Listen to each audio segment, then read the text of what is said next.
The Stainless Steel Rat Wants You by Harry Harrison. DB 68703. Copyright 1979 by Harry Harrison. Read by John Polk. This book contains 155 pages.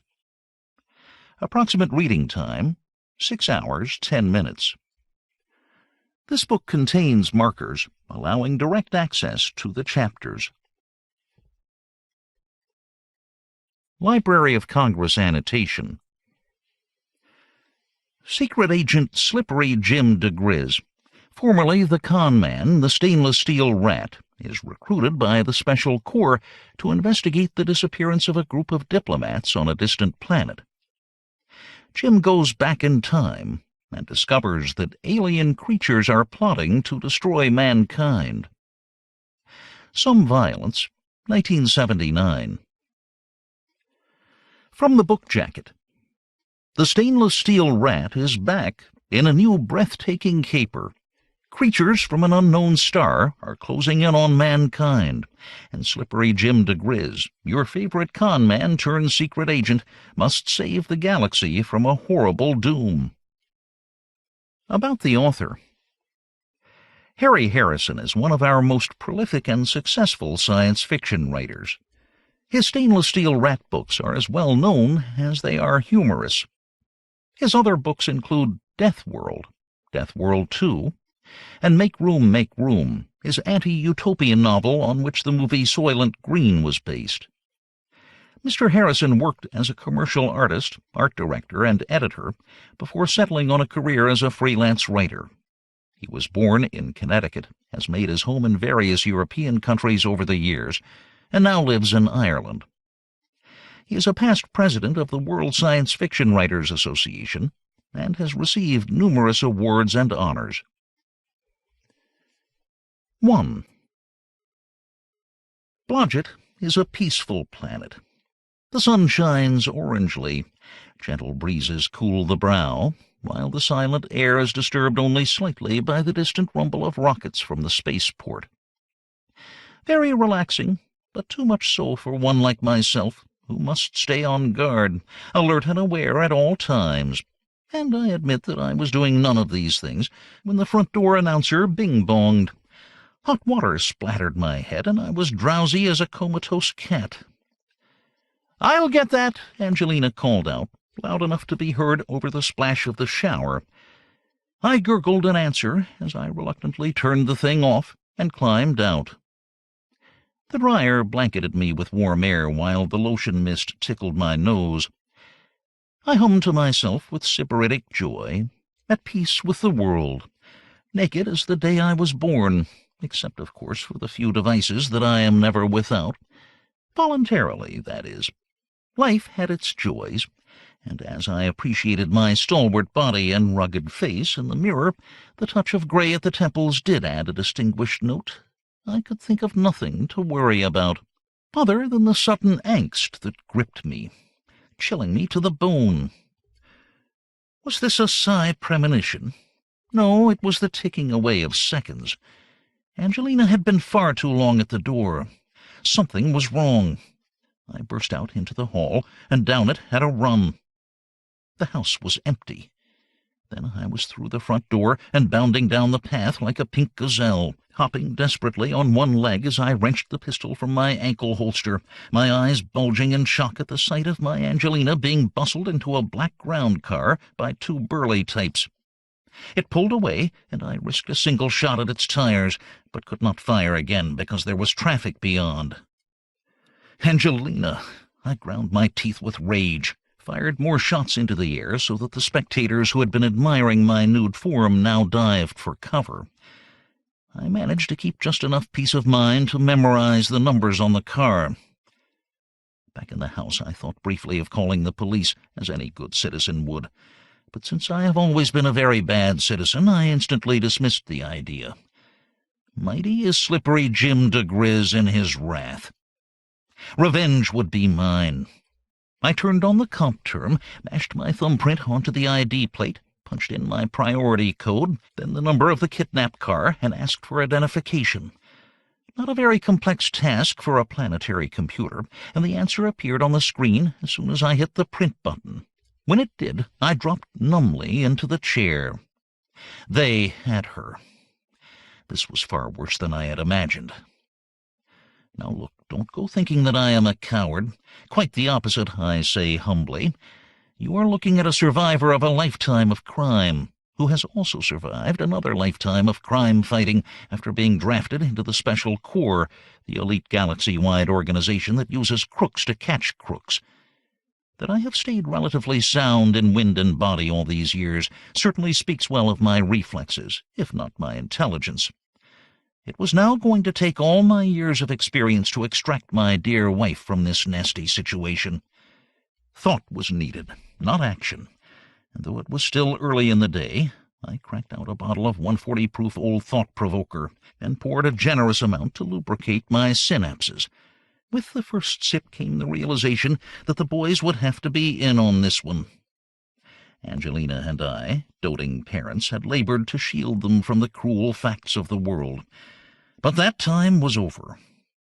Their graduation from school was still a few days away, but I was sure that this could be accelerated with the correct persuasion and the proper quarters. Strange to think they were almost out of their teens already. How the years slipped by. Their mother, Angelina, my kidnapped treasure, was as beautiful as ever. As for myself, I may be older, but I am no wiser. The gray in my hair has not affected the lust for gold in my heart. I did not waste a moment as I mumbled to myself nostalgically, throwing on my clothes, kicking on my boots, stowing away about my person a number of lethal and technological devices. I dropped into the garage even as I closed the last closure. My bright red Firebomb 8000 exploded into the drive as the door snapped open and hurtled down the road, scattering the dull citizens of the peaceful planet of Blodgett in all directions. The only reason we had settled on this bucolic world was to be near the boys while they were at school. I would be delighted to leave the place without a backward glance. Not only had it all the boredom of an agricultural planet, it was also infested by an octopus-like bureaucracy. Since it was centrally located among a number of star systems and boasted a salubrious climate, the bureaucrats and League administrators had moved in to create a secondary economy of government offices. I preferred the farmers. The farms gave way to trees as I burned down the road, then to the barren rock hills. There was a chill in the air at this altitude that went with the somber stone cliffs, and when I whisked around the final turn, the damp morning perfectly matched the rough finish of the high stone wall ahead. As the spiked portcullis rumbled slowly upward, I admired, not for the first time, the letters hacked into the black slab of steel by the entrance. Dorsky Military Boarding School and Penitentiary. That my dear twins had to be incarcerated here. As a father, I felt concern. As a citizen, I suppose it was a blessing. What I thought was just good spirits in the lads, the rest of the world tended to frown upon. Before coming here, they had been expelled from a total of 214 schools. 3 of these schools had burned down under mysterious circumstances. Another had blown up. I had never believed that the mass suicide attempt of all the senior masters at another school had anything to do with my boys. But vicious tongues will wag. In any case, they had finally met their match, if not their master, in old Colonel Dorsky. After being forcefully retired from the military, he had opened the school and put his years of service, experience, and sadism to work. My boys had reluctantly gained an education, served their term, and in a few days would face the graduating ceremonies and parole. Only now things would have to be accelerated just a little bit. As always, I reluctantly surrendered my weapons, was X-rayed and spy-beamed, locked through the multiple automatic doors, and released into the inner quad. Dispirited figures shuffled by, beaten down by the school's foolproof and escape-proof system. But there ahead, crossing the ferro-concrete artificial grass, were 2 upright and brisk figures, unbent by any despair. I whistled shrilly, and they dropped their books and ran up to greet me warmly, after which I rose slowly to my feet and dusted myself off, then proved that an old dog can still teach the pups a trick or two. They laughed as they rubbed their sore spots and stood up again. They were a bit shorter than I was, taking after their mother there, but soundly muscled and handsome as gods. Many a girl's father would be out buying a shotgun after they were released from school. "What was that bit with the arm and elbow, Dad?" James asked. "Explanations can wait. I am here to accelerate your graduation, because something not too nice has happened to your mother." Their grins vanished on the instant, and they leaned forward alertly, drinking in every word as I explained what I had seen, nodding in agreement. "Right then," Bolivar said. "We go stir up old Dirty Dorsky and get out of here." "And do something about it," James added, finishing the sentence. They did this often, many times, thinking as one. We marched, in step, at a good double time of 120 paces to the minute, through the great hall and past all the skeletons and chains, up the main staircase, splashing through the water running constantly down it, and into the head's office. "You can't go in there," his secretary bodyguard said, surging to his feet, 200 kilos of trained fighting flesh. We scarcely slowed, and only broke step going over his unconscious body. Dorsky looked up, growling, when we came through the door, gun ready in his fist. "Put it away," I told him. "It is an emergency, and I have come for my sons a few days early. Would you be so kind as to give them their graduation certificates and expiration of term-served papers?" "Go to hell. No exceptions. Get out of here," he suggested. I smiled at the unswerving gun and decided that explanation would be more fruitful than violence. "This is a bit of an emergency. My wife, the boy's mother, was arrested this morning and taken away." "It was due to happen. You lead undisciplined lives. Now get out." "Listen, you dough-faced moron-brained military dinosaur, I came here for neither your sympathy nor malice. If this was an ordinary arrest, the arrestees would have been unconscious soon after opening the door. Detectives, cops, military police, customs agents, none of those could stand before the wrath of my sweet Angelina." "Well," he said, puzzled, but gun barrel still ready. "She went along quietly in order to give me time that I will need, because I checked the license plate numbers, and these thugs were agents for—" I took a deep breath. "Agents for interstellar, internal, and external revenue." "The income tax men," he breathed, and his eyes glowed redly. The gun vanished. "James diGriz, Bolivar diGriz, step forward. Accept these graduation certificates as token of your reluctant completion of all courses and of time served here. You are now alumni of Dorsky Military Boarding School and Penitentiary, and I hope you will, like the other graduates, remember us with a little curse before retiring each night. I would shake your hands, except my bones are getting brittle, and I am laying off the hand-to-hand combat. Go forth with your father and join him in the battle against evil, and strike a blow for me as well." That was all there was to it. A minute later, we were out in the sunshine and climbing into the car. The boys left their childish possessions behind them in the school and entered the world of adult responsibility. "They won't hurt Mom, will they?" James asked. "They won't live long if they do," Bolivar said, and I distinctly heard his teeth grinding together. "No, of course not. Getting her release will be easy enough as long as we can get to the records in time." "What records?" Bolivar asked, "and why did Dirty Dorsky help so easily? That's not like him." "It is like him, because under that veneer of stupidity, violence, and military sadism, he is still roughly human like the rest of us. And like us, he regards the taxman as the natural enemy." "I don't understand," James said, then grabbed the handhold as we snarled around a tight bend just a micrometer from the edge of the vertical drop. "Unhappily, you will, I told him. "Your lives have been sheltered up until now, in that you have been spending but not earning. Soon you will be earning like the rest of us, and with the arrival of your first credit, sweat of your palms and brow, the taxman will arrive as well, swooping in ever smaller circles, screaming shrilly, until he perches on your shoulder and with yellow beak bites most of the money from your grasp." "You sure turn a nice simile, Dad." It's true, I muttered, swinging into the motorway and roaring into the fast lane. Big government means big bureaucracy, which means big taxes. There seems to be no way out of it.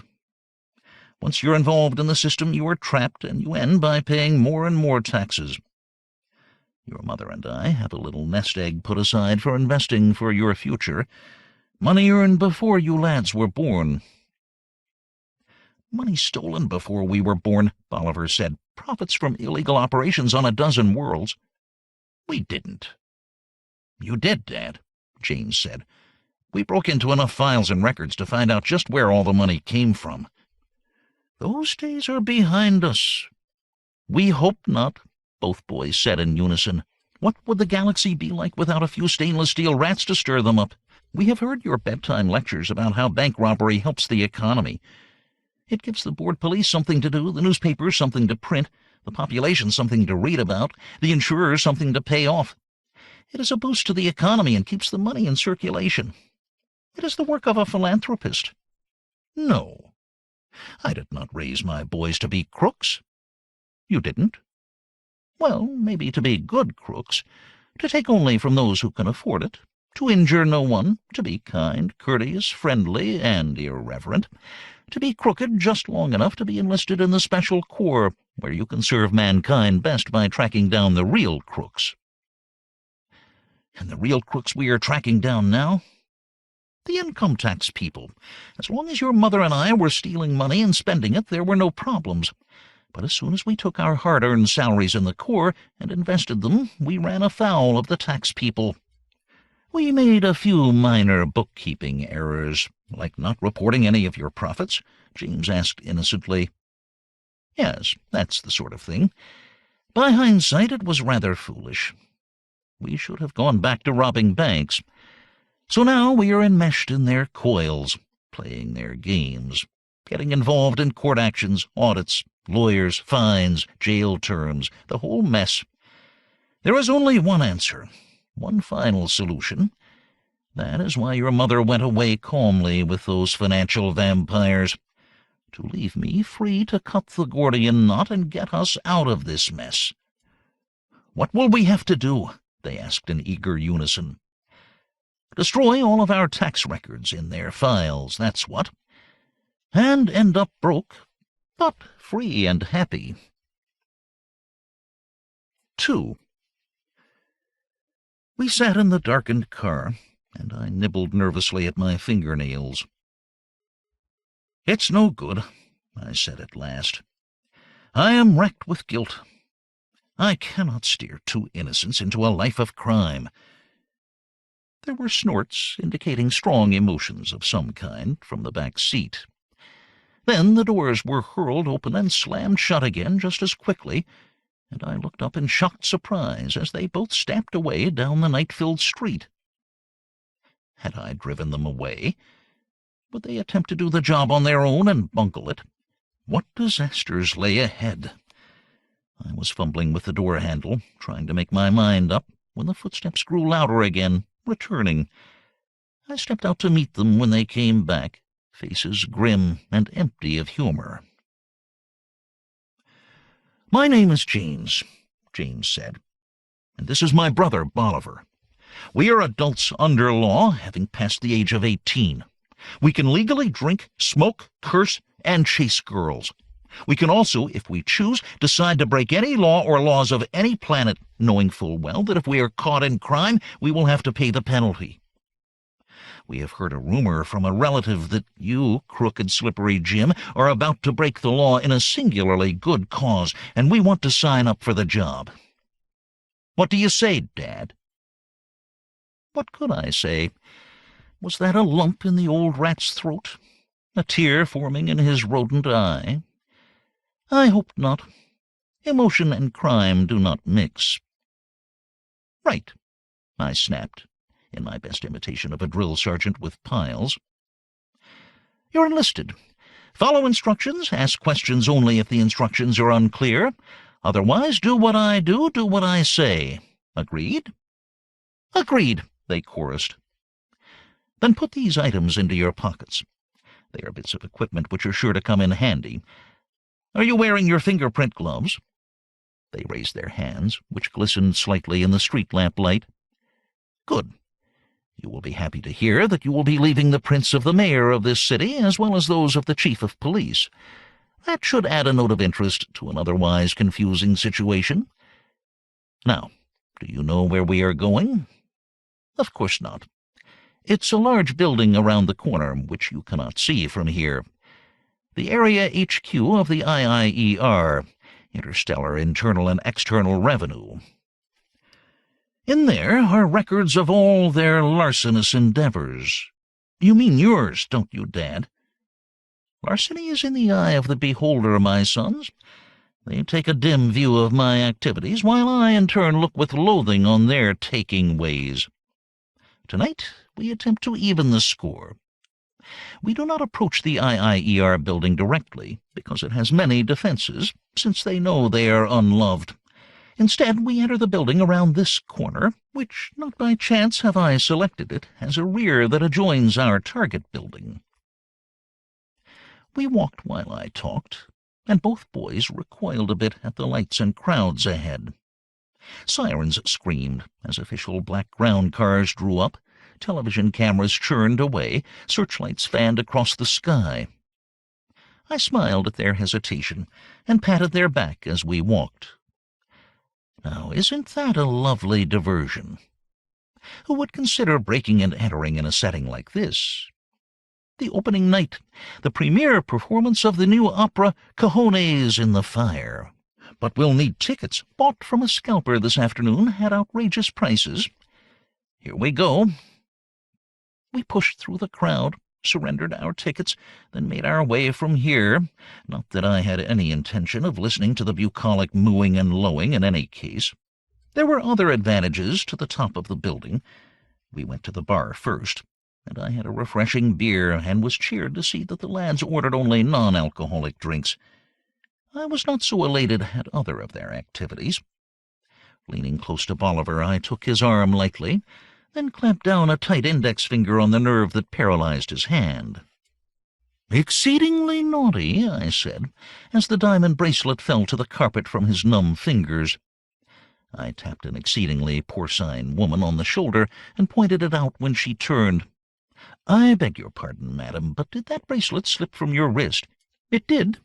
"No, let me—" "No, my pleasure indeed, thank you, and may he bless you as well for all eternity." I then turned about and slipped a steely gaze into James's ribs. He raised his hands in the sign of peace. "I get the message, Dad. Sorry. Just keeping in practice. For extra practice, I put the wallet back in the gent's pocket as soon as I saw Bolivar rubbing his numb arm." "That's fine, but no more. We are on a serious mission tonight and want no petty crime to jeopardize our position. There, that's the last buzzer. Down drinks and away we go. To our seats? Definitely not. To the gents." We each occupied a cubicle, standing on the seats so our legs would not reveal our occupation of the premises, and waited until all the footsteps had retreated and the last receptacle had been flushed. We waited even longer until the first waiting notes of the opera assaulted our ears. The rush of running water had been far more musical. "Here we go," I said, and we did. A wet eye on the end of a damp tendril watched them leave. The tendril projected from the wastebasket. The tendril was attached to a body that belonged in the wastebasket, or even more loathsome surroundings.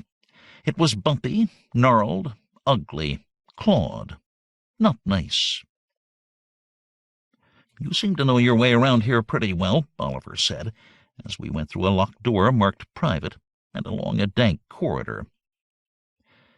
When I bought the tickets this afternoon, I let myself in and ran a quick survey.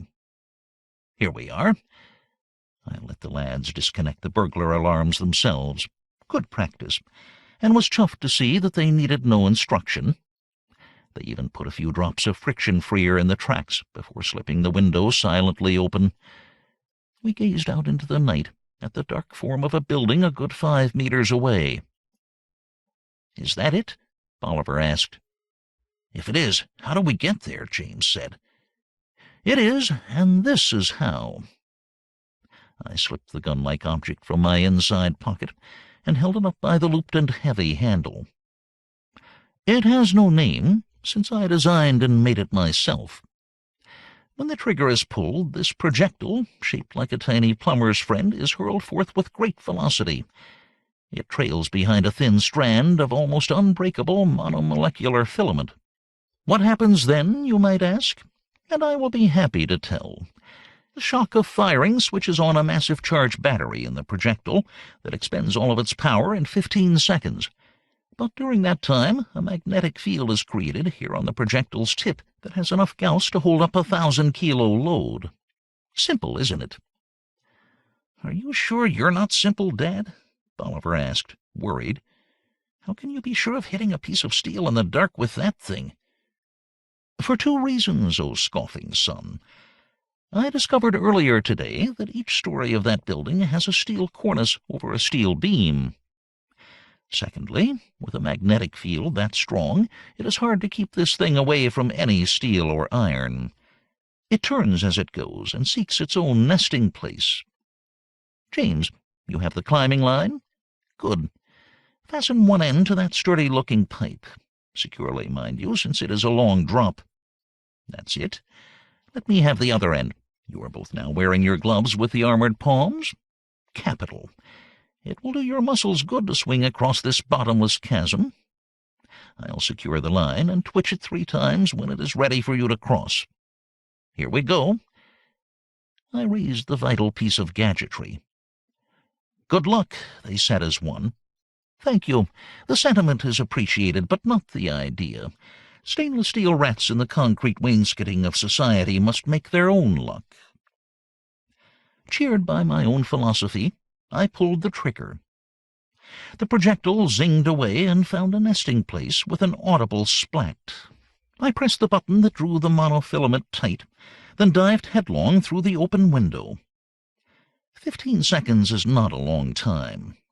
I bent and extended my legs and started to spin and cursed and hit all at the same moment. All of the impact came on one leg, and if it were not broken it certainly wasn't feeling too good. This had not happened during the times I had practiced this maneuver at home, and the seconds were clicking away quite fast while I hung there numbly and swung about. The non-functioning leg had to be ignored, hurt as it did. I tapped with my good leg and found the top of the window frame off to the left. I kicked out, so I swung in that direction, letting out some line at the same time. This swung me out and brought me back in line with the window, which I hit with my good foot with all my weight behind it.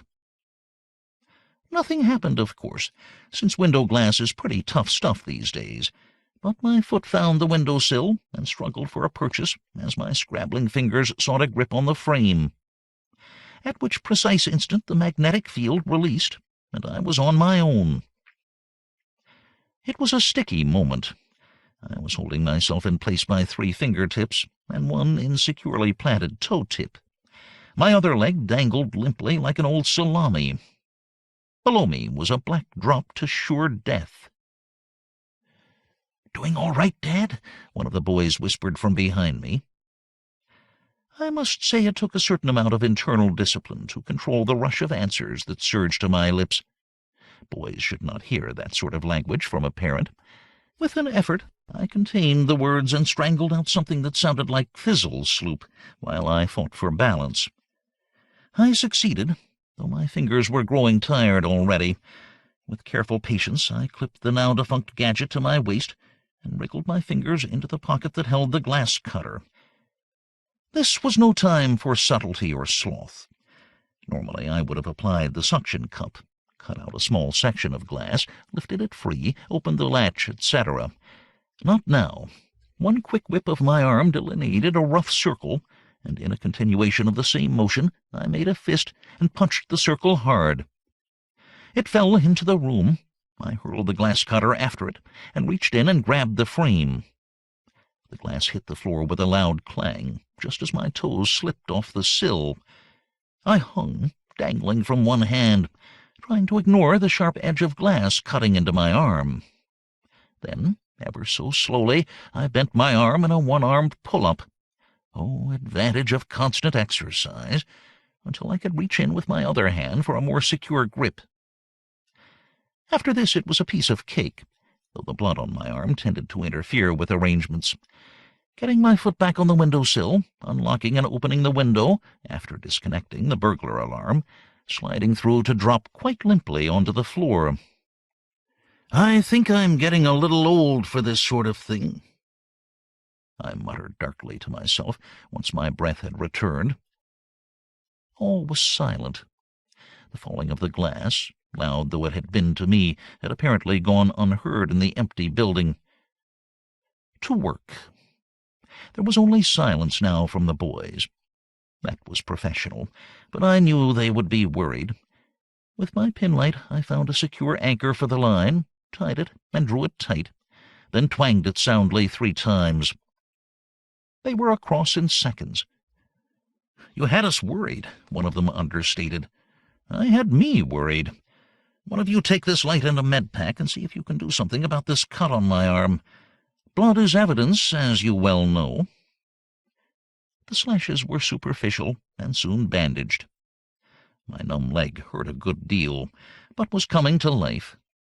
I dragged it around in circles until some function was restored. "That's it," I finally announced. "Now for the fun part." I led the way out of the room and down the dark corridor, walking fast in an attempt to get normal operation back into the leg. The boys fell a bit behind, so that I was a good 3 meters ahead of them when I turned the corner. So they were still concealed when the amplified voice roared out, "Stay where you are, diGriz. You are under arrest." 3. Life is full of little moments like this, or at least my life is.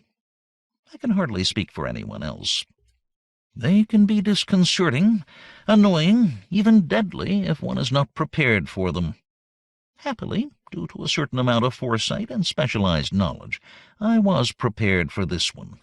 The blackout gas grenade in my hand was flying forward while the voice was still yammering away. It exploded with a flat boom. The black cloud poured out, and many people complained angrily. To give them something else to complain about, I flipped a gunfight simulator into the smoke.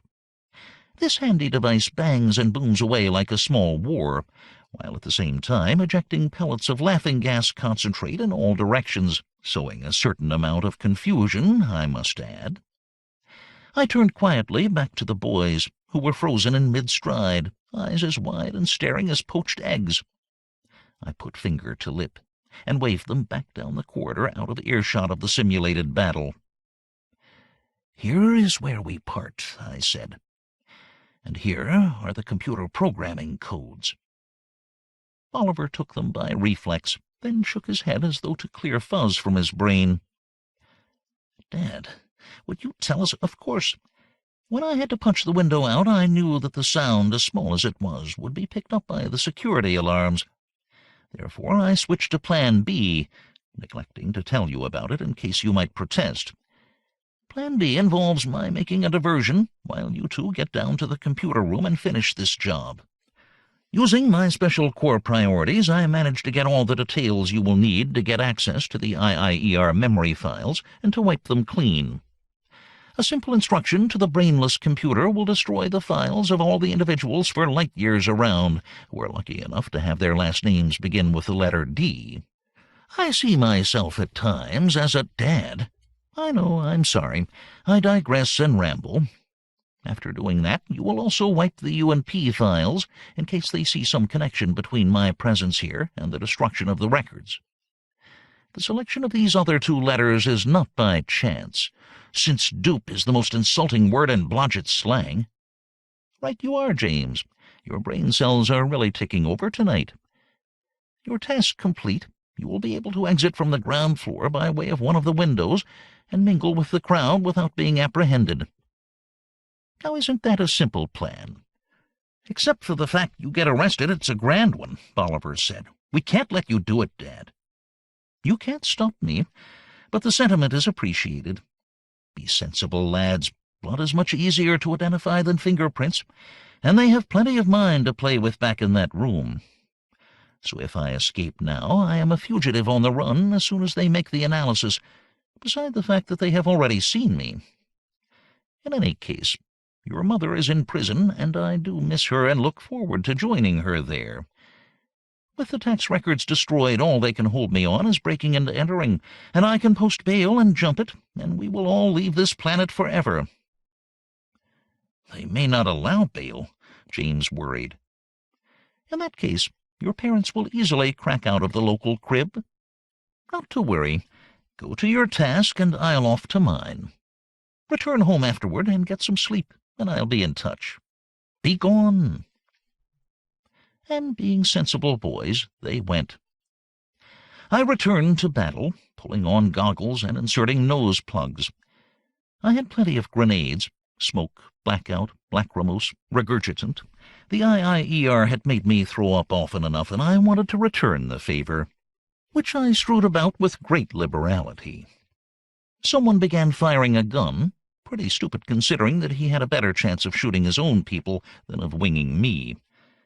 I waded into the smoke, found him, rendered him unconscious with a sharp blow that would give him a good-sized headache as well, then took the gun away. It had a full clip of bullets which I emptied into the ceiling. "You'll never catch Slippery Jim," I shouted into the noisy darkness, then led my pack of pecuniary pirates on a merry chase through the large building. I estimated how long it would take the boys to finish the job, added 15 minutes as a safety precaution, then gratefully dropped onto a couch in the director's office, lit one of his cigars, and relaxed. "I surrender! I surrender!" I shouted out to my stumbling, crying, puking pursuers. "You are too smart for me. Just promise that you won't torture me." They crept in cautiously, their ranks swollen by the local police who had come to see what all the fun was about, as well as by a squad of combat troops in full battle gear. "All this for little me," I said, blowing a smoke ring in their direction. "I feel flattered. And I want to make a statement to the press about how I was kidnapped, brought here unconscious, then frightened and pursued. I want my lawyer." Indeed, they lacked any sense of humor, and I was the only one smiling when I was led away. There was not too much rough stuff, too many people around for that, as well as the fact that it really went against the Blodgett personality. The best-selling chewing gum on the planet was called Cud, and they really chewed it. Sirens screamed, cars raced, and I was hauled off in irons. Though not to prison. That was the funny part. We did reach the prison gate, but were stopped at the entrance, where there was a lot of shouting and even some fist-waving. Then back into the cars, and off again to the town hall, where, to my surprise, the manacles were removed before I was led into the building. I knew something strange was happening when I was pushed through an unmarked door, with at least one boot toe helping me on my way. The door closed. I brushed my rumpled clothes, then turned and raised my eyebrows at the familiar figure in the chair behind the desk. "What a pleasant surprise," I said. "Been keeping well?" "I ought to have you shot, diGriz," he snarled. Inskip, my boss, head of the Special Corps, probably the man with the single greatest amount of power in the galaxy. The Special Corps was empowered by the League to keep the interstellar peace, which it did in exemplary fashion, if not always in the most honest way. It has been said that you set a thief to catch a thief, and the Corps personified this ideal. At one time, before joining the Corps, Inskip had been the biggest crook in the lenticular galaxy, an inspiration to us all. I am forced to admit that I, too, had a less than exemplary life before my forced conversion to the powers of goodness. An incomplete conversion, as you may have noticed, though I like to feel that my heart is in the right place, even if my fingers are not. I took out the blank pistol that I carried for just such occasions, and pressed it to the side of my head. "If you think I should be shot, great Inskip, then I can but help you. Goodbye, cruel world." I pulled the trigger, and it made a satisfactory bang. "Stop horsing around, diGriz. This is serious." "It always is with you, whereas I believe that a certain amount of levity aids the digestion. Let me take that thread from your lapel." I did, and slipped his cigar case from his pocket at the same time. He was so distracted that he did not notice this until I lit up and offered him one as well. He snatched the case back. "I need your help," he said. "Of course. Why else would you be here fixing charges and such? Where is my darling Angelina?" "Out of jail and on the way home to curb your larcenous offspring. The morons on this planet may not know what has happened to their tax files, but I do. However, we will forget that for the moment, since a ship is waiting at the spaceport to take you to Cackalack 2. A drab planet circling a dark star, and what will I find at this unpromising location? It's what you won't find that counts. The satellite base there was the site of the biannual meeting of all planetary chiefs of staff of the League Navy. You said was with a certain amount of accentuation. Should I believe you should? They have vanished without a trace. So has the satellite. We haven't the slightest idea of what happened to them." "Will they be missed? I should think that a certain amount of jubilation will be heard below decks." "Save the humor, diGriz. If the press gets a hold of this, just think of the political repercussions, not to mention the disorganized state of our defenses." "That shouldn't worry you too much. I don't see any intergalactic warfare looming on the horizon just now. In any case, let me call home with a censored version of this information, and off we go." Behind the air intake in the wall, the creature hung, supported by sucker-equipped tentacles. It blinked large green eyes in the darkness, and made muffled chomping sounds as it worked its needle-sharp red teeth against its bony palate. It stank, too. "There is something fishy here, Slippery Jim, and I don't like it," my Angelina said, eyes flashing fire from the viewplate. How I loved her fire. "Never, my sweet," I lied.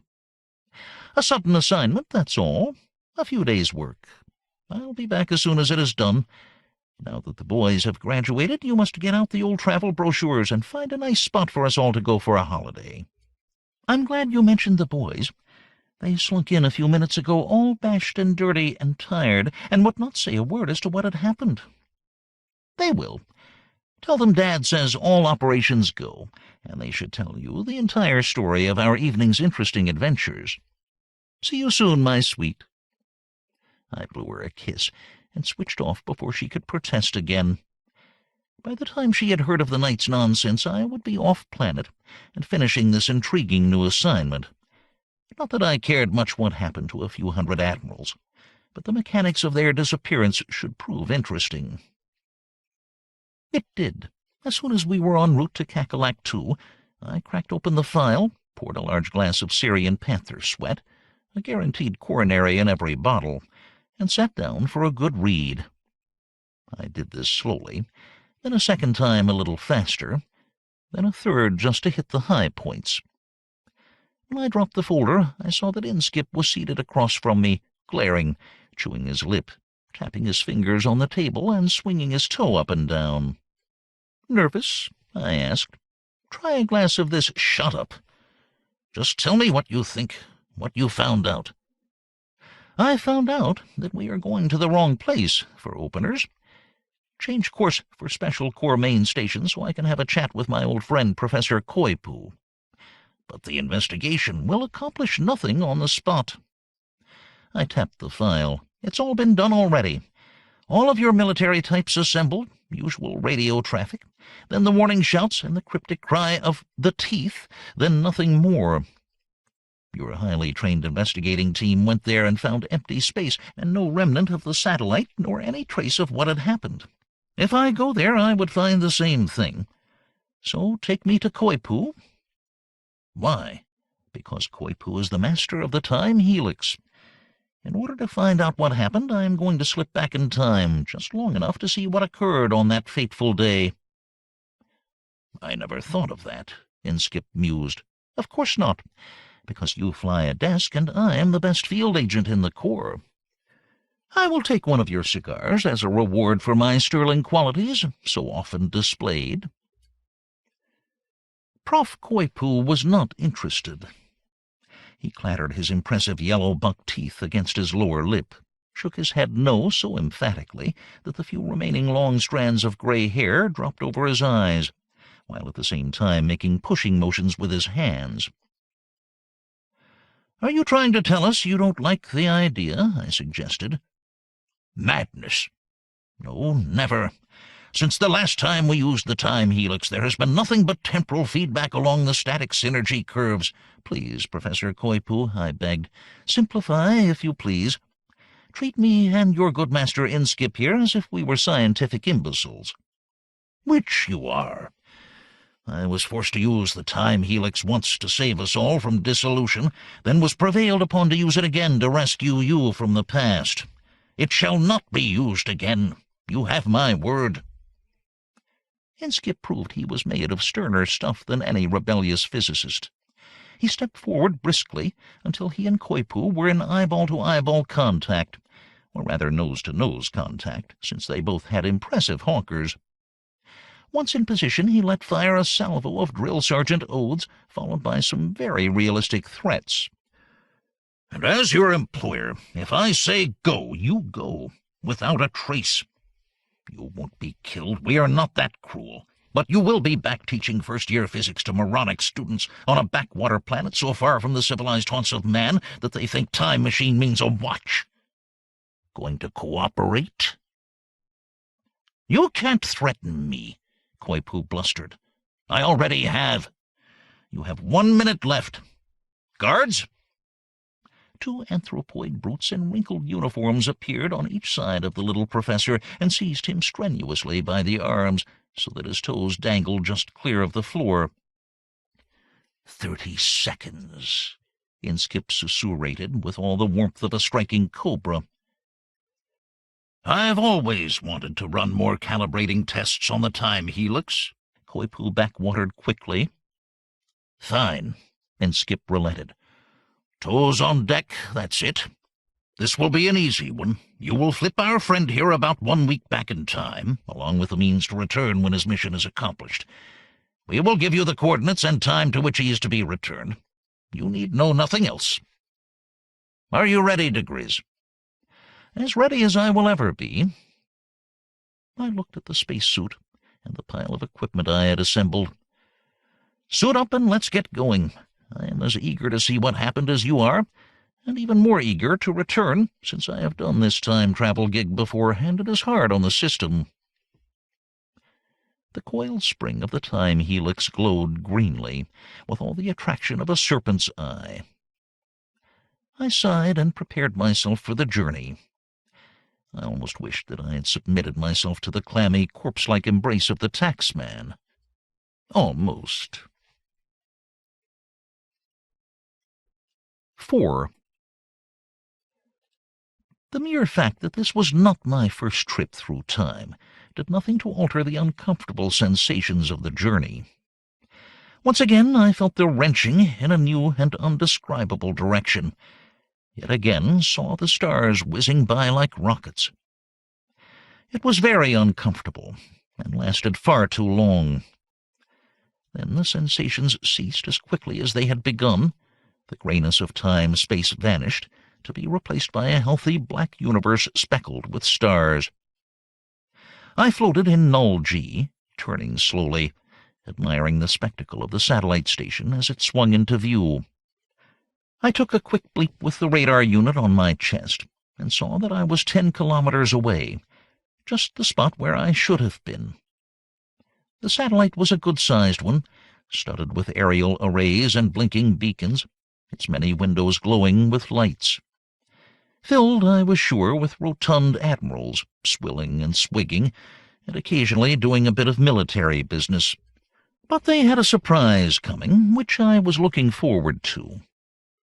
I tuned my radio to their time signal broadcast, and found I was an hour later than our target time.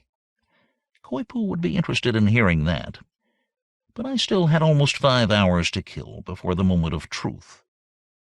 For all the obvious reasons, I could not smoke a cigar in the spacesuit, but I could still drink, and I had taken the simple precaution of draining the water from the suit's tank and topping it up instead with a mixture of bourbon and water.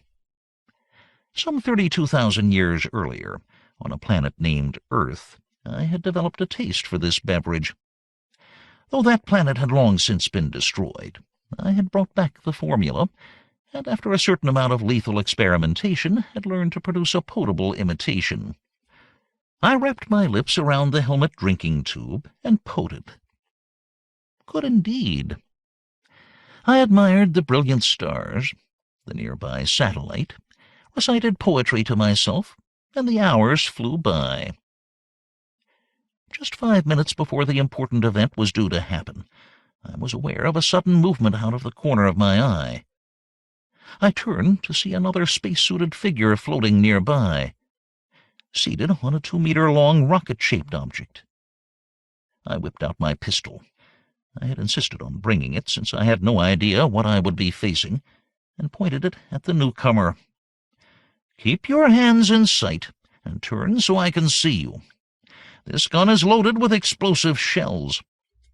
"Put it away, stupid," the other said, back still turned to me while he worked on the control panel of the rocket. "If you don't know who I am, no one does." "Me?" I said, trying not to gape. "No, I. Me is you, or some such. Grammar isn't up to this kind of thing. The gun, blockhead." I closed my jaw with a clack and slid the pistol back into its holster. "Would you mind explaining?" "I had better, since you, or I, didn't have enough brains to think of this in the first place, so a second trip had to be made, to bring this space warp leech along." He looked at his watch, or I looked at my watch, or something like that. Then I pointed. "Keep the eyes peeled. This is really going to be good." It was. Space beyond the satellite was empty. Then an instant later it wasn't. Something large, very large, appeared and hurtled toward the satellite. I was aware of a dark, knobbed, elongated form that suddenly split open in the front. The opening was immense, glowing with a hellish light, gaping like a planet-consuming mouth lined with pinnacles of teeth. "The teeth!" My radio crackled loudly, the single message from the lost, or to-be-lost, satellite. Then the great mouth was chomping shut and the station vanished from sight in the instant. A streak of fire seared my vision, and the white form of the space warp leech hurled itself forward at the attacker. None too soon, because there was the sudden shimmer of an operating warp field about the giant shape. Then it was gone again. "What was it?" I gasped. "How do I know?" I said. "And if I did, I wouldn't tell you. Now get back so I can get back, or you can. I mean, the hell with it. Move!" "Don't bully," I muttered. "I don't think I should talk to myself this way." I triggered the switch on the case of the return time helix, and uncomfortably returned. "What did you find out?" Inskip asked as soon as my helmet was opened. "Mainly that I have to go back a second time. Order up a space warp leech, and I'll be happy to explain." I decided against going to the trouble of getting out of the suit and putting it on again, so I leaned against the wall and took a long drag on my bourbon pacifier. Inskip sniffed the air loudly. "Are you boozing on the job?" "Of course. It is one of the things that makes the work bearable. Now, kindly shut up and listen." Something really big appeared out of warp space, just seconds away from the satellite. A neat bit of navigation that I did not think was possible, but which obviously is. Whatever it was opened its shining mouth, all lined with teeth, and swallowed the Admiral's space station and all. "It's the drink, I knew it." "No, it's not, and I can prove it because my camera was going all the time. Then, as soon as the thing had had lunch, it zipped back into warp drive and was gone." "We must get a space warp leech onto it." "That's just what I told myself, who came back with said object and launched it in the right direction." Right on cue, the leech was rolled in. "Great. Come on, Koipu. Get me in this thing back to 5 minutes before 0 hour, and I will be able to get out of this suit. By the way, you were an hour out in my first arrival, and I expect better timing on this run." Koipu muttered over the recalibration, set dials to his satisfaction. I grabbed onto the long white form of the leech, and off I went again. The scenario was the same as the first time, only from a different point of view. By the time I had returned from the second trip, I had had enough of time travel, and wanted nothing more than a large meal with a small bottle of wine and a soft bed for afters. I got all of these, including more than enough time to enjoy them, for almost a week went by before a report came in about the space warp leech. I was with Inskip when the message arrived, and he did a certain amount of eye-boggling and squinting at the sheet as if rereading would change it. "This is impossible," he finally said. "That's what I like about you, Inskip, ever the optimist." I plucked the message from his soggy fingers and read it myself, then checked the coordinates on the chart behind his desk. He was right. Almost. The space warp leech had done its job well. I had fired the thing off in time, and it had homed on the satellite gobbler and attached itself to whatever the thing was. They had zipped off together into warp space, where the leech simply held on until emerging into normal space again. Even if there had been multiple jumps, the leech was programmed to stay close until it either detected atmosphere or the mass of a planet or a space station, at which point it had come unglued and drifted away. It was wholly non-metallic and virtually undetectable. Once it had arrived, it used chemical rockets to leave the vicinity of its arrival while it checked for a League beacon. As soon as it found the nearest one, it had warped there and announced its arrival. Needless to say, it had taken photographs in all directions when it arrived at its original target area. At that point, the computers chortled over the star sites and determined the point in space from which they had been taken. Only this time the answer they came up with was impossible. "Or very improbable," I said, tapping the chart. "But if the location is correct, I have the nasty feeling we are in for some trouble." "You don't think it was just a coincidence that it was the admirals who got kidnapped?" "Ha ha. Yes, I thought you would say that." To understand our problem, you have to ponder the physical nature of our galaxy for a moment. Yes, I know it's boring stuff, and best left for the astrophysicists and other dull sods who enjoy this sort of thing. But explanation is necessary. If it helps, think of the galaxy as being shaped like a starfish. It isn't, really, but that's good enough for this kind of simplistic stuff. The legs and center of the starfish are groups of stars, with some other stars in between the legs, along with space gas and random molecules and such. Hope I haven't lost you, because I know I'm confusing myself. Anyway, all of the League stars are situated in one arm right up at the top there, sticking straight up. A few other surveyed suns are near the hub, and a scattered few more in the arms to the left and right. Got that? Okay. Now it seems that our toothy satellite napper had come from the way down in the lower left leg. Well, why not, you might say? It's all part of the same galaxy. Well, aha, I say right back.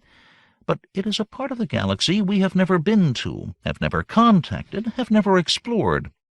There are no inhabited planets way down there. Inhabited by human beings, that is. In all the thousands of years that mankind has been hurtling around the galaxy, we have never found another intelligent life form. We have found traces of long-vanished civilizations, but millions of years separate us from them. During the days of colonial expansion, the stellar empire, the feudal follies, and such bits of nonsense, ships went off in all directions. Then came the breakdown and the bust-up of communications for many thousands of years. We are coming out of that now, contacting planets in all states of civilization, or lack of it. But we're not expanding. Maybe we will again someday, but meanwhile the League is busy picking up the pieces from the first expansion. Except now, there is a new ball game. "What are you going to do?" Inskip asked. Me? I'm going to do nothing except watch you issue orders to investigate this interesting situation. Right. This is Order 1. You, diGriz, get out there and investigate. I'm overworked. You have the resources of 1,000 planets to draw upon, entire navies, albeit minus the admirals usually in charge, agents galore. Use some of them for a change. No. I have the strong feeling that feeding a normal patrol ship into this situation will be like asking them to take a stroll through the guts of an atomic pile. A confused description, but I get the message. I hope so. You are the crookedest agent I know. You have a sense of survival that, so far, has made you unkillable. I am banking on that, and the hideously twisted convolutions of your warped mind to get you through. So get out there and see what the hell is happening and get back with a report. Do I have to bring the admirals back? Only if you want to. We have plenty more where they came from. You are heartless and cruel, Inskip, and as big a crook as I am. Of course. How else do you think I run this outfit? When do you leave, and what do you need? I had to think about that. I couldn't go without telling my Angelina, and once she learned how dangerous it would be, she would insist on coming. Fine. I'm a male chauvinist pig at heart, but I know true talent when I see it, and I would rather have her with me than all of the rest of the Special Corps. But what about the boys? The answer to that was obvious as well. With their natural bent and inherited characteristics, they were fit only for lives of crime or careers in the Corps. They would have to be blooded sometime, and this looked very much like the time. So it was settled. I unglazed my eyes and realized that I had been muttering to myself for some minutes, and that Inskip was looking at me in a very suspicious manner and reaching slowly for the scramble button on his desk. I groped through my memory for the question he had asked me before I had sunk into my coma. Ah, yes. Of course. I leave soonest. I have my own crew, but I want a fully automated grinder-class cruiser with all armaments, etc. Done. It will take 20 hours to get one here. You have that long to pack and write a new will. How charming of you. I will need but one psi call. I set it up with the communication center, who were on to the operator on Blodgett like a flash, and a line hooked through seconds later to Angelina. "Hello, my sweet," I said. "Guess where we are going for our holiday?" 5. "It's a fine ship, Dad," Bolivar said, running his eyes appreciatively over the varied controls of the L.C. Nasher. "I hope so. These grinder-class cruisers are supposed to be the best in space." "Central fire controls and all. Wow," James said, thumbing a button before I could stop him. "You didn't have to blast that hunk of space rock. It wasn't doing you any harm," I complained, switching the gun controls to my pilot's position before he could cause any more trouble. "Boys will be boys," Angelina said, looking on with motherly pride. "Well, they can be boys with their own pocket money. Do you know how many thousands of credits it costs every time those energy cannon are fired?" "No, nor do I care." She raised one delicate eyebrow.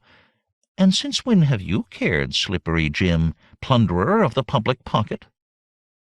I muttered something and turned back to the instrument displays. Did I really care, or was it just fatherly reflex? No, it was authority. I'm captain, and the crew can but obey. Shall we all walk the plank, dear? Angelina asked, in her most unreasonable tone. I changed the subject. Look, if you will all kindly sit over there, I will order up a bottle of champagne and a chocolate cake, and we will relax a bit before this mission begins and I start cracking the whip. You've already told us the whole deal, Dad, James said. And could you make that a strawberry shortcake? I know you all know all about what has happened and where we are going, but just what we will do when we get there is yet to be determined. I'm sure you will tell us in due time, dear. And isn't it a little early in the day for champagne? I punched busily at the catering controls and fought to organize my thoughts. All chiefs and no Indians in this outfit. I must be firm. Now hear this. Order of the day. We blast off in exactly 15 minutes. We will proceed with all due dispatch to the position in space determined by the space warp leech. We will emerge from space warp for exactly 1.5 seconds, which will be enough time to make instrument readings of the surrounding volume of space. We will then automatically return to our last position and analyze our findings. We will then act upon them. Understood? You're so masterful, Angelina murmured, then sipped at her champagne. There was no way of telling from her tone of voice just what she had meant by this remark. I ignored it. Then forward. Oliver, I see by your school record that you had good marks in navigation. I had to. We were chained to the desks without food until we passed the test. Details, details. That is all behind you now. Set up a course to our target area and let me review it before you actuate. James, you will program the computer to take the readings we will need upon arrival and get us out of there in the 2.5 we will have. And what shall I do, my love? Open the other bottle, my sweet, and we will look on with pride while our offspring work. And work they did, with no complaints, and each did a fine job. There were no games now. This was reality and survival, and they threw themselves into it with gusto. I checked and rechecked the results, but could find no faults. A gold star for both of you. Take a double portion of cake each. It rots the teeth, Dad. We would like some champagne instead. Of course, in time for a toast. Here's to success. We clinked glasses and sipped, and I leaned across and pressed the flight button. We were off. Like all voyages, there was absolutely nothing to do once the computer had been programmed. The twins prowled the ship with tech manuals until they had learned every detail of her operation. Angelina and I found far more interesting things to do, and the days tiptoed by on little golden feet. Until the alarm pinged, and we were ready for the last space warp. Once again we assembled in the control room. Dad, did you know we have 2 patrol boats aboard? Oliver asked. I did, and fine little craft they are. Get ready for the quick look as planned, after we suit up in combat armor. Why? James asked. Because you have been ordered to do so, Angelina said, and there was a steel edge to her voice. Plus a moment's rational thought would have given you the answer without asking. Thus reinforced, I felt my authority was firm, and said no more while we all suited up. The combat suits, armored and armed spacesuits, would keep us alive if anything nasty was waiting at the other end. Nothing was. We arrived, all of the instruments buzzed and clicked, and we were back to our starting point 100 light-years distant. I made everyone stay armored up in case we had been followed, but we had not been. After half an hour, we climbed out of the suits and ran the results of our investigations. Nothing really close, Angelina said, scanning the printout. But there is a star system just 2 light-years distant, Then that's our next target, I said. The plan is this. We are going to stay right here, a nice distance from whatever it is out there. But we'll send in a spy eye to chart the system, look for inhabited planets, scout them as well, and send back continuous reports to a satellite receiver in orbit nearby. The satellite will be programmed to return here the instant anything happens to the spy eye. All right? Can I program the spy eye? Bolivar asked, speaking an instant ahead of his brother. Volunteers. My heart warmed and I gave them their assignments. Within minutes the machines were launched, and once they were on their way we sat down to dinner. We were just about finished with the meal when the satellite announced its return. That was fast, Angelina said. Too fast. If something got the spy eye, I think they have some pretty good detection equipment. Let us see what it found out. I speeded up the recording until we got to the busy part.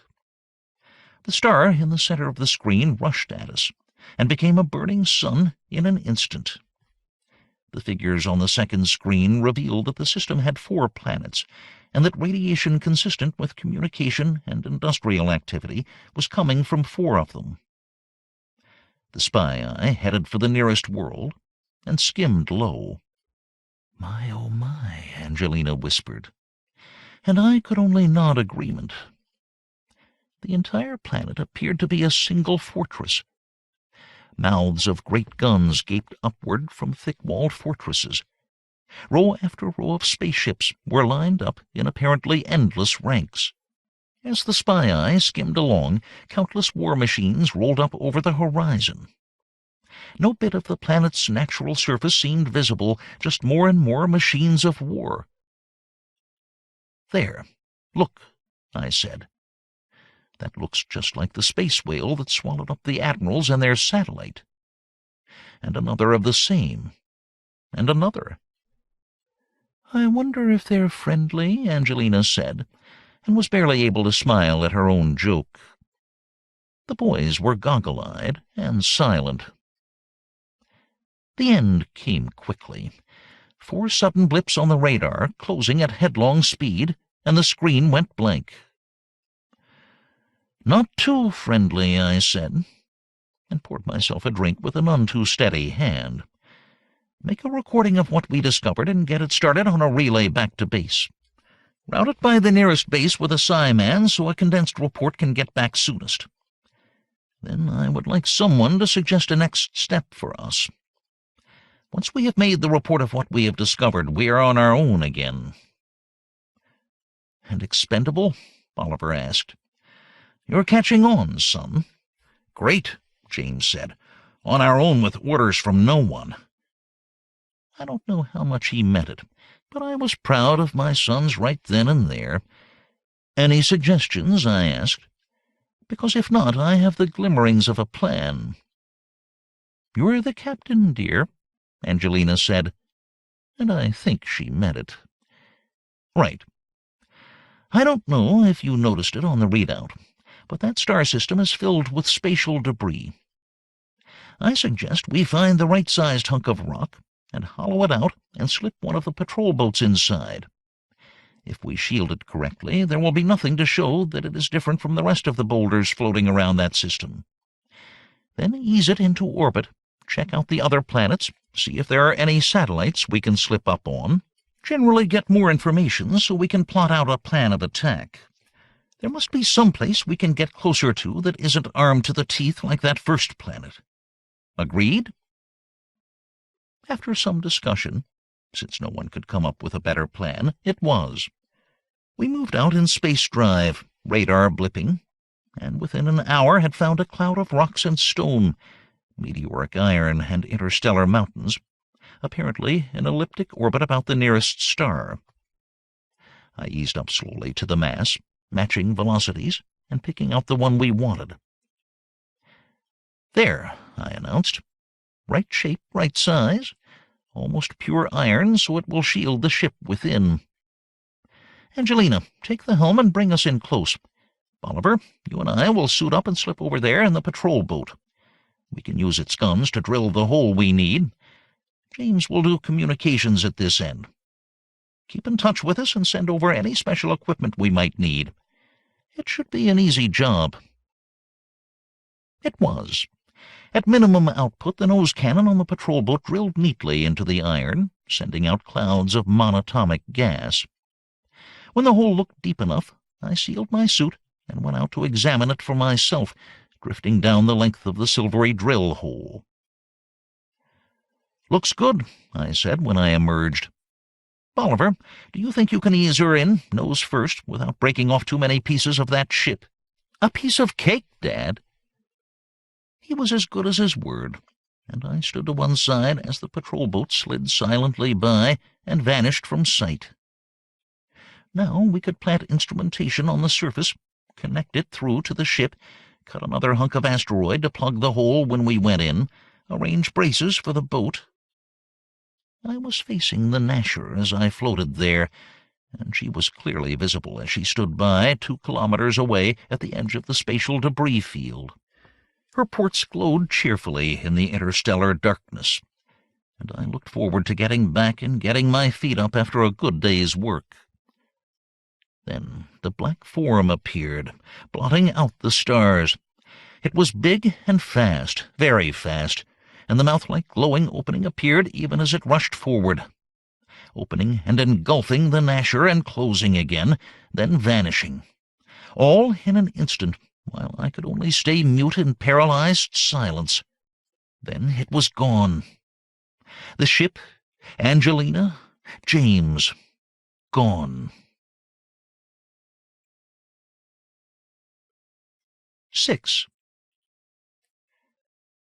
I have had my bad moments, but this one, without a doubt, was just about bottom.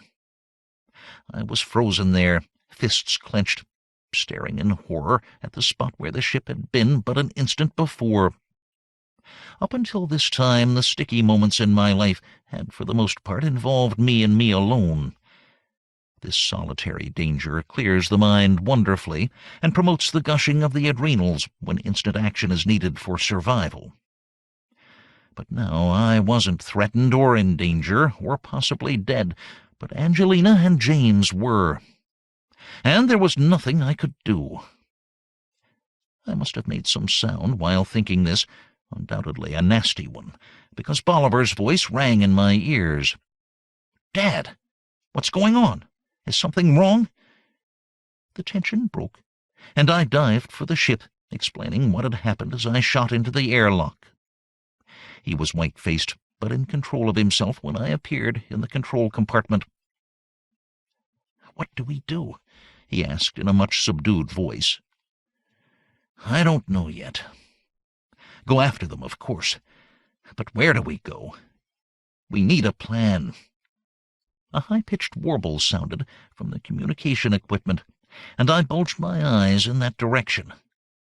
"What is it?" Bolivar asked. "A general psi alarm. I've read about it in the training manuals, but I never heard of it being used before." I punched a course into the controls. "As you undoubtedly know, radio waves travel at the speed of light, so that a message transmitted from a station 100 light-years away would take 100 years to reach us. Not the speediest form of communication, so most messages are carried in ships from point to point. This is also the only form of communication that is exempt from Einsteinian laws. Psi, which appears to be instantaneous, so the Psi men can talk to one another brain to brain without a time lag. All of the good ones work for the League, and most of these for the Special Corps. There are electronic devices that can detect Psi communication, but only at full strength and on a simple on-off basis. Every League ship is equipped with a detector like this, though they have never been used except in tests. To make them switch on, every Psi man alive broadcasts the same thought at the same time. The single word, trouble. When this Psi alarm is received, every ship space warps to the nearest broadcast station to find out what is wrong. We're on our way. Mom and James, finding them will take some thought and some help. And, call it a nagging hunch, but I have a feeling that this alarm is not unrelated to this present business we are involved in. Unhappily, I was right.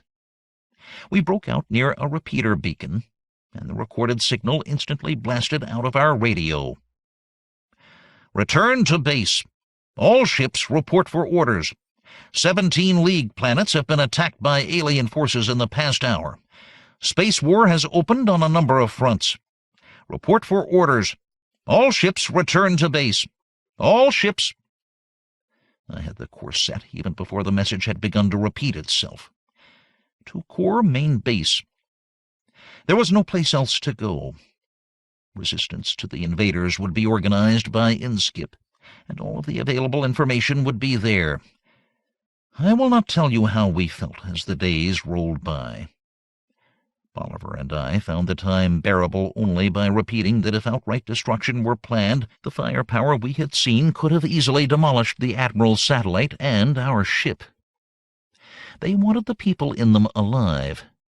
They had to. We did not dare think why they wanted them. Just that they were prisoners someplace, and that we would get there and free them. I flew the ship by reflex as we broke out of space warp near the base. Slamming in at maximum Gs, reversing at the last possible moment, again at maximum reverse thrust, killing the controls as the magnetic grapples took hold, reaching the port while it was still opening. With Bolivar at my side all of the way. We went through the quarters at the same pace, and into InSkip's office to find him sound asleep and snoring on his desk. "Speak!" I commanded, and he opened a pair of the reddest eyes I have ever seen, then groaned. "I should have known. The first time I have tried to sleep in 4 days, and you appear. Do you know what? I know that one of those space whales swallowed my cruiser, along with Angelina and James, and we have been bucketing back here in a patrol boat for some time." He was on his feet, swaying. "I'm sorry. I didn't know. We've been busy." He staggered to a cabinet and gurgled dark liquid out of a crystal bottle into a glass, which he drained. I sniffed the bottle and gurgled myself the same amount. "Explain," I ordered. "What's been going on?" "Alien invasion. And let me tell you that they are good. Those space whales are heavily armored battleships, and we have never been able to dent one. We have nothing that can touch them in space, so all we can do is retreat. They've made no planetary landings yet that we know of, just bombardment from space, because our land-based units are strong enough to keep them off. We don't know how long this will last." "Then we are losing the war?" 100%. "How optimistic. You wouldn't care to tell me who we are fighting?" "Yes. Them. These." He flicked on the screen and stabbed the buttons, and, in gorgeous color and three-dimensional reality, a loathsome form hung before us, tentacled, slimily green, clawed, and greasy, with far too many eyes sticking out in odd directions, as well as a number of other appendages best left undescribed. "Ugh," Bolivar said, speaking for all of us. "Well, if you don't like that," InSkip growled, "how about this? Or this?" The slideshow of slugs clicked by, creature after creature, each one more loathsome, was it possible, than the one before.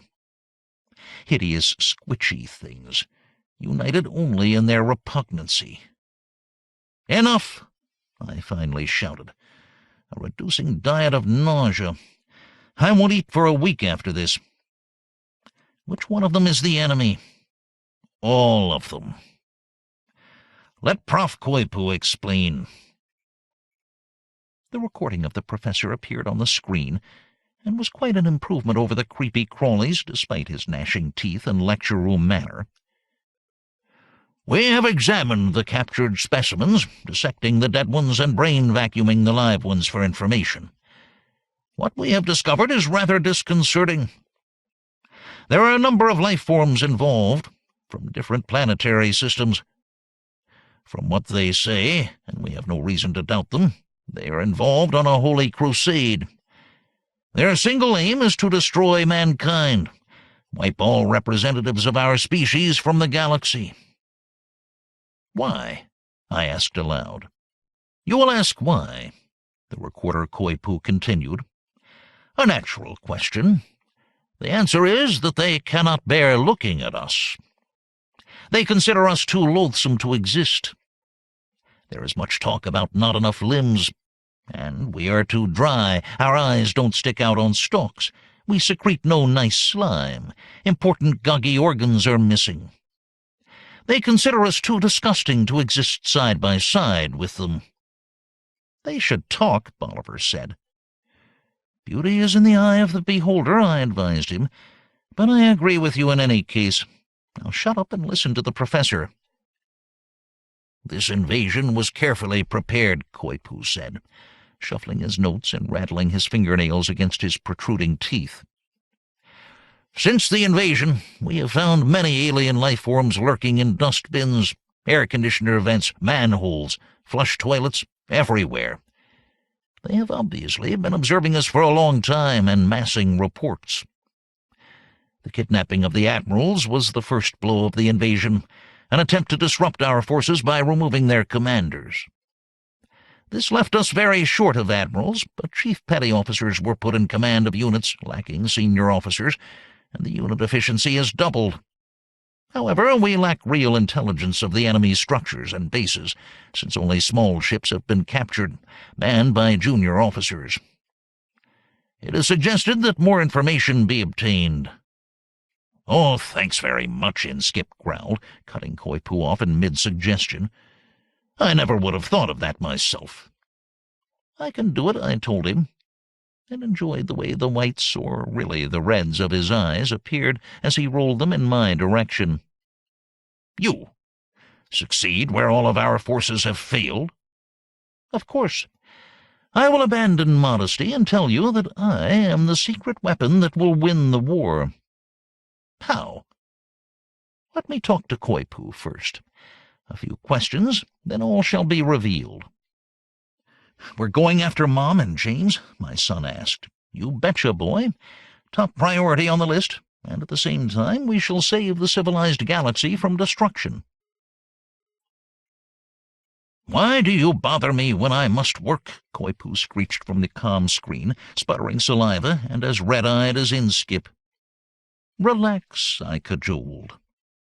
I will solve all your problems for you, as I have done in the past, but I must enlist your aid to do so. How many different species of alien have you discovered so far? 312. But why? I'll tell you in a moment. All sizes, shapes, and colors? You better believe it. You should see my nightmares. No, thank you. You must have discovered the language they use to communicate with each other. Is it difficult? You already speak it. It's Esperanto. Come off it, Koipu. You can't scream at me in that tone of voice, he said hysterically. Then got control of himself, took a pill, and shuddered. Why not? They obviously have been watching us for a long time, learning all about us before they invaded. They would have heard a lot of our languages, then settled on Esperanto just as we did, as the simplest, easiest, and most efficient form of communication. You've sold me. Thank you, Professor. Get some rest, because I'll be over there, and you are going to outfit me to slip into the alien HQ and discover what is going on, and to rescue my family, and maybe the admirals if I get a chance. Just what the hell are you talking about? Inskip snarled, with Koipu's screened image echoing the same words in an equally repellent tone of voice. Simple.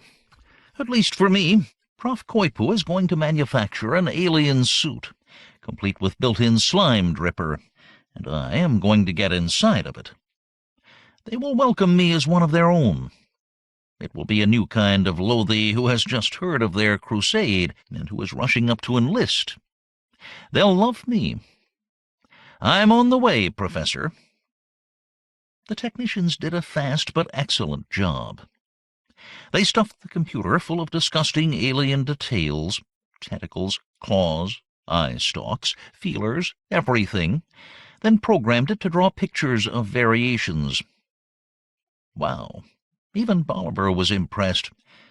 We put a couple of them together and juggled the result around a bit, and came up with one that would suit. "That's my dad," Bolivar said, walking around the thing and admiring it from all angles. It looked roughly like a miniature Tyrannosaurus rex, with advanced leprosy and molting fur. A biped for the obvious reason that I was one. The heavy tail, which bifurcated into sucker-tipped tentacles at the end, both balanced the weighty device and contained storage space for the power plant and equipment.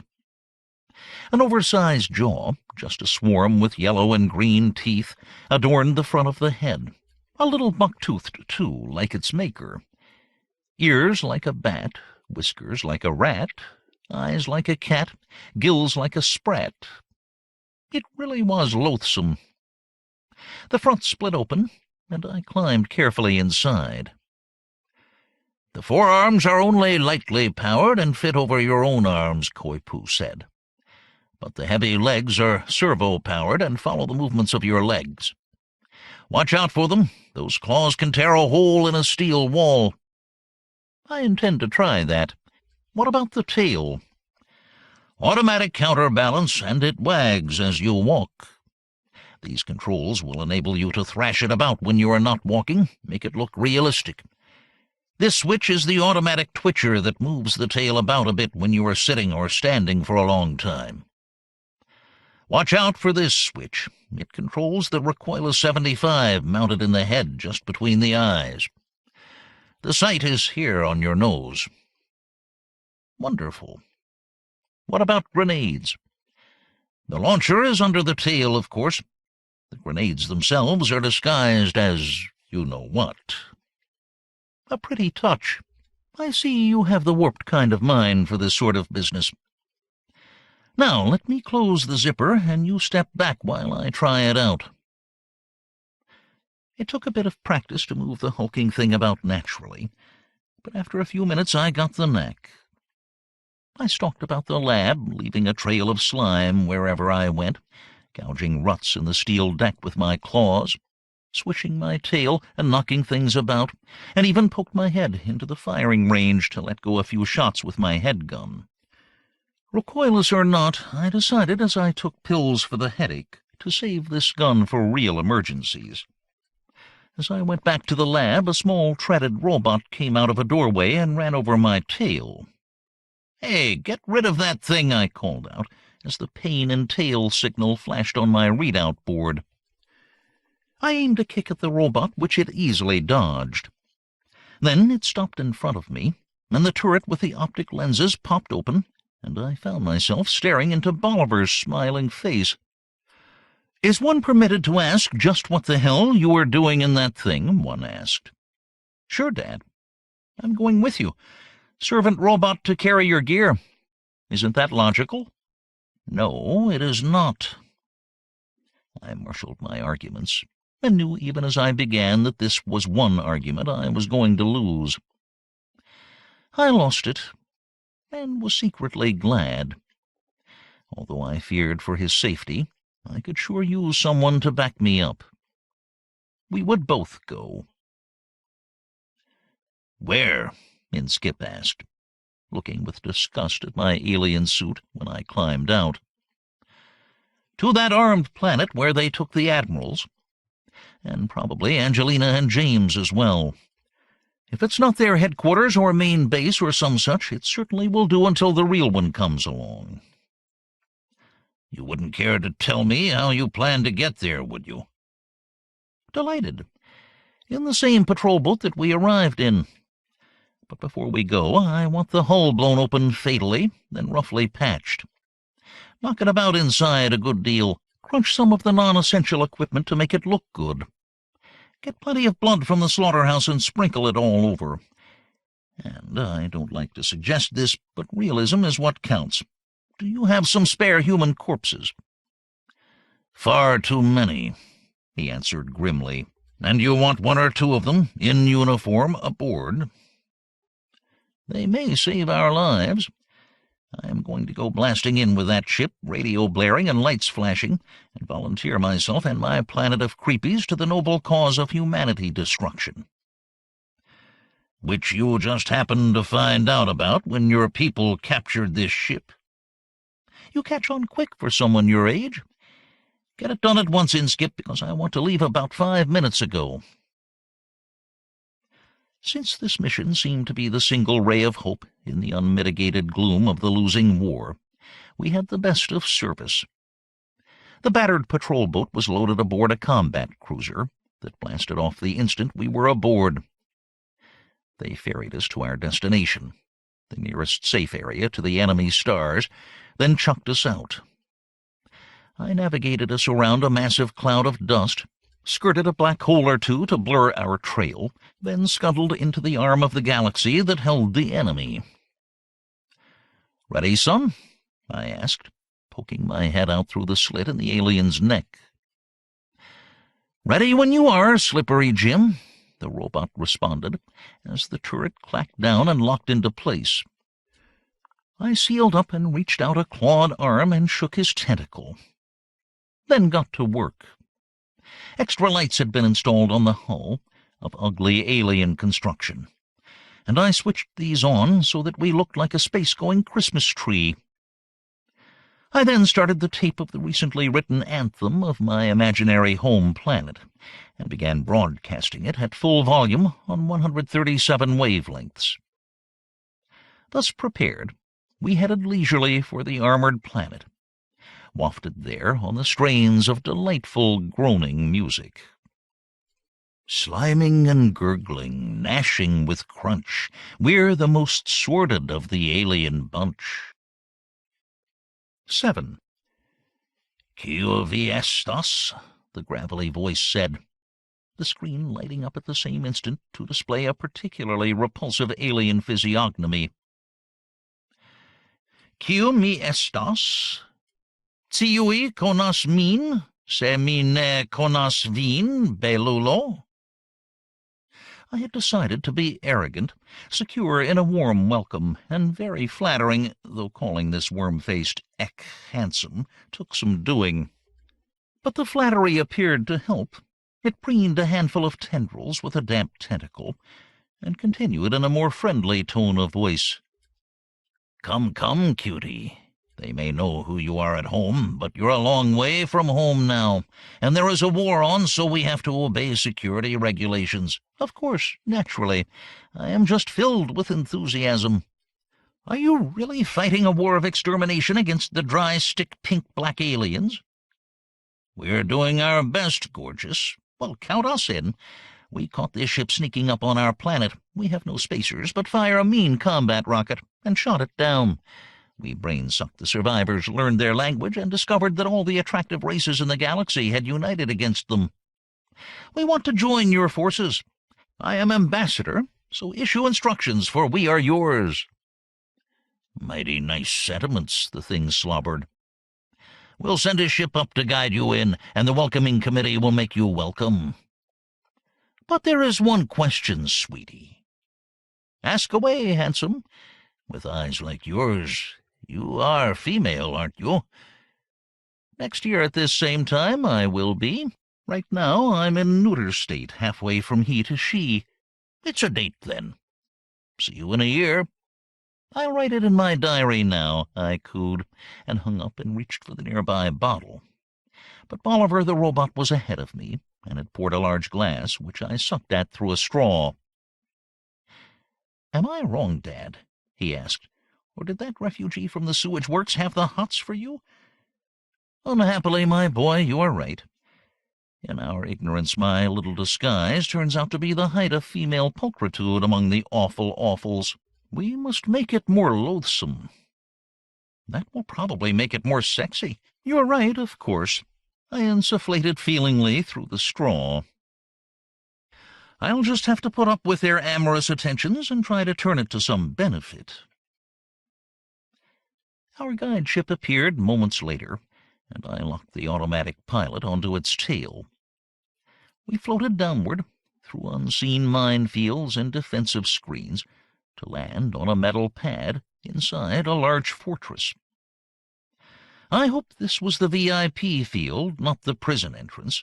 "You'll want your helmet, won't you, Dad?" Bolivar said, in a robotic tone of voice, drawing me back from the brink of my sea of black thoughts. "Right you are, O good and noble robot." I put on the gold-plated steel helmet with the diamond nebula on front and examined my image in the mirror. Delicious. And best not to call me Dad any more. It gives rise to some impossible biological questions. An improbable parade of slithering, hopping, and crawling figures slopped up when we appeared through the lock, the Bolivar robot carrying the carefully constructed alien luggage. One individual in slimy gold braid stepped out of the pack and waved a lot of claws in my direction. "Welcome, Stellar Ambassador," it said. "I am Garbage, first official of War Council." "A pleasure, I'm sure. I am Sleepery Jean of Gestunken."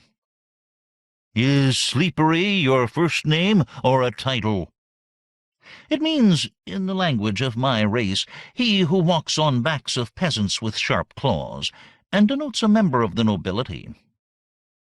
"A remarkably compact language, Sleepery. You must tell me more about it again in private." 6 of his 18 eyes winked slowly, and I knew the old sex appeal was still at work. "I'll take you up on that my next fertile period, Garb, but for now it is war. Tell me how things go and what we of Gestunken can do to aid this holy cause." "It shall be done.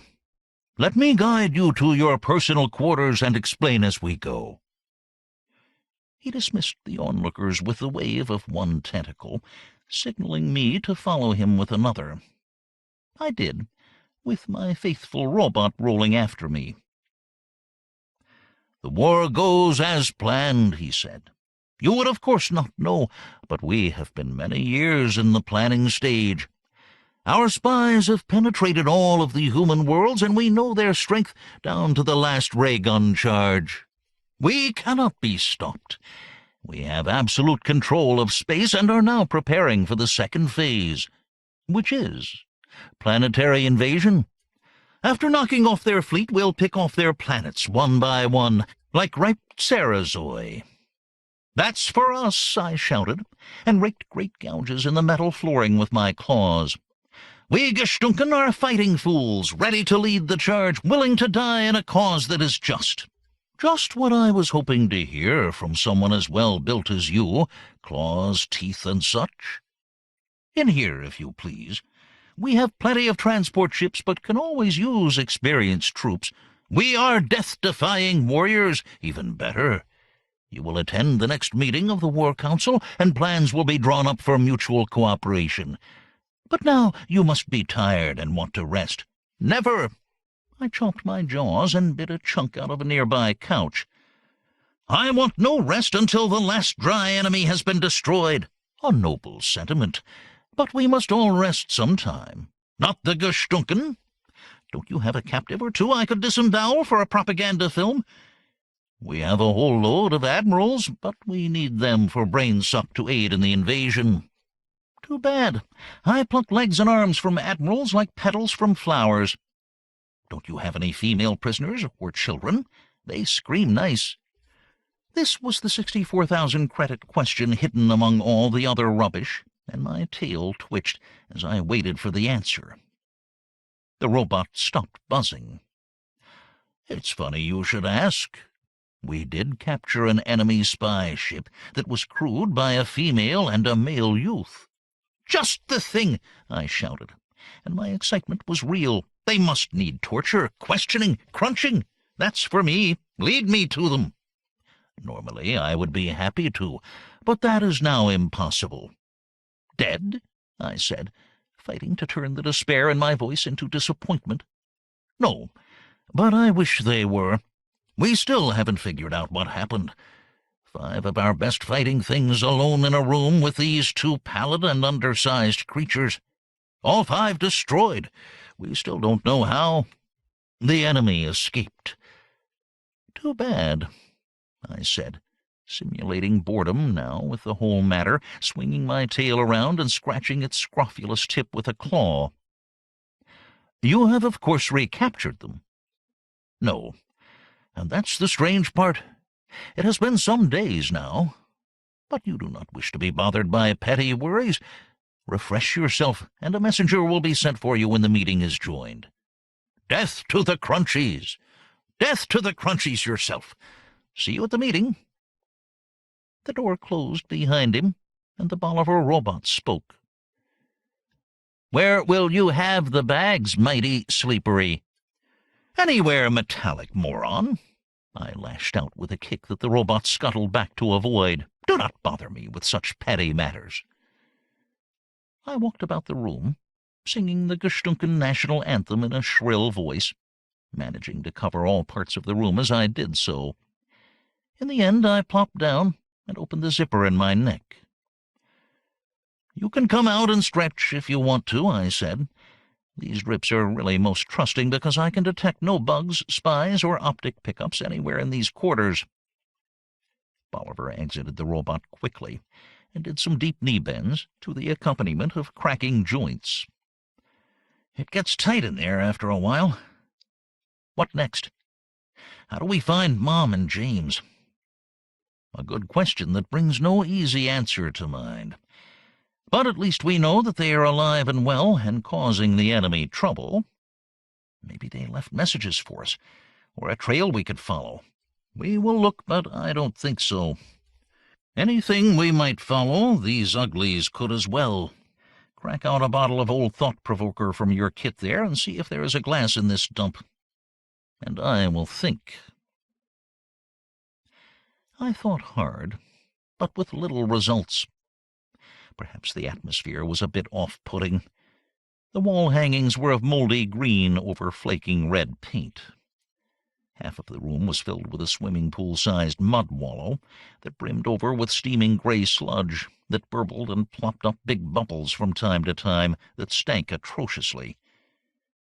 Bolivar went exploring, but after almost being sucked under by the sanitary arrangements and having a quick look at the food supply, he turned as green as my alien hide, he was happy enough to sit and switch channels on the TV.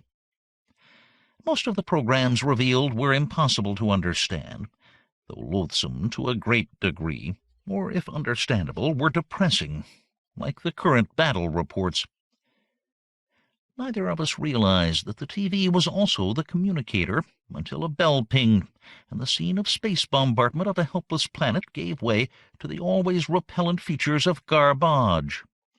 Luckily, the diGriz reflexes were still operating. Bolivar dived aside out of the range of the pickup while I kept my back turned while I zipped up my neck. "I do not wish to disturb you, Jim, but the War Council meets and wishes your presence. The messenger will show you the way. Death to the Crunchies!" Yeah, I muffled as his image faded, trying to get my head into the right position among the folds of plastic flesh. A grating sound issued from an annunciator by the door.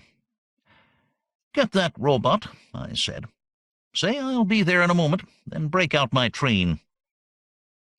When we issued forth, the monster who had been sent to fetch me goggled his eyes at the scene. Impressive, too, since he had a couple of dozen eyes that suddenly protruded a good meter on stalks. "Lead the way, Spaghetti Head," I ordered. He went, and I followed in turn by my robot, who held the free end of the train that was buttoned about my shoulders. This attractive garment was a good 3 meters of shining purple fabric, picked out with gold and silver stars, and edged with heavy, shocking pink lace. Yummy. Luckily, I didn't have to look at the thing, but I pitied poor Bolivar, who did. I was sure the locals would love it. Not that I needed a train, but it seemed the simplest way to keep Bolivar by me at all times. The council was impressed. If Globble's slurps and grunts are meant to be flattery, and I went twice around the council chamber before taking the indicated seat. "Welcome, lovely Sleepery Jean, to our war council," Garbage slobbered. "Rarely has this chamber been graced by such a gorgeous presence. If all the Gestunken are like you, and good fighters too, I am sure, this war will be won on morale alone." "A propaganda film," something black, damp, and repulsive gurgled from the far side of the room. "Let us share our pleasure with the troops in the field and reveal this lovely presence to all. Also, let's mention all the extra combat troops we will soon have." "Great idea! Wonderful!"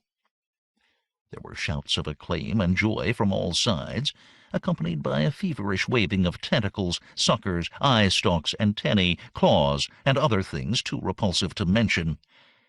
I almost lost my lunch, but smiled and clattered my teeth together to show how pleased I was. I don't know how long this sort of nonsense would have gone on, if the secretary thing had not hammered loudly on a large bell with a metal hammer. "We have urgent business, gentle things. Can we get on with it?" There were angry shouts of spoil sport and worse, and the secretary cringed.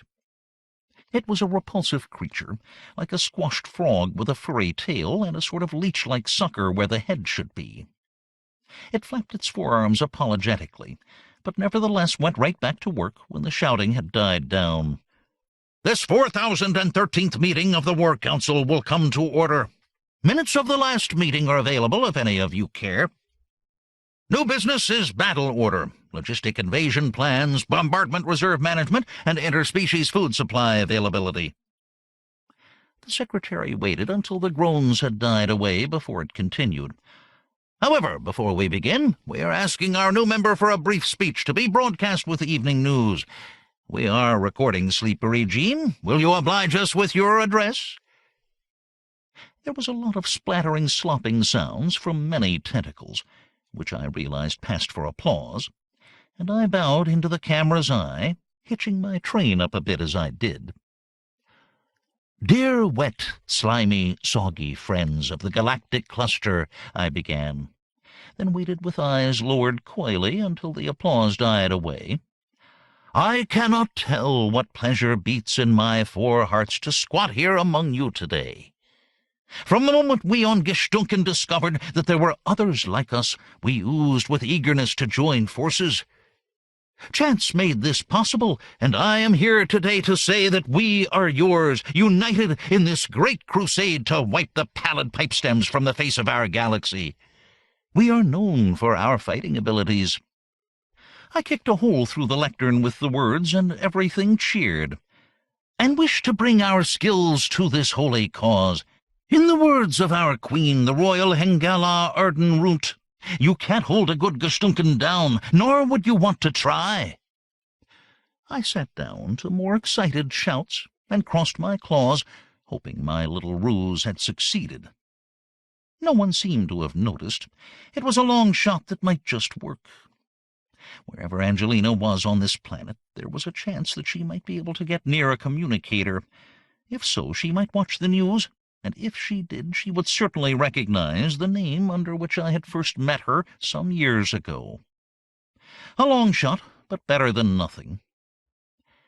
My fellow monsters were not really happy with work, but the sordid little secretary managed to drive them to it eventually. I memorized all the essentials of the various war plans, and being a newcomer, offered no suggestions. Though when I was asked how many combat troops we Gestunken could field, I gave inflated figures that got them all happy again. It went on like this for far too long, and I wasn't the only one who cheered when the secretary announced that the meeting was adjourned. Garbage writhed up and laid what I can only assume was a friendly tentacle across my tail. "Why not come to my place first, cutie? We can crack a crock of rotted slung juice and have a nibble or two of pike. A good idea." "Wonderful, Garbaby, but Sleepery is sleepy and must get the old beauty rest. After that we must get together. Don't call me, I'll call you." I swept out before he could answer, the robot rushing after with the end of my train. down the rusty corridors to the door to my own place, hurrying through it happily to escape the passionate embraces of my loathy Lothario. But the door slammed shut before I could touch it, and a blaster shot burned the floor next to me.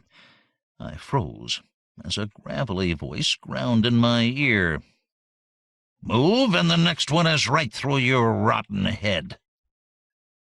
8. "I'm unarmed," I shouted, in a voice just as hoarse as that of my unseen attacker. "I'm reaching for the sky. Don't shoot." Was that voice somehow familiar? Dare I risk a look? I was trying to make my mind up when Bolivar made it up for me. He popped open the robot and stuck his head out. "Hi, James," he called cheerily. "What's wrong with your throat? And don't shoot that ugly alien, because your very own dad is inside." I risked a look now to see James lurking behind a piece of furniture, jaw and blaster hanging limply with astonishment. Angelina, tastefully garbed in a fur bikini, stepped in from the other room, holstering her own gun. "Crawl out of that thing at once," she ordered, and I struggled free of its plastic embrace and into her decidedly superior one. "Yum," she yummed after a long and passionate kiss was terminated only by lack of oxygen. "It has been light years since I've seen you." "Likewise. I see you got my message. When that creature mentioned that name on the news broadcast, I knew you were involved somehow. I had no way of knowing you were inside, which was why we came with the guns. Well, you are here now, and that is what counts. And I love your outfit." I looked at James's fur shorts. "And James's as well. I see you go to the same tailor." "They took all our clothes away," James said in the same rough voice. I looked at him more closely. "Does that scar on your throat have anything to do with the way you talk?" I asked. "You bet. I got it when we escaped. But the alien that gave it to me, that's where we got the fur we're wearing." "That's my boy. Bolivar, crack a bottle of champagne out of our survival kit, if you please. We shall celebrate this reunion while your mother explains just what has happened since we saw her last." "Quite simple," she said, wrinkling her nose delightfully at the bubbles. "We were engulfed by one of their battleships. I'm sure you saw that happen." "One of the worst moments of my life," I moaned. "Poor darling." As you can imagine, we felt about the same way. We fired all the guns, but the chamber is lined with collapsium, and it did no good. Then we held our fire to get the aliens when they came to get us, but that was no good either. The ceiling of the chamber came down and crushed the ship, and we had to get out. That was when they disarmed us. They thought. I remembered that little business you did on Barada with the poisoned fingernails, and we did the same here. Even our toenails, so when they took our boots away, it helped us. So we fought until our guns were empty, were grabbed, taken to a prison or a torture chamber. We didn't stay long enough to find out. Then we polished off our captors and got away." "Wonderful. But that was endless days ago.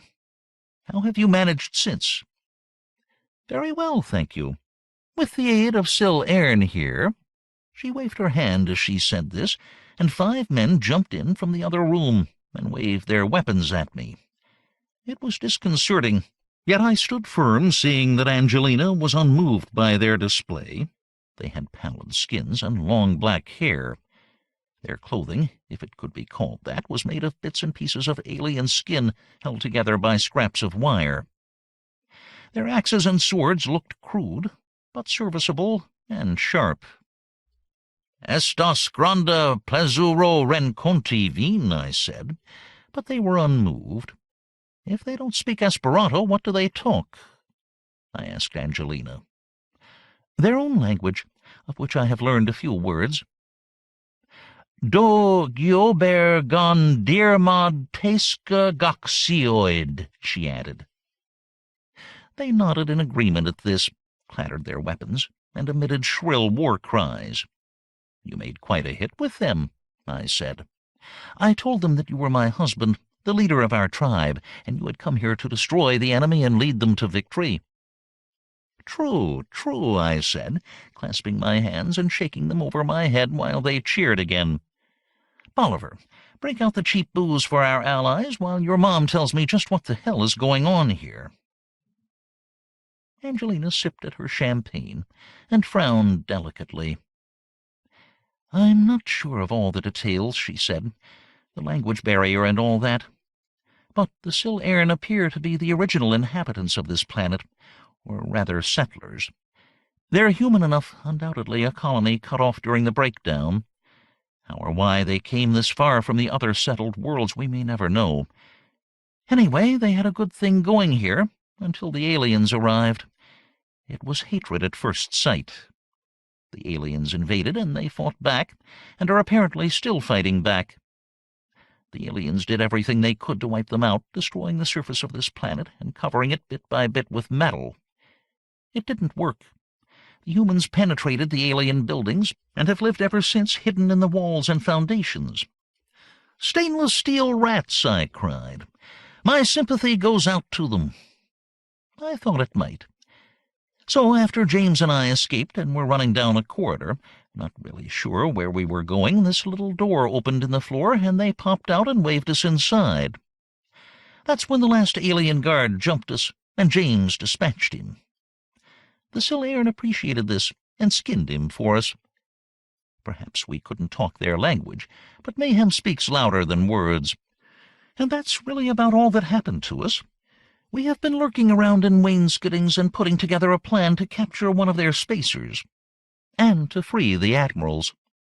You know where they are. Of course, and not too far away from here. Then we need a plan, and I need a good night's rest. Why don't we sleep on it and do battle in the morn? Because there is no time like the present, and besides, I know what you have on your mind. Into battle. I sighed. Agreed. What do we do next? That was decided when the door burst open, and my paramour Garbage came charging in. He must have had love on his mind, if the pink nightie he was wearing meant anything, so he was a little off his guard. "Gee, my sweet, why do you stand there unmoving with your neck open?" "Ork!" He added this last when the first sword got him in the hams. There was a brief battle, which he lost quite quickly, though not quickly enough. He was not completely in the room when the fight started, and when his tail was cut off, the last bit, equipped undoubtedly with a rudimentary brain of its own, went slithering back down the corridor and out of sight. "We had better make tracks," I said. "To the escape tunnel!" Angelina cried. "Is it big enough for my alien disguise?" I asked. "No. Then hold all activity for a few moments while I think," I said. Then thought, quickly. "I have it. Angelina, do you know your way around this monster's maze?" "I do indeed." "Wonderful. Bolivar, it's your chance to walk. Out of the robot and let your mother get in. Brief her on the controls, and then go with the others. We'll meet you at whatever place it is you have been staying." "How considerate," Angelina beamed. My feet were getting tired. "James, show your brother the way, and we'll join you later. Better take along some chops from this creature you have just butchered, since we have a few more coming to dinner." "Meaning?" I asked. "The admirals. We can free them with all this weaponry you have imported, and I will lead them to safety in the subterranean ways." There was instant agreement on the plan. In the diGriz family we're used to making up our minds rather quickly, while the Sil-Airn had learned to do the same in their constant war against the enemy. Some moldering floor coverings were thrown back to reveal a trapdoor that was levered up. I was beginning to think that the aliens were not very bright if they let this sort of thing happen under their very noses, or smelling tentacles or whatever. Bolivar and James dropped into the opening, followed by our allies, who exited with many shouts of "Skadon! Skadon!" "It's really quite cozy in here," Angelina said, slipping into place in the robot. "Is there a closed-circuit radio for communication?" "There is. Circuit 13 there, a switch near your right hand. I found it," she said. Then her voice spoke into my ear. "You had better lead the way, and I'll give you instructions as we go." Your slightest wish sends me forth." I stomped out into the corridor with the robot scuttling after. The severed section of tail had vanished.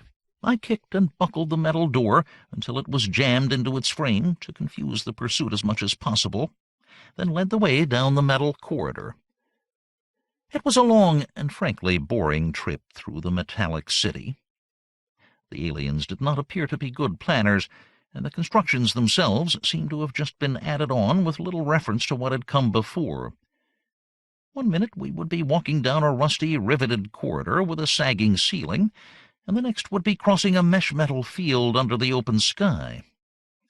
Sometimes the walkways were used as watercourses as well, and I would thrash along at great speed, propelled by my wildly waving tail. The robot was too heavy for this, and could only roll along the bottom. We passed through warehouses, factories. Have you ever seen 1,000 things like decaying alligators all working drill presses at once? Dormitories, and other locales that defy description. And everywhere were the Lothies, chattering away in Esperanto and giving me a big wave as I passed. Very nice.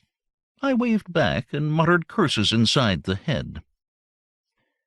"I'm getting a little tired of this," I confided to Angelina on our closed circuit. "Courage, my brave. We are almost there. Just a few kilometers more." A barred gate did eventually appear ahead, guarded by spear-bearing, tooth-rattling creatures who began a great noise when I appeared. They banged their spears on the floor and shouted and chomped so strongly that bits of splintered teeth flew in all directions. "Jean! Jean!" they cried, and "Gestunken forever! Welcome to our noble cause!" They were obviously all fans of the evening news broadcast and had caught my shtick. I raised my claws and waited until the tumult died. Thank you, I cried. "It is my great pleasure to serve beside nauseating creatures like yourselves, spawn of some loathsome world far out among the decaying stars." They were prone to flattery and cried aloud for more. "During my brief time here I have seen things that creep, crawl, wriggle, and flop. But I must say that you are the creepiest, crawlingest, wriggliest, and biggest flop I have met yet." Time out for hoarse shouts of repulsive joy. Then I got down to business. "We on Gestunken have seen only one shipload of pallid crunchies, which we instantly butchered by reflex. I understand you have a whole satellite load of them here. Is that true?" "It is indeed, Jean the Sleepery," one of them spattered. I saw now that it had gold comets screwed into the sides of its head, undoubtedly denoting high rank of some kind. I addressed my questions in its direction. "That is good news indeed. Are they in here?" "Indeed they are." "You don't have an old damaged one you don't need any more for me to disembowel or eat or something?" "Would that I could to please one as cute as yourself, but alas, no. All of them are needed for information purposes, and after that the roster is already full, highest rank first with volunteer disembowelers." "Well, too bad. Is there any chance I can get a peep at them? Know your enemy and all that?" "Just from here. No one is allowed closer without a pass. Just slip an eyeball or two through the bars, and you'll see them over there." One of my fake eyeballs on stalks did have a TV pickup in it, and I slithered it through and turned up the magnification. Sure enough, there they were. And a scruffy lot, too. They shuffled in little circles, or lay on the deck, gray-bearded and gaunt, the rags of their uniforms hanging from them. They may have been admirals, but I was still sorry for them. Even admirals were human once. They would be freed. "Thanks indeed," I said, snaking back my eyeballs. "Most kind, and I'll remember you in my report to the War Council." I waved as we retreated, and they all waved back, and with all those flying tentacles it looked like an explosion in the octopus works. "I am depressed," I confided to my robot wife as we rounded the next bend. No way to get into them that way. Be of good cheer, she radioed, and let's try the next stairwell. If there is a level below this one, then we can penetrate from beneath. My genius, I said, and clattered my claws lovingly on her metallic shoulder. That is just what we shall do. And I believe that dead ahead is just what we are looking for. But how will we know when we are under the right spot? We will know because I planted a sonic transponder while you were making your political speech to those slugs. Of course, you had this in mind all the time. If it were anyone else, I would be green with jealousy. But I writhe with pleasure at the ingenuity of my little wife. Well, if you do, try not to phrase the praise in such male chauvinist pig terms. Women are as good as men, usually better. I stand chastised, robot mine. Lead the way, and I shall follow. We clattered and bumped down a slime-covered stairway into total darkness. Unused. Even better. Angelina switched on some spotlights, and we saw a massive metal door ahead that sealed off the foot of the stairs. "Shall I burn it down?" she asked, poking her head out of the robot for a bit of air. "No, I'm suspicious. Try out your detectors and see if there is any electronic life beneath the surface." "Plenty," she said, sweeping it carefully. "A dozen alarm circuits at least. Shall I neutralize them?" "Not worth the effort. Scan that wall there. If it's clear, we'll go in around the door." We did. These aliens really were simple-minded. The burned-open wall led to a storeroom, and the wall beyond this opened into the chamber the bug door was supposed to guard. Easy enough to do for even an amateur cracksman, and my opinion of the enemy IQ dropped a few more points. "So this is why they didn't want anyone cracking in here," Angelina said, flashing her spotlight around. "The town treasure," I yummed. "We must come back and dip into it when we get a chance." Mountains of money stretched away in all directions, loot of 100 worlds. Gold and platinum bars, cut diamonds, coins, and notes of 100 different kinds. Money enough to build a bank out of, much less open one. My larcenous instincts were overwhelmed, and I kicked open great bags of bullion with my claws and wallowed in the wampum.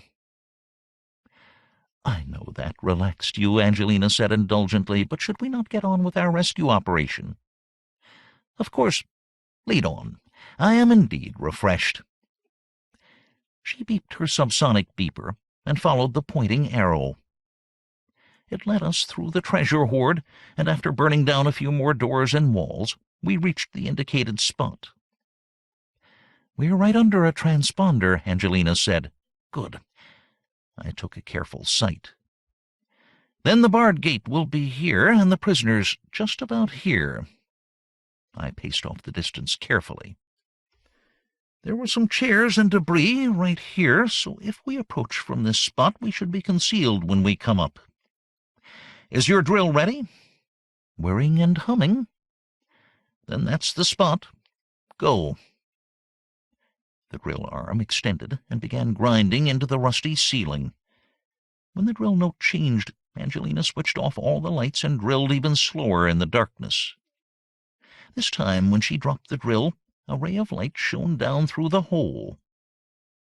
We waited silently, but there was no alarm.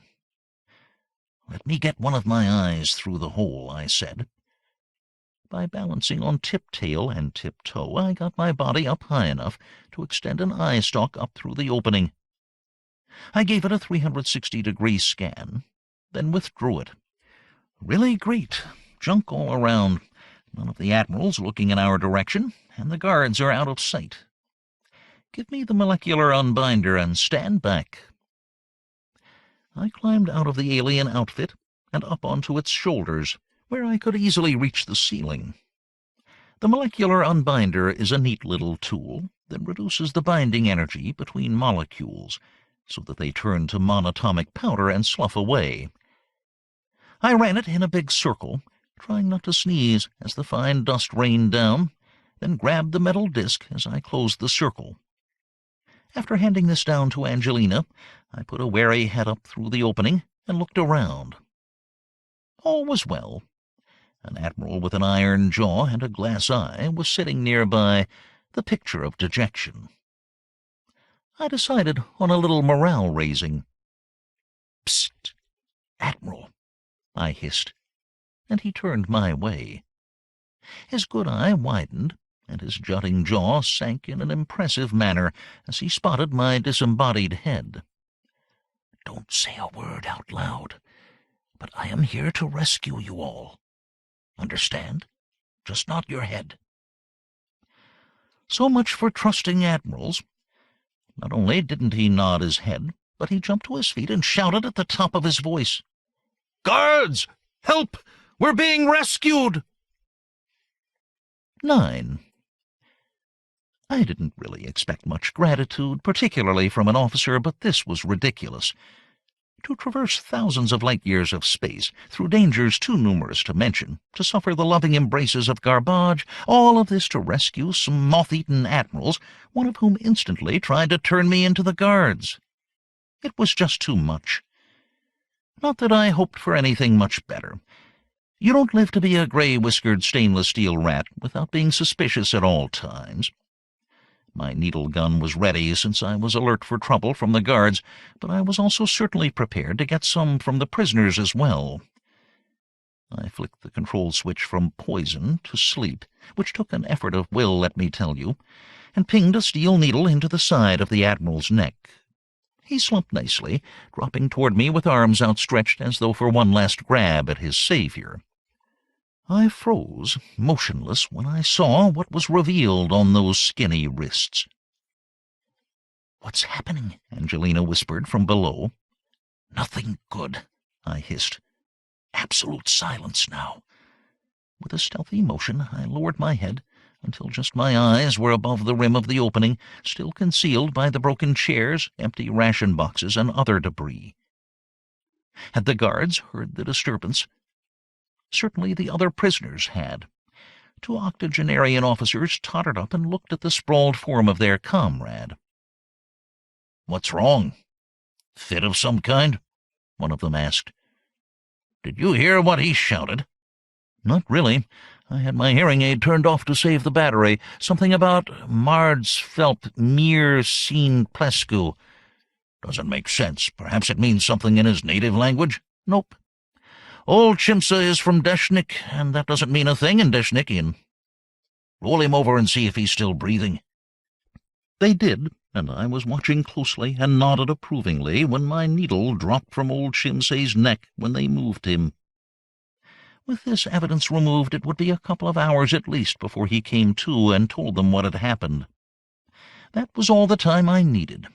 Plans were already forming in my head. Dropping back down, I grabbed the disc of metal so recently removed, smeared the edge with Lipac glue, stronger than welding, and pushed it back up into place. There was a crunching sound as the glue set, and the ceiling, not to mention the floor above, was solid again. Then I clambered back down and sighed heavily. "Angelina, would you be so kind as to turn on some of your lights and to crack out a bottle of my best whiskey?" There was light and a sloshing glass, and patient Angelina waited until it had been lowered from my lips before she spoke. "Isn't it time you confided in your wife just what the hell is going on?" "Pardon me, light of my life, I just had a bad moment there." I drained the glass and forced a smile. "It started when I whispered to the nearest admiral. One look at me and he called the guards. So I shot him." "One less to rescue," she said with satisfaction. "Not quite. I used a sleeping needle. No one heard what he said, so I slipped away, and the opening is sealed, but that is not what is bothering me." "I know you haven't been drinking, but you don't sound too lucid." "Sorry. It was the Admiral. When he dropped over, I saw his wrists. There were red marks like scars around both of them." "So?" she asked in obvious puzzlement. Then her face went suddenly pale. No, it couldn't possibly be. I nodded slowly, finding it impossible to smile. The Gray Men. I could recognize their handiwork anywhere. The Gray Men. Just thinking of them sent a chill down my back. A back, I must add, that is not chill-prone very often. While I am strong and brave and stand up to the physical batterings of life quite well, I, like all of us, find it hard to resist direct assaults on my gray matter. The brain has no defenses once the inputs of the body have been bypassed. Plug an electrode into the pleasure center of an experimental animal's brain, and it keeps pushing the button that supplies the electric fix until it dies of hunger or thirst. Dies happily. Some years ago, while involved in straightening out a little matter of interplanetary invasion, I had been cast in the role of experimental animal. I had been captured and secured, and had seen both of my hands cut off at the wrists. Then had lost consciousness, and when I came to, had seen the hands apparently sewn back on, with scars just like those the Admiral had been sporting. But my hands had never been cut off. The scene had been imprinted directly into my brain. Yet for me it had happened, along with a number of other loathsome things which are better forgotten. The Gray Men must be here, I said, working with the aliens. No wonder the admirals are cooperating. Being firmly structured in the physical world of commands and obedience, they are perfect targets for brain-stomping. You must be right. But how is it possible? The aliens hate all humans, and certainly wouldn't work with the Gray Men. Nasty as they are still human. As soon as she said it that way, I saw the answer clearly. I smiled and embraced her and kissed her, which we both enjoyed, then held her at arm's length, since she was a great distraction to clear thought. Now hear this, my love. I think I see a way out of this entire mess. All of the details aren't clear, but I know what you must do. Could you bring the boys and a crowd of those Silern back here? Go up through the floor, shoot the guards, put the admirals to sleep, then carry them away? I could arrange that, but it would be a little dangerous. How would we get them clear? That's what I will take care of. If I had this entire planet in a turmoil, no one knowing what was happening next or who to take orders from or anything, would that make the job easier? It would certainly simplify things. What do you plan to do? If I told you, you might say that it was too dangerous and would forbid me. Let me say only that it must be done, and that I am the only one to do it. I am off in my alien disguise, and you have 2 hours to assemble the troops. As soon as things start falling apart, make your move. Get them all to some safe spot, preferably near the space drome. I'll get back to my sleeping quarters as soon as I can. Have a guide waiting there for me, but make sure that he knows that he is to wait no more than 1 hour for me to show up. What I have to do will be done by that time, and I will get back. There should be no problems, but if there is, and I'm not there, he is to report right back to you. I can take care of myself, as you know, and we can't jeopardize everything by waiting for one person. When the guide reports back, with or without me, you go. Grab a spaceship, then, at the height of the confusion, and leave this place. And about time, too. I'll expect you back. She kissed me, but did not look happy. You're not going to tell me what you are going to do? No. If I told you, I would have to listen too, and then I might not do it. But it does involve 3 things. Finding the Gray Men, turning them over to our alien friends, then getting out of it myself.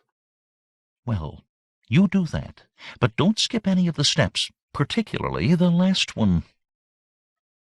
We climbed into our various disguises and departed quickly before we changed our minds. Angelina clattered off with knowledgeable tread, and I thudded off in the opposite direction. I thought I knew the way, but must have made a wrong turning. Looking for a shortcut back to the upper levels, I managed to fall through a rusted plate in the decking into what must have been a covered-over lake or underground reservoir. In any case, I thrashed on for quite a while in the darkness, My course lit only by my glowing eyes, until I found the far end. There was no obvious way out, but I settled that by dropping a grenade from my cloaca and flicking it against the wall with a twitch of my tail. It crumpled nicely, and I crawled through the smoky opening back into the light of day, just in time to see an officer with a patrol of nasties trotting up to see what was the trouble. "Help! Oh, help, please!" I moaned, staggering in small circles, with my claws pressed to my forehead. Thankfully, the officer was also a TV news watcher. "Sweet Sleepery! What is bothering you?" it cried aloud emotionally, showing me about 5,000 rotten fangs and a meter or two of damp purple throat. "Treachery! Treachery in our midst!" I cried. "Send a message to your CO to order an emergency meeting of the War Council. Then take me there at once." It was done instantly, and they took me at my word by wrapping 1,000 sucker-tipped tentacles around me and rushing me off my feet. This made the trip easier and saved my batteries, and I was refreshed and relaxed when they finally dropped me at the door to the conference room. "You are all repugnant, lads, and I shall never forget you," I shouted. They cheered and slapped their suckers against the deck with wet slurping sounds, and I galloped into the conference. "Treason! Treachery! Betrayal!" I cried. "Take your seat and make your statement in the proper form after the meeting is correctly opened," the secretary said. But a thing like a purple whale with terminal hemorrhoids was more sympathetic. "Gentle Jeem, you seem disturbed. We have heard that there has been mayhem in your quarters, and all we can find of the noble Garbage is his tale, which doesn't say very much. Can you elucidate?" "I can, and will, if the secretary will let me." "Oh, get on with it, then," the secretary grumbled ungraciously, looking more and more like a squashed black frog with every passing moment. "Meeting called to order. Sleepery Jeem speaking, re certain grave charges." "It's like this," I explained to the attentive War Council. "We of Gestunken have certain rare abilities, in addition to being inordinately sexy, I mean." They appreciated this last, and there was a lot of squishy banging on the furniture and wet smacking sounds. "Thank you, and the same to you. Now, one thing we can do is smell very good." "Yes, I know, we smell good, too. Sit down, boy, you're in the way. As I was saying, my keen sense of smell led me to believe that there was something not strictly kosher about this planet. I sniffed out humans." Through the cries of shocked horror, I heard shouts of "Sil'ern!" and I acknowledged them with a nod of my head. "No, not the Sil'ern, the natives of this planet. I detected their traces at once, but they are like mouse droppings, and I know the Extermination Corps is surely taking good care of them. No, I mean humans right here in our midst. We have been penetrated." That rocked them back, and I let them shout and writhe a bit, while I sharpened my claws with a file.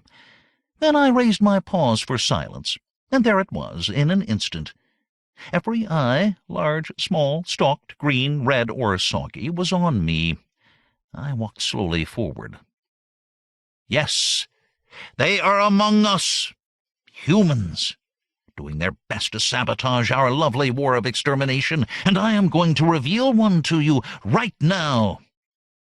My legs' motors hummed, and my power plant grew warm as I sprang into the air with a mighty leap. Sailing in an arc through the air, 20 meters or more, graceful, too, landing with a horrible crunch that set my shock absorbers groaning, dropping down crash onto the secretary's desk, which crushed nicely. Paws extended so that my claws sank through the secretary's damp black hide, picking him up and waving him about as he writhed and shouted. "You're mad! Let me down! I'm no more human than you are!" That was what made my mind up. Up until this moment, it had all been guesswork. The gray men were here, they must be disguised, and the only four-limbed creature other than myself was the secretary, in the position of power to run things, the only really organized alien I had yet encountered. But it was still just guesswork until he had spoken. Roaring with victory, I hooked a recently sharpened claw into the front of his throat. Dark liquid spurted out, and he screamed hoarsely.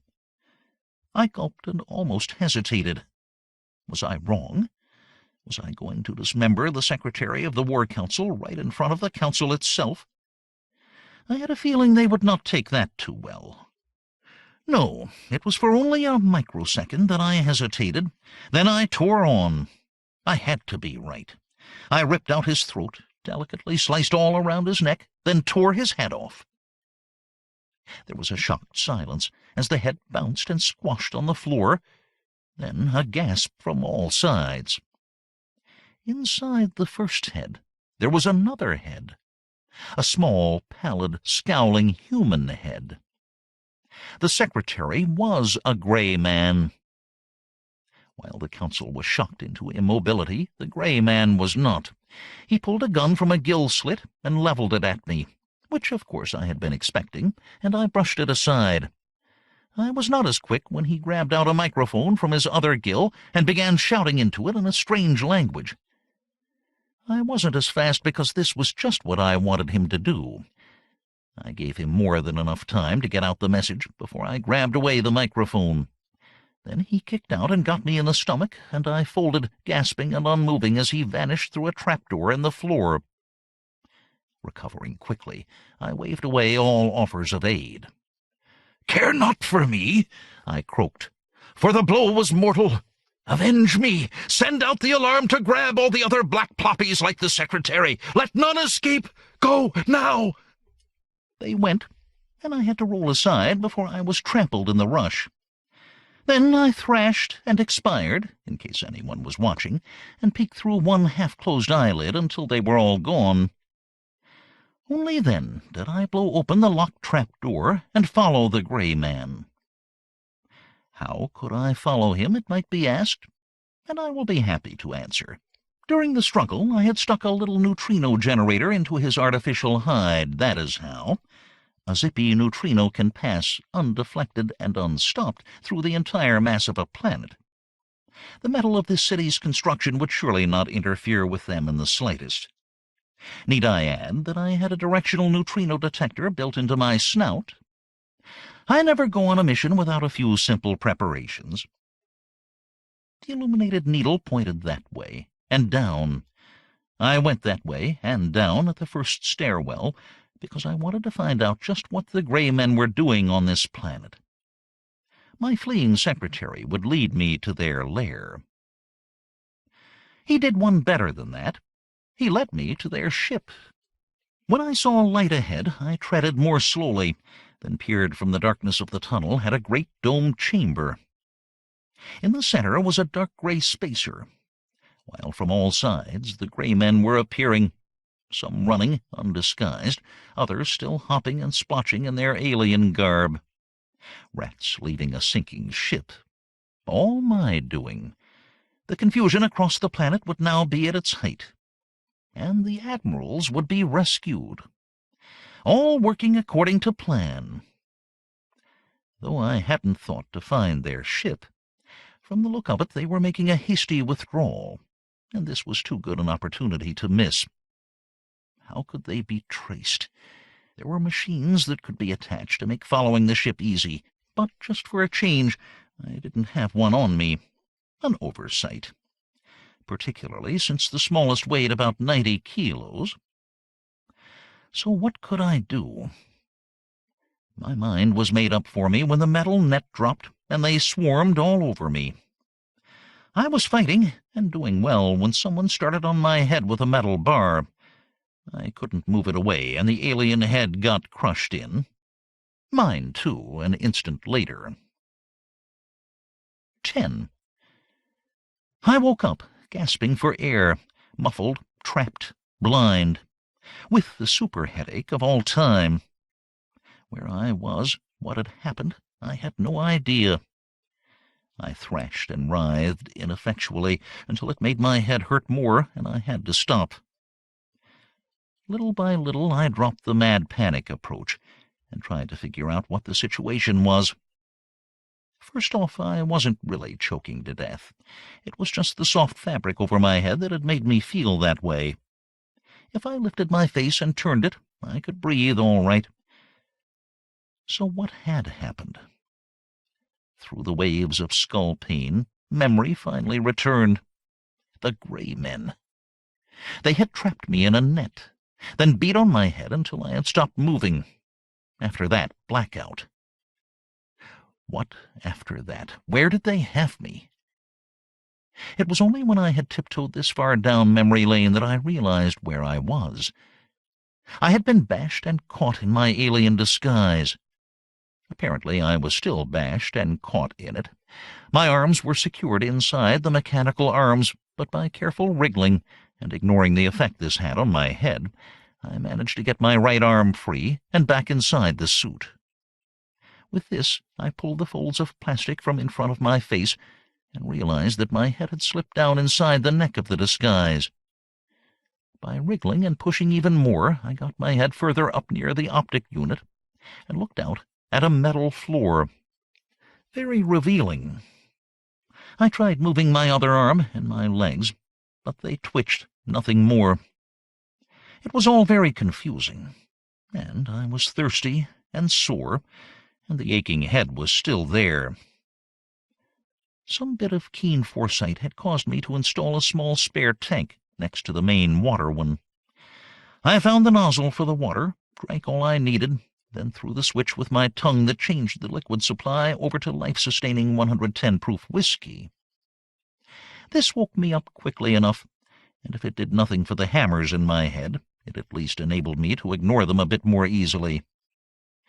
If I couldn't move very much, at least I should be able to manipulate the eye controls. With some difficulty, I got the one out on the stalk functioning and turned it around in a circle. Interesting indeed. I very quickly saw that the reason I could not move was because heavy chains secured me solidly to the steel floor. They had been welded into place, so there was little chance of escape.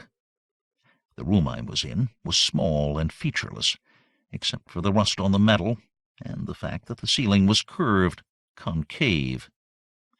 This reminded me of something, and another suck at the whiskey unearthed the fact. Spaceship. I was inside a spaceship. The spaceship I had seen just before the lights went out. The Gray Men ship, and undoubtedly no longer grounded but in space, and on the way somewhere. I had a good idea just where, but I did not want to think about that depressing thought just yet. There was an unsolved question that had to be answered first. Why had they secured me inside my disguise? "Because, dummy, they didn't know it was a disguise," I shouted, and instantly regretted it since my head echoed like a drum. But it had to be true. The alien outfit was a good one, designed to bear the closest inspection. They had jumped me and knocked me out. At no time had they any clue that I was other than what I pretended to be, just one more alien ugly. And they must have been in a big hurry. The crude welds that held the chain showed that. They had to leave the war planet before a couple of million slimy monsters dropped on them and ate them. Pack me aboard, weld me into place, blast off for an unknown destination, then take care of me later. "Whoopee!" I shouted in the tiniest whisper, then went to work to get out of the disguise. It was a hard wriggle, but I made it, crawling out through the open neck like a newborn moth from a chrysalis. I stretched and cracked my joints and felt much better. Better still when I had abstracted my needle gun from the disguise. Now, standing on the metal deck, I could feel the slight vibration of the drive. We were in space and going somewhere. Free of my chains, with a sturdy gun in my hand, I could face the fact I had ignored earlier. The odds were at least 10-1 that we were going home, to the planet of the Gray Men. That was not a very nice prospect, but the odds were also good that I could do something about it, now, well before we landed, and before someone came to see how I was doing. They would be tired, bashed about after their escape, possibly off guard. What I had to do must be done soonest, which was fine by me. I switched the needle gun from explosive to poison, then on to sleep. While I was sure that the gray men deserved killing 1,000 times over, I just could not do it in cold blood. No executioner I. Knocking them out would do just as well for now. If I captured the ship, I could chain them all and lock them up. If I didn't win, the number of enemies remaining would make little difference. "Onward, slippery Jim diGriz, savior of mankind," I said to cheer myself up. Then was instantly depressed again when I tried the handle on the small door and found it securely locked. Thermite, of course. How could I be so forgetful? I chided, and went back to the alien outfit. The dispenser still worked, and a grenade plopped out and dropped to the deck. Then it was simply a matter of activating the sticky molecules on the end, pressing it to the lock, and setting it off.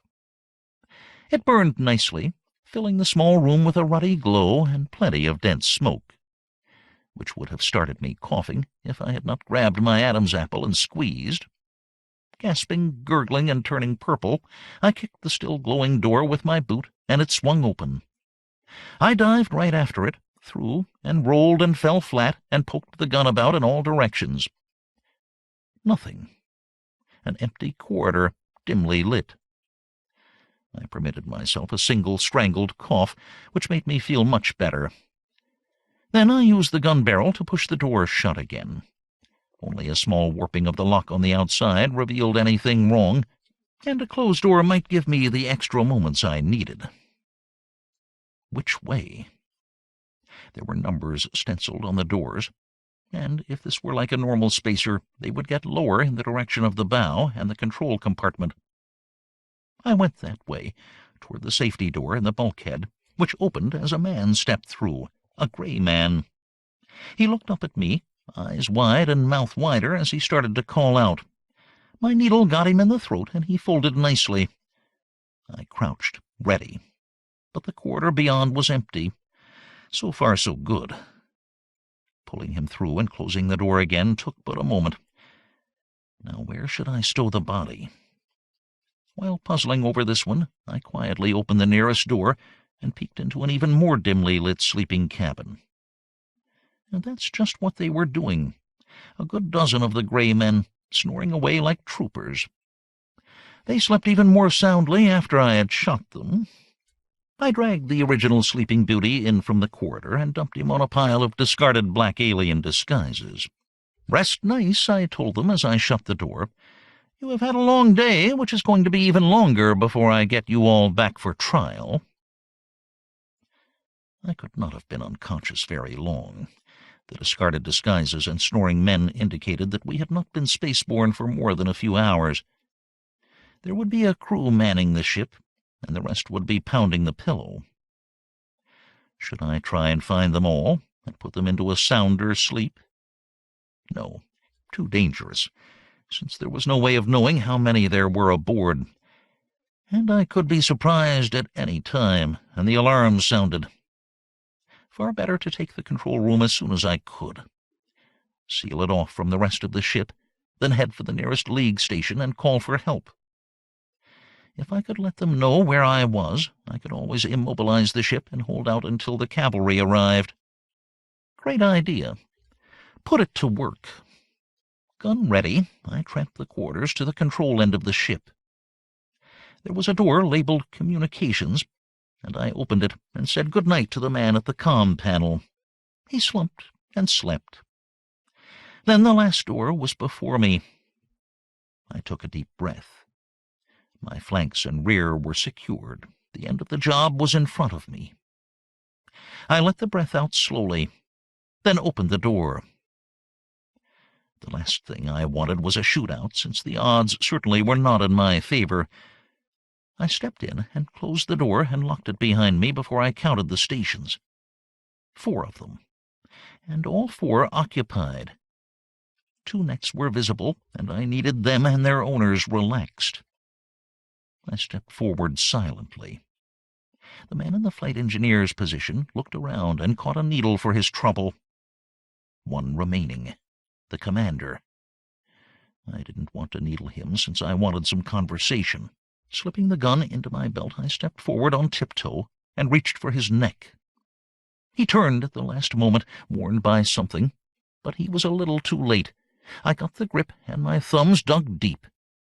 His eyeballs bulged quite charmingly as he thrashed and kicked about for some seconds before going limp. "Score 16-1 for the good guys," I cackled with pleasure, then did a little war dance around the room. "But finish the job, you daring devil, before celebrating too much." I was right, and I usually gave myself good advice.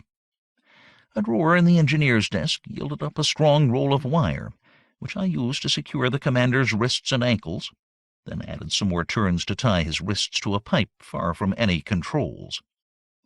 The other 3 men I laid out in a neat row beside him, before I tapped some questions into the computer.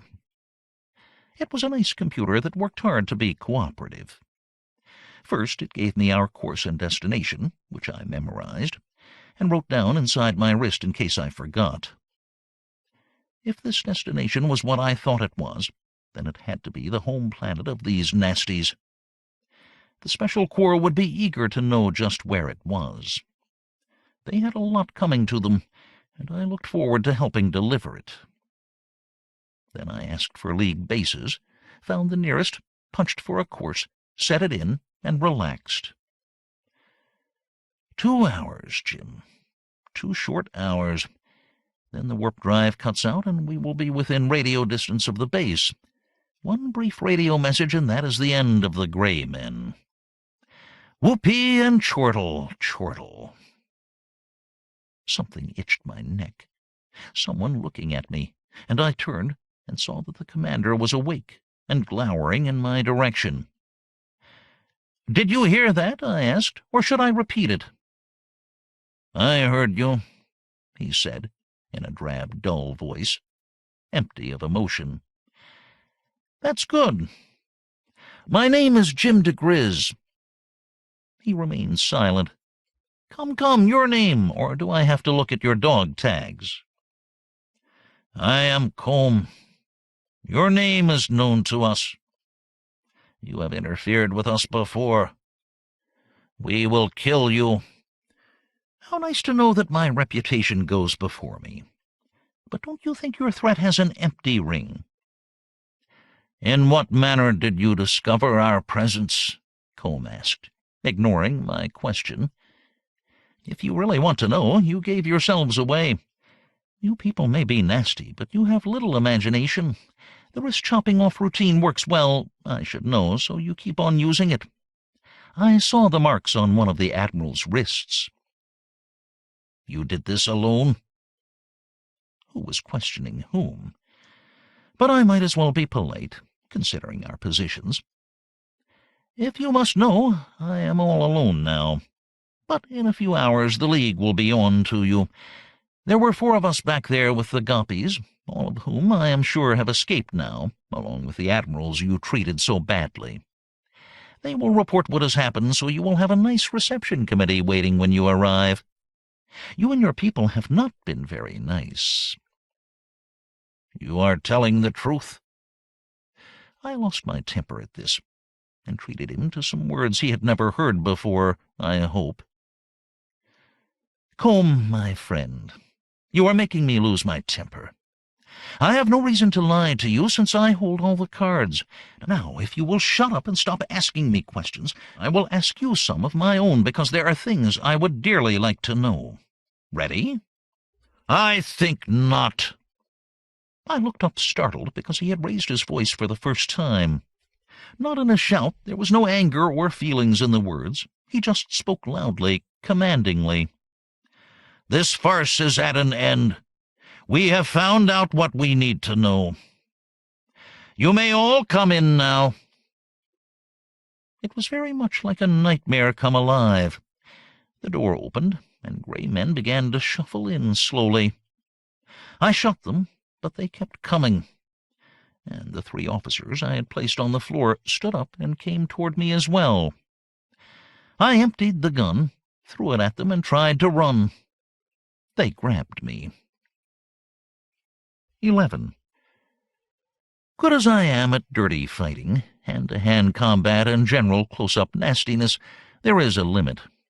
The limit being an apparently inexhaustible supply of the enemy. To make matters worse, they really weren't very good fighters. About all they did was grapple. It was enough. I knocked back the first two, slugged the next few, chopped a couple more, and they kept on coming. And, frankly, I was beginning to get tired. In the end, they simply swarmed over me and overwhelmed me, and that was that. Shackles were clicked into place around my wrists and ankles, and I was tossed onto the control room floor. The sound led the battered away, and the officers went back to their positions at the controls. Changing my course back to the original one, I noted with dark depression. When he had done this, Combe turned his chair about to face me. "You tricked me," I said. Not a bright remark, but something that might get the conversation rolling. "Of course." Laconic was the name of the game with the gray men. Never use a word when none would do.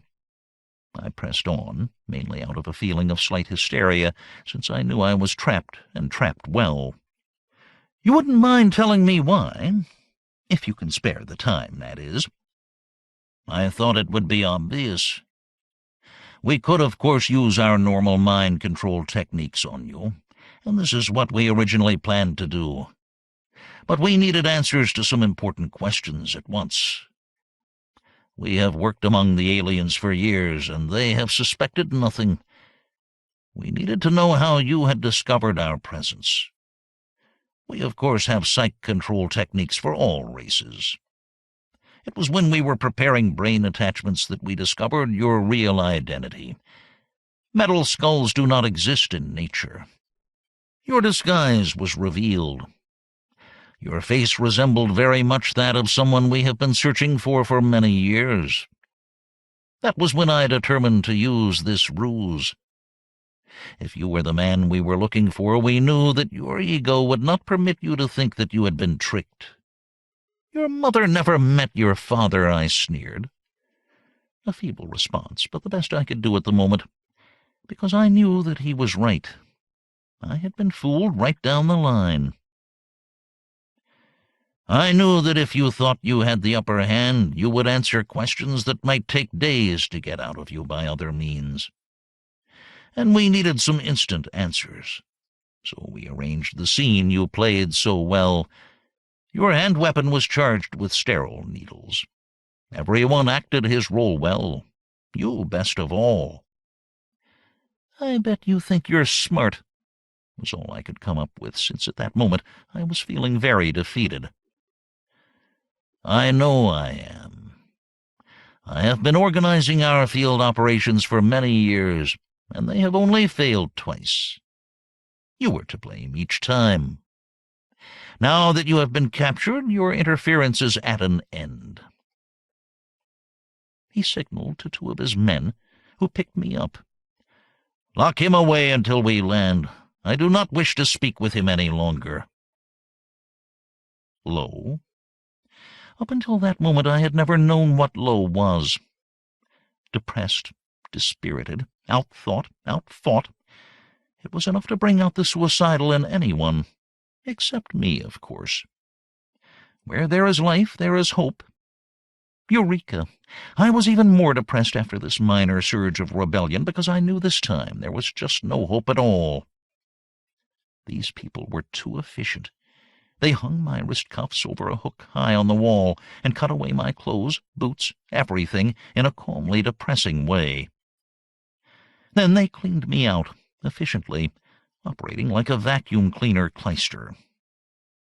All of the obvious devices, picklocks, grenades, blades, saws, were stripped from me first. Then they went over me again, slowly, with fluoroscopes and metal detectors, removing painfully those other devices that were better hidden. They even x-rayed my jaws and removed a few teeth that had never been discovered before. When they were done, I was pounds lighter, and as bereft of helpful gadgetry as a newborn babe. It was all quite humiliating, particularly when they took everything away and just left me lying there naked on the cold deck. which I discovered was getting colder all the time. When moisture began to condense on it, I found myself growing blue and chattering with the chill. I began to howl and thrash about. This warmed me up a bit, and eventually led to one of the gray men poking his head in the door. "I am freezing to death," I clattered through trembling teeth at him. "You are deliberately chilling the air to torture me." "No," he answered with utmost blandness. "That is not one of our tortures. The ship was warmed when the ports were open and is now returning to normal temperature. You are weak." "I am freezing to death. Maybe you chilly chaps from your icebox world can live at this temperature, but I can't. So give me some clothes or kill me quickly now."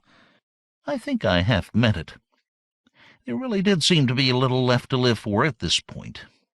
He thought about it for a bit, then exited, but returned fairly soon with 4 helpers and a padded coverall. They took off the fetters and dressed me.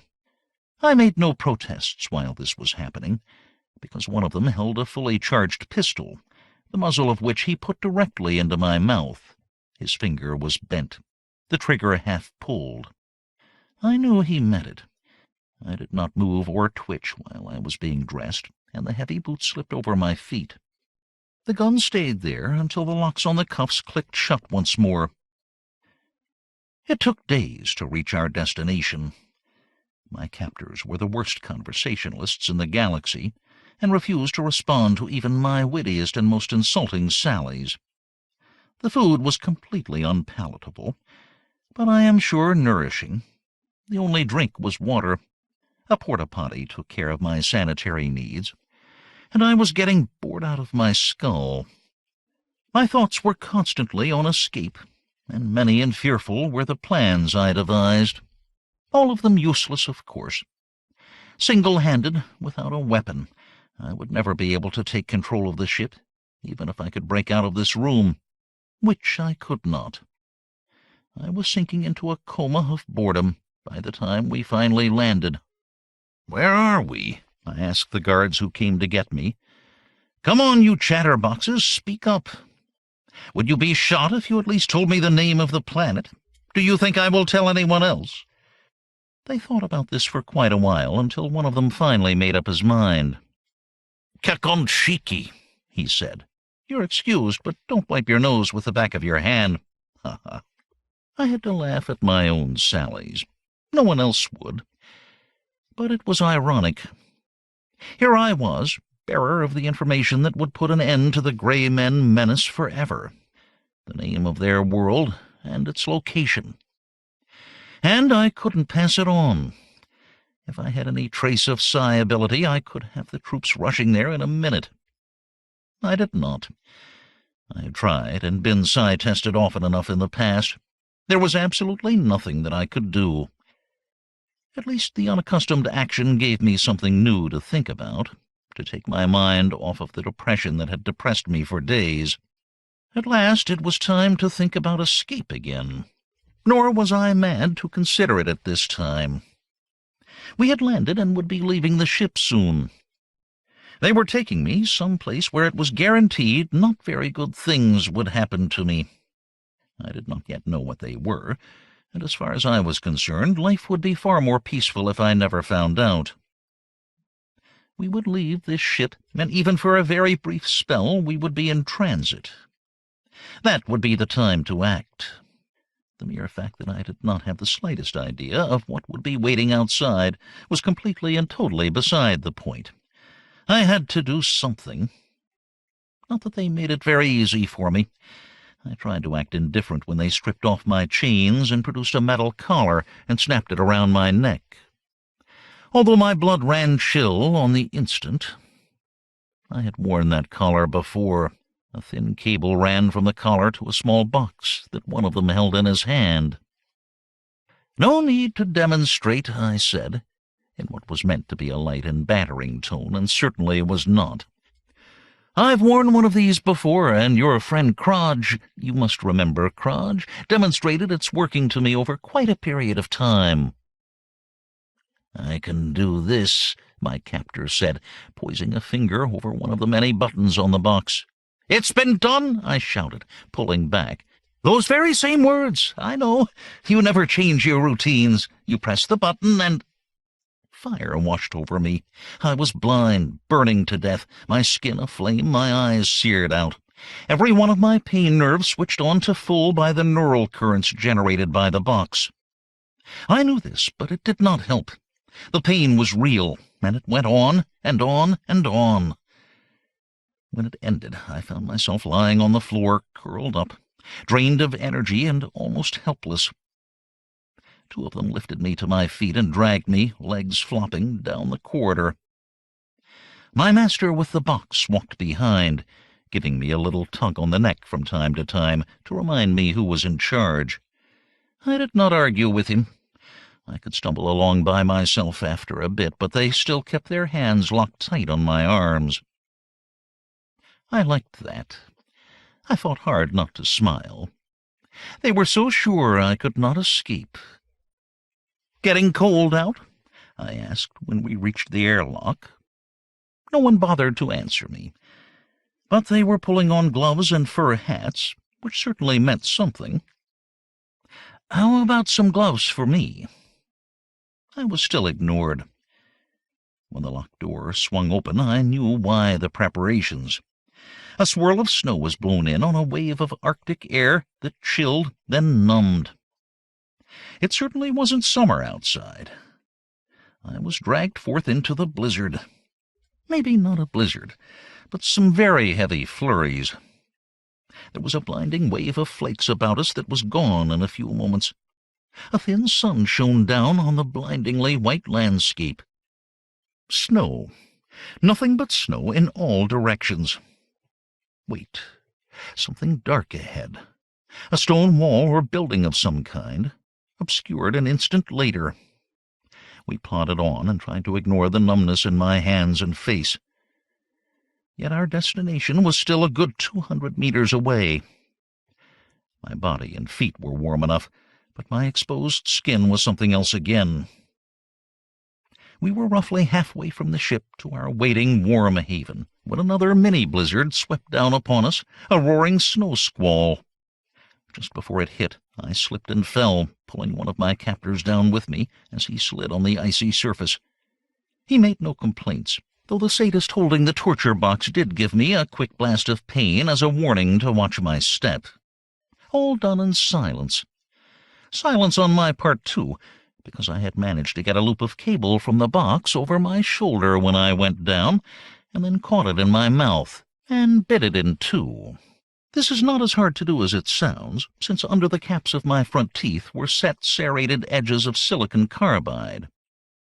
They were invisible to X-ray, having the same density as the enamel of my teeth, but were as hard as tool steel. The caps on my teeth chipped and splintered away as I ground down, chewing desperately before anyone noticed what was happening. The swirling snow concealed what I was doing for the vital seconds needed. The human jaw muscles can exert 35 kilos of pressure on each side, and I was exerting, chomping and biting to my utmost. The cable parted. As it did, I twisted to the side and brought my knee up into the groin of the captor on my right. He grunted loudly and folded and released my arm for a quick cross-chop into the throat of the other man. Then my hands were free and I spun about. The man behind me lost vital seconds, depending on technology rather than on his reflexes. My back was to him all the time I was chopping up his partners, and he did nothing. Nothing, that is, other than push wildly at the buttons on the torture box. He was still pushing when my foot caught him in the pit of the stomach. As he fell, I got under him so he collapsed onto my shoulder. I did not stop to see who was doing the yelling, as I staggered off with him into the snow-filled, storm-beaten, frozen wastes. All of this may seem like madness, but what greater madness to go quietly to the slaughter at the hands of these creatures. I had been there once before and still had the scars. Now there was a good chance I would freeze to death, but that was also better than giving in to them. Plus the very remote chance that I might stay free for a while, cause them trouble, anything. Nor was I as weak as I pretended to be. This had been only a simple ruse to get them off guard, though now I was weakening and freezing very fast. My limp ex-captor weighed at least as much as I did, which necessarily slowed my pace. Yet I kept going, at right angles to our previous track, until I stumbled and fell headfirst into the snow. My face and hands were too numb to feel anything. People were calling out on all sides, but none were in sight at the moment, as the snow swirled down heavily. My fingers were like thick clubs as I pawed the man's hat from his head and put it on mine. It was almost impossible to open the closures on his suit, but I managed it finally, then plunged my arms inside, pushing my hands up into his armpits. They burned worse than the torture had, as feeling began to return. Unconscious as he was, this chill clasp brought the gray man around. As soon as his eyes opened, I pulled one hand out just long enough to make a fist and drive it into his jaw. He slept better then, and I crouched there, half covered with snow, until most of the pain had gone. One of the pursuers went by, very close, but never saw us. I felt no compunction in taking my captive's gloves, though I noticed he was stirring again as I pushed off through the snowdrifts. After this I ran hard, panting but still going on. I was no longer cold, and that was the only solace. When the rushing snowflakes began to thin, I hurled myself backward into a snowbank, sinking well below the surface. There were still a lot of shouts, but they were weaker and in the distance now. I lay there until my breathing slowed down, and I could feel the sweat freezing on my face. Only then did I roll over carefully and poke an opening in the side of the snow near my face. There was no one in sight. I waited until the snowfall started again, then ran on, full tilt into a chain-metal fence. It vanished in the snow in both directions and rose up high above me. If it were wired for an alarm, I had already tripped it, so I might as well keep going. I clambered halfway up it, thought better of the idea, then dropped back into the soft snow below. If an alarm had gone off, they would be converging on this spot. I was not going to make it easy for them. Instead of going over at this place, I hurried along the fence, running as fast as I could for what I hoped was at least 10 minutes. I saw no one. Then I climbed the fence, dropped over it, and headed into the white wilderness, running until I dropped. Then lay half buried in the snow until I got my wind back, before taking a cautious look in all directions. Nothing. Just snow.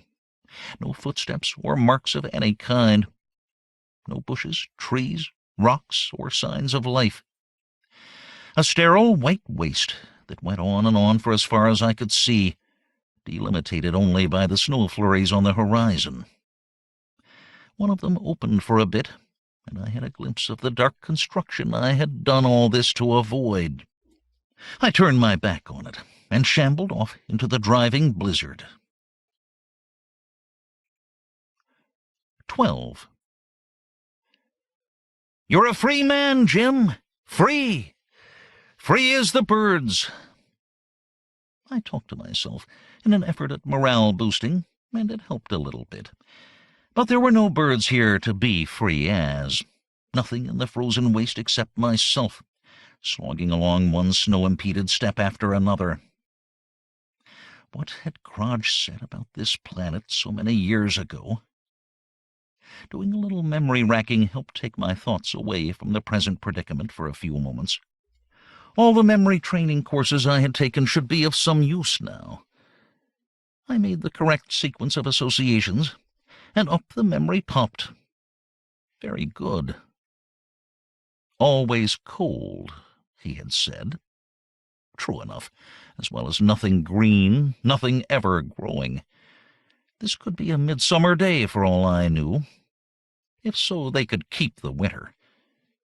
Fish in the sea, Kraj had said. All native life in the sea. Nothing lived on the snow. Except me, that is. And how long I lived depended on how long I kept moving. The clothes I was wearing were fine, as long as I put a little heat into them by putting one foot after the other. This could not go on forever. But I had seen one building when we landed. There should be others. There had to be something other than the unending snow. There was, and I almost fell into it. As I put my foot down, I felt something give way, shift out from under me. Purely by reflex, I threw myself backward, falling into the snow. Before me, the packed snow cracked open, moved away, and I looked down at the dark water. As the crack widened, and I saw the edge of the ice, I realized I was not on the land at all, but had walked out onto the frozen surface of the sea. At this temperature, if I fell in, as much as got a hand or foot wet, I would be dead, frozen. I did not think much of this idea at all. Without standing up, keeping my weight spread out as much as I could, I pushed and slithered back from the brink. Only when I was well away from the edge did I dare stand and shamble back the way I had come, retracing the track of my rapidly disappearing footsteps. "Now what, Jim? Think fast. There's water out there, which is very difficult stuff to walk on." I stopped and looked around carefully in a complete circle. The snow had stopped falling, but the wind kept picking it up and whipping it about in gusty clouds. But now that I knew what to look for, I could see the dark line of the ocean in the moments when visibility cleared.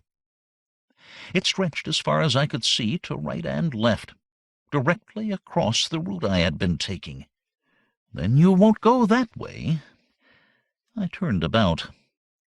"From the looks of your ragged trail, mighty Arctic explorer, you came in from that direction. There is no point in going back, yet. The reception party will be sharpening their knives now, so think." I thought. If the land were as barren as Kraj had said, their settlements and buildings would never be far from the ocean's edge. Therefore, I had to stay close to the shore as I could without falling in. Follow the edge of the ice away from the direction I had come, hoping that the spaceport building I had left was not the last one on the outskirts of town. I plodded on, trying very hard to ignore the fact that the feeble glow of the sun was lower in the sky. When night fell, so would I. I had no idea how long the days and nights on Kekonshiki were, but I had a sinking sensation that, short or long, I would not be around to see the dawn. Shelter must be found. Go back? Not yet. Madness, probably, but press on. As the sun sank, so did my hopes. The snowplain was darker now, but still featureless. Pushing through the heavy snow had wearied me to exhaustion and passed. Only the knowledge that I would be dead if I stopped kept putting me one leaden foot in front of the other. Although I had pulled the hat far down over my face, there was little sensation left in my nose and cheeks. Then I found myself falling and had to stop. On my hands and knees in the snow, panting hoarsely, gasping for breath. "Why not stay here, Jim?" I asked myself. "It will be easier than going on, and they say it is painless to freeze to death." It sounded like a good idea. "It does not sound like a good idea, you idiot. Stand up and keep going." I did, though it took a decided effort to struggle to my feet. An even greater effort to put one foot in front of the other. The simple act of walking took so much of my attention that the dark spots on the horizon were visible for some time before I became consciously aware of them. At first all I did was stand and stare, trying to gather my ice-numbed thoughts. They were moving, getting larger. With this realization, I dropped full length in the snow, lay there, watching intently, while 3 figures whipped silently by on skis no more than 100 meters away. After they had passed, I forced myself to wait until they were out of sight before getting to my feet again. This time I was not even aware that it took any effort to do this. A small spark of hope had not only been kindled but burst into flame. The snow had stopped falling, and the wind had died down. The tracks of the skis were sharp and clear. They were going someplace they had planned to be before dark. Well, so was I. Filled with sudden false energy, I stepped onto the tracks and turned to follow them. Although the energy burned away very quickly, I still kept going. Now the approaching night brought encouragement instead of despair. The skiers were faster than I, but not that fast. They would be at their destination before nightfall, and hopefully so would I. I slogged on. The theory had to be correct, but in practice it was just not working out. The sun was still above the horizon, but behind thick and nasty-looking clouds, while the visibility was falling. The tracks were getting harder and harder to follow, and I had to rest. Tottering to a stop, I looked up and blinked and peered ahead and saw a black smudge on the horizon. My brain was still in the deep freeze, and it took a good number of seconds to understand the significance of what I was looking at. "Black is beautiful." My voice was hoarse, almost gone. "It is not white snow, and anything but snow is what you need right now." My shambling walk became a far superior shamble, and I swung my arms and kept my head high. I tried to whistle, too, but my lips were too cracked and cold for that. It was a good thing, since the wind had died as sunset approached, and everything was deathly still. The dark blur resolved itself into a building. No, a group of buildings. Closer and closer. Dark stone, small windows, slanted roofs that would not collect snow, solid and ugly. What was that squeaking, crunching sound, growing louder? I was walking silently because I was still in the heavy snow, but those were footsteps on packed snow, getting closer. Back? No, drop. As I dived for cover, the footsteps turned the corner of the nearest building. About all I could do was lie there motionless and hope that I would not be seen. It was sheer luck that I was not. The footsteps, more than one person, grew louder and louder, crunched by, and died away. I risked a quick look and saw the retreating backs of a column of short figures, about 20 of them. They turned another corner and were out of sight and hearing. With a desperate effort, I scratched and scrambled to my feet and stumbled after them, turning the corner behind the column just in time to see the last one vanishing into a building. A large and heavy door closed with a positive sound. That was for me. I was falling forward more than running, using my last reserves of energy, reserves I had not known I had. Ending up against the gray metal door, tugging at the handle. It did not move. Life has moments like this that are best forgotten and glossed over. In later years they may seem funny, and people can laugh over them when they are described after dinner, warming drink in hand, sitting by a roaring fire. At the time, though, this not only didn't seem funny, it seemed to be the absolute end. Pulling didn't work, and the handle did not turn when I fumbled at it with numb fingers. In the end, I fell forward with exhaustion, leaning against the handle so I wouldn't fall. It pushed in, and the door opened. Just for once, I made no attempt to reconnoiter what was on the other side. I half walked, half fell into the dark alcove inside, and let the door close behind me. Warmth, delicious warmth washed over me, and I just leaned against the wall and appreciated it. Looking down a long and badly illuminated corridor of roughly carved stone. I was alone, but there were doors all along the corridor, and someone could emerge at any moment. But there was absolutely nothing I could do about it. If the wall had been taken away, I would have fallen down, so I leaned there like a frozen statue, dripping melting snow onto the flagstones on the floor, feeling life ooze back as the heat seeped in. The nearest door, just 2 meters before me, opened, and a man stepped out. All he had to do was turn his head a bit to spot me. I could see him clearly, even in the dim light, the gray clothes, long greasy hair, even the flecking of dandruff on his shoulders. He closed the door, still with his back turned, inserted a key, and locked it. Then he walked away from me, down the corridor, and was gone. "It's almost time you stopped leaning here and thought of something to do, you rusty stainless steel rat," I encouraged myself in a throaty whisper. "Don't stretch your luck. Get out of the corridor. Why not through that door? After he locked it that way, the chances are good that no one else is inside." "Good thinking, Jim. Except what do I do for a picklock?" "Improvise, that's what." I pulled off the gloves and tucked them into my jacket along with the fur hat. Though it was probably chill and dank inside the building, it felt like a furnace after the outside. Life, as well as a certain amount of tingling pain, was coming back to my blue fingers. I took up the dangling end of the cable that hung from the metal collar still locked around my neck. Wires inside. Small, but possible. I chewed them into a pointed mass with my teeth, then probed the lock. It was a simple lock. The keyhole was very big. I have great burglar's skills. Well, I was lucky. I pushed and twisted and grunted and did everything but kick the door until the lock sprung open. Darkness beyond.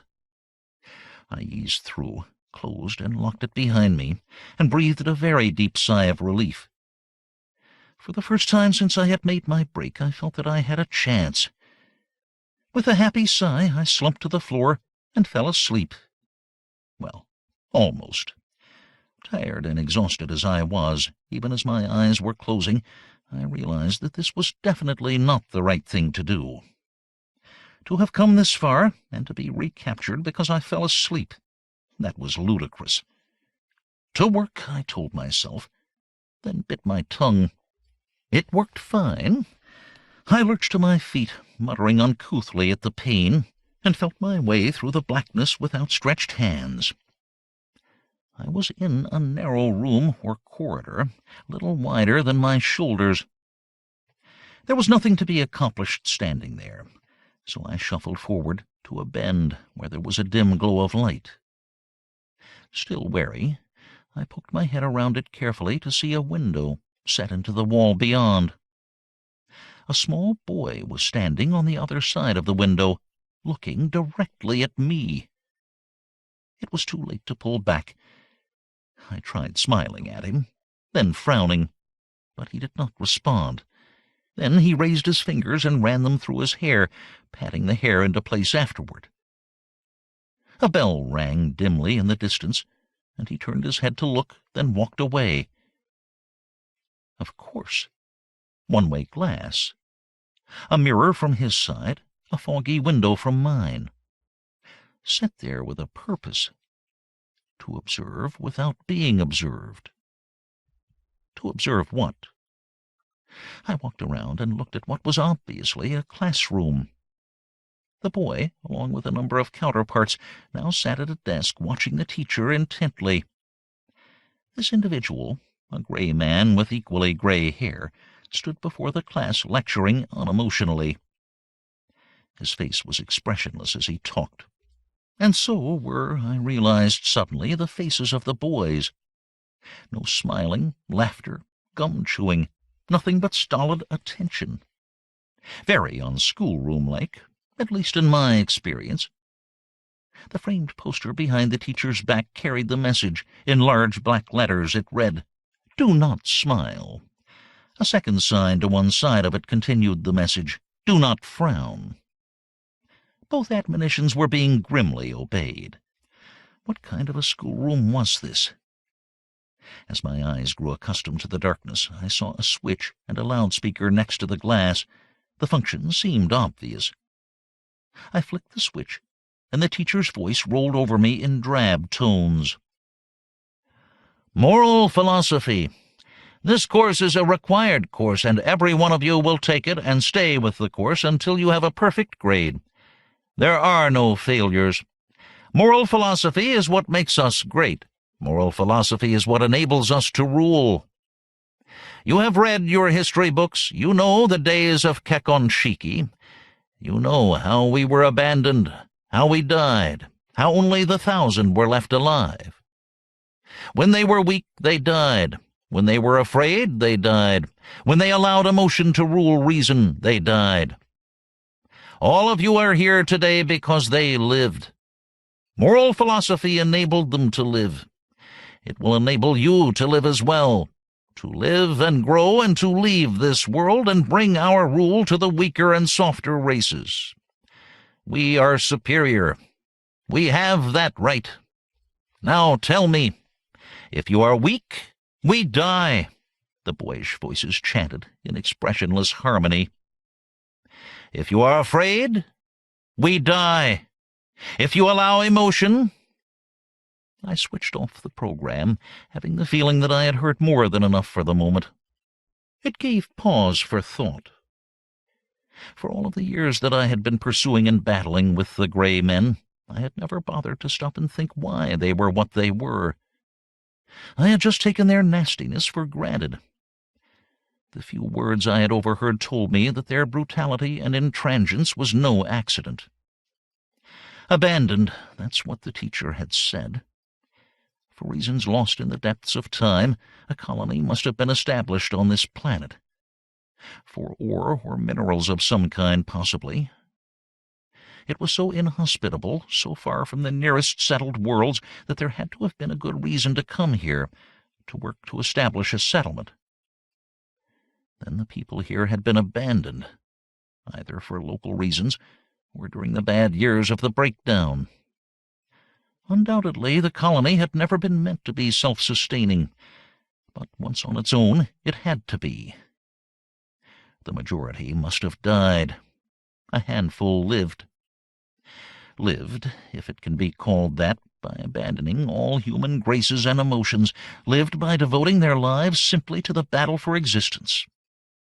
They had fought this implacably brutal planet and had won. But they had lost a good deal of their humanity in doing this.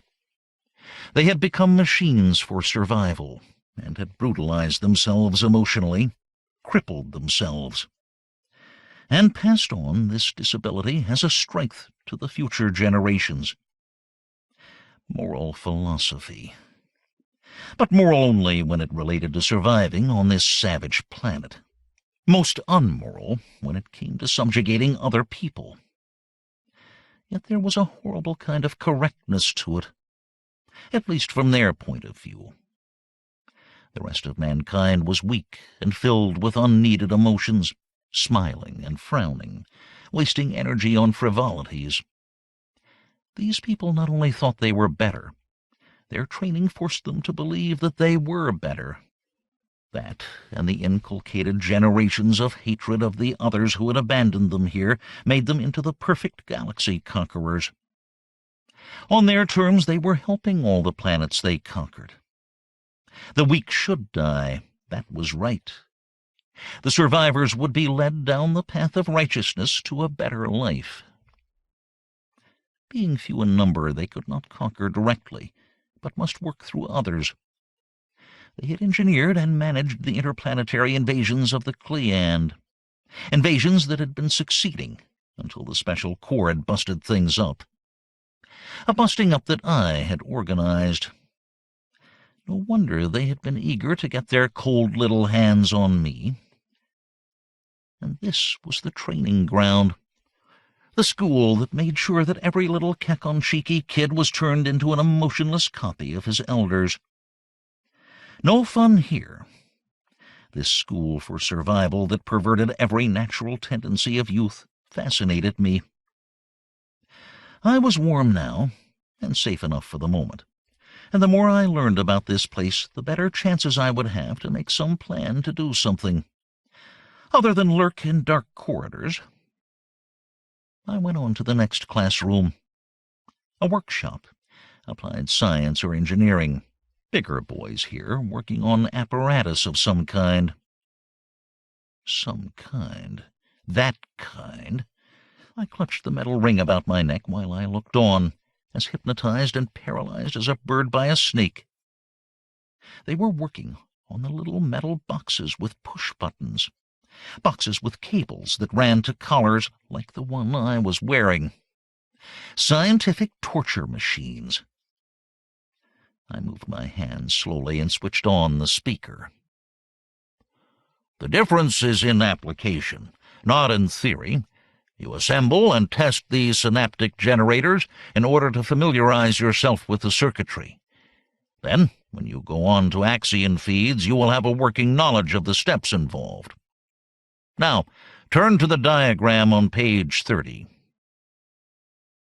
Axion feeds. That was something I would have to learn more about. It was only a guess, but it seemed a sound one, that this gadget was the one I had never seen, but had experienced. The brain stomper that had generated all my horrible memories. Memories of things that had never happened, never existed outside my brain, but which were none the better for that. It was all very revealing. All very stupid of me, standing there like a sadistic voyeur and not thinking of my flanks, because of the teacher's voice muttering away, and I did not hear the footsteps approaching, did not know the other man was there until he turned the corner and almost walked right into me.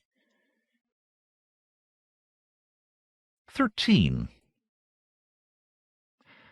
Action is superior to thought in a situation like this, and I hurled myself at him, hands grasping for his throat.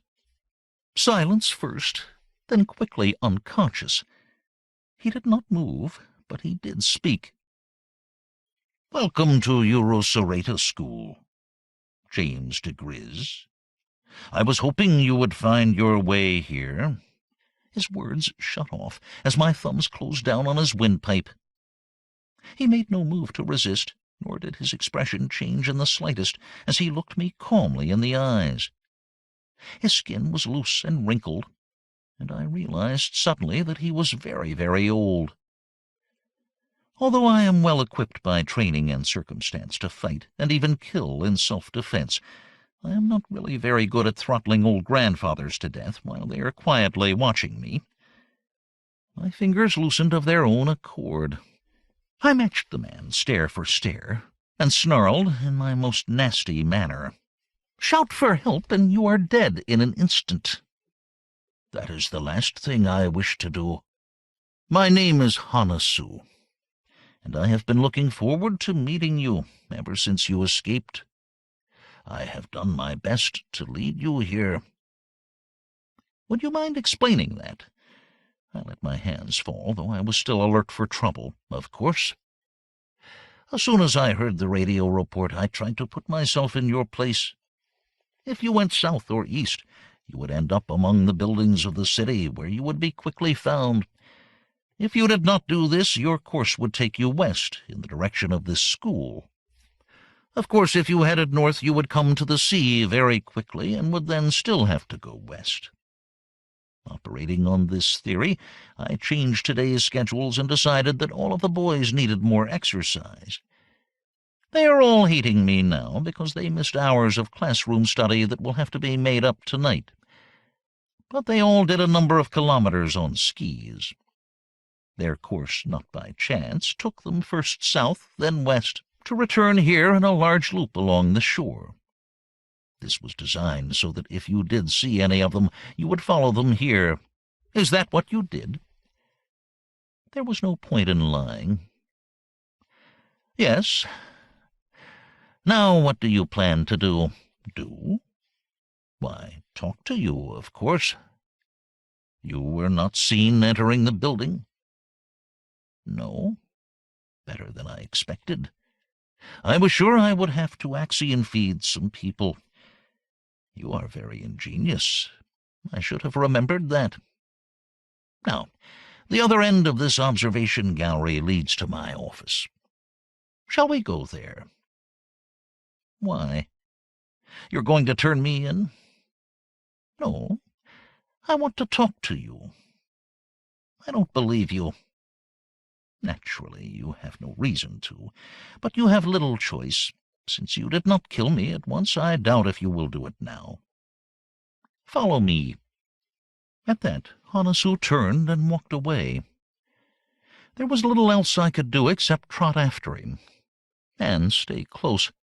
Maybe I couldn't chop him down in the prime of his senile life, but I could certainly grab him and wrap him like a package if he tried to call in any alarms. The gallery wound up and down by many other classes, and I had tantalizing glimpses of what they were doing, but no chance to stop. I was right behind him when he climbed a short flight of steps and reached for the door handle. I put my hand out and stopped him. "What's in here?" I asked. "My office, as I said." "Is anyone in there?" "I doubt it. They have no permission to enter when I am not there, but I can look. I think I would prefer to do that myself." Which I did, and he was right. I felt very much like a lizard as I searched the room, trying to keep one eye on him and the other on the fixtures, both at the same time. A narrow window opening out onto blackness, shelves of books, a large desk, files, a few chairs. I waved him to the one furthest from the desk, where any buttons or alarms would not be located. He went quietly, sitting and folding his hands while I prowled a bit more. There was a jug of water and a glass on the sideboard, and I suddenly realized how thirsty I was. I poured and glugged, and managed to finish all of it. Then I dropped into the chair behind his desk, put my feet up on it. "And you really want to help me?" I asked, in my most skeptical tone of voice. "Yes, I do." "For openers, you might show me how to take this collar off my neck." "Of course. You'll find a key in the right-hand drawer of the desk. The keyhole is just below the cable connection on the collar." It took a bit of fumbling, but the collar finally snapped open, and I threw it into the corner. Great! A wonderful feeling. I looked around. A nice office. "Do you run this place?" "I am the headmaster, yes. I was exiled here as punishment. They would have killed me, but they did not dare." "I haven't the slightest idea what you are talking about. Would you care to explain?" "Of course. The Committee of 10 rule this planet. I was on this committee for many years. I am an extremely good organizer. I originated and planned the entire Cleand operation. When it was terminated, thanks to your efforts, I returned and became first of the committee. That was when I attempted to alter our programs, and they punished me for it. I have been at this school ever since.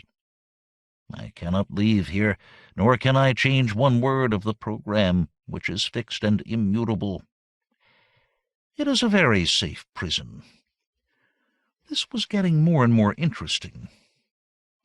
"What changes did you try to make?" "Radical ones. I began to doubt all of our aims. I had been exposed to other cultures, corrupted, they said, as I began to question ours more and more. But as soon as I tried to put my new ideas into force, I was apprehended, removed, sent here. There can be no new ideas on Kekon Shiki." The door opened, and a wheeled cart was pushed in by a small boy. "I have brought your dinner, headmaster," he said, then saw me behind the desk. His expression did not alter in the slightest. "That is the prisoner who escaped." Only fatigue kept me in the chair. I had been through a lot this day, and my mind was as tired as my body. What was I to do with this child? "You are correct, Yoru," Hanasu said. "Come in and watch him while I go for help." I was on my feet when I heard that, ready to knock some heads together, but Hanasu did not leave the room. Instead, he stepped behind Yoru and silently closed the door. Then he took a black metal device from a shelf and touched it lightly to the back of the boy's neck. The boy froze, eyes open, immobile. "There is no danger now," Hanasu said. "I will remove a few minutes of the lad's memory, that is all." My throat closed, and I felt the disgust mixed with hatred and, yes, fear rising within me. "That thing in your hand, what is it?" "The Axion feed.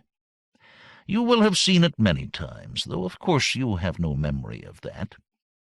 It can remove memories and replace them with others. Now, if you will step behind the door to the gallery, the boy will enter again and leave." Did I have a choice? I don't know. Perhaps the sight of the brain-trapping machine, along with my fatigue, was making me simple. I did not question. I just obeyed, though I did leave the door open a crack to watch. Hanasu made some adjustments on the machine and pressed it to the boy's neck again. Nothing appeared to happen. Then he opened the door and regained his seat. A few seconds later the boy moved, pushing the cart further into the room. "I have brought your dinner, headmaster," he said. "Leave it, and do not return tonight. I do not wish to be disturbed." "Yes, headmaster." He turned and left, and I emerged from my hiding place. "That machine, it's the one they used on me?" I asked. "Yes." "It's the foulest, most disgusting thing I have ever heard of." "It is just a machine," he said emotionlessly, then replaced it on the shelf. "I do not need food now, and you will be hungry after your exposure. Help yourself." Too many things had been happening too quickly for me to think about my appetite. But now that he had mentioned it, I realized that I was hungry enough to eat a cow raw. I threw back the cover on the plate, and there was a rush of saliva at the sight of the food. It was the same tasteless dried fish ration I had had on the spacer, but was the finest dinner imaginable at that moment. I shoveled and chomped and listened to Hanasu.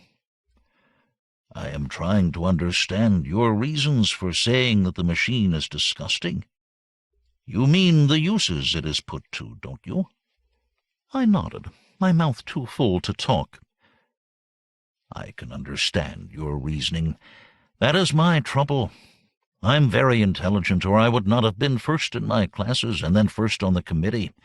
During the years I have given this much thought, and have concluded that most of the people on this planet are both stupid and unimaginative. Intelligence and imagination are handicaps to basic survival in an environment as harsh as ours. We have selectively bred them out, which means I am a sport, a mutant. These differences lay dormant during my early years. I believed everything I was taught and excelled in my studies. I did not question then, because questioning is unknown here. Obedience is all. Now I question. We are not superior to all of the rest of mankind, just different. Our attempts to destroy or rule them all were wrong. Our liaison with the aliens to war on our own species, the biggest crime of all." "You're right," I said, swallowing the last bite regretfully. I could have started all over again. Hanasu went on as though he had not heard me. "When I discovered these facts, I tried to change our aims, but it is impossible. I cannot even change one word of the training these children get, and I am in charge of the school." "I can change everything," I told him. "Of course," he said, turning to face me. Then his immobile face cracked, the corners of his mouth turned up. He smiled, ever so slightly, but it was still a smile. "Why do you think I wanted to get you here? You can do what I have labored my lifetime to accomplish. Save the people of this chill planet from themselves. One message would do it, just the location of this planet, and then your league would come and destroy us. It is tragic, but inevitable. No, wouldn't harm a hair of your heads. That is a jest, and I do not like it. Do not mock me." There was almost a trace of anger in his voice. "It's the truth. You just don't know how a civilized society will react. I admit that a lot of people, if they knew who you were, would relish dropping a planet buster onto you. But with luck, the general public will never know.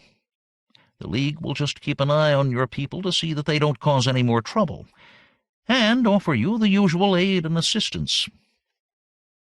He was baffled. "I don't understand."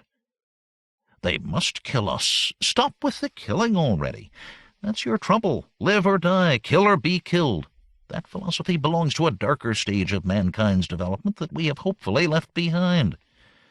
We may not have the best of all possible ethical systems or civilizations, but we at least have one that forbears violence as an institution. Why do you think your alien friends are doing so well? We no longer have armies or fleets to fight wars. We no longer have wars. Until people like yours come along and try to turn the clock back 20,000 years or so, there is no need for killing as a tool of government, ever. There must be the rule of law. If a man kills, he must be killed in return." Nonsense. That does not bring the dead back to life, and the society doing the killing then becomes no more than a murderer itself. And I see your mouth open for the next argument.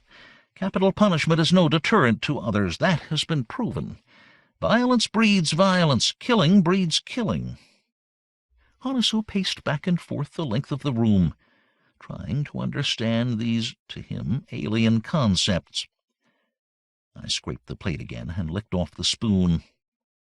He sighed and dropped back into his chair. "These things you tell me, they are beyond understanding. I must study them, but that is not important now. What is important is that I have made my mind up. I have been thinking about it for years and have decided. The Kekonshiki plans must be stopped. There has been too much killing. It is only fit that it end by all of us being killed. You have told me this will not happen, and I would like to believe you. But it does not matter. The message must be sent to your League. How? You must tell me. Don't you think I would have contacted them well before this if I had the means?" Yes, of course. Now I was pacing the floor. "No mail service to other planets, of course.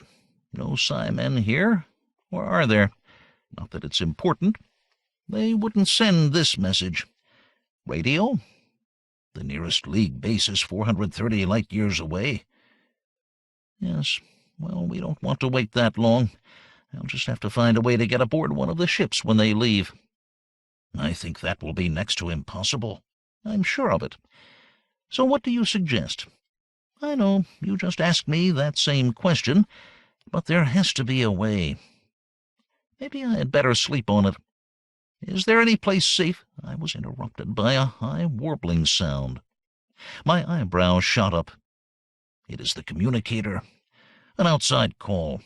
Stand against that wall where you will be out of range of the eye." He seated himself at the desk and switched on. "Hanasu," he said, face and voice frozen. "A squad will reach you in a few minutes. They will seal all exits from the school. The foreigner has been traced in your direction and may be hiding there. Transportation is on the way now with 6 more squads. The school will be searched and he will be found." 14. "What evidence do you have that he is at the school?" Hanasu asked. "Footprints in the snow, going in your direction. He is either hidden in your school or he is dead. The students will aid in the search. They know the school buildings well. Issue that order." Hanasu turned off the communicator and looked at me coldly. "We will not be able to carry out our plans after all. After they capture you, they will use the Axion feed to uncover my part in this. Do you wish to commit suicide to protect me?" All of this was delivered deadpan, with no change in tone. Although the room was chill, I felt small prickles of sweat breaking out. Not so fast. All is not lost yet. Let us sort of save the suicide bit as a last resort. There must be some place I can hide. No, they will look in every place. What about here, in your quarters? Tell them you searched and I'm not there. You do not understand our people. Whatever I or anyone might say, the search will still go on as planned. We are very thorough, but unimaginative. I'll outthink them. I was feeling very unimaginative myself at the moment.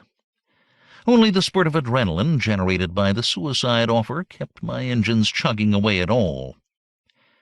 I looked around with a feeling of desperation. The window. I can go through it. Hide. It does not open. It is fixed in place. Never opens? Not even in the summer. It is summer. I was afraid you would say that. All is not lost yet. There was a tinge of desperation in my voice because I had the awful feeling that everything was lost.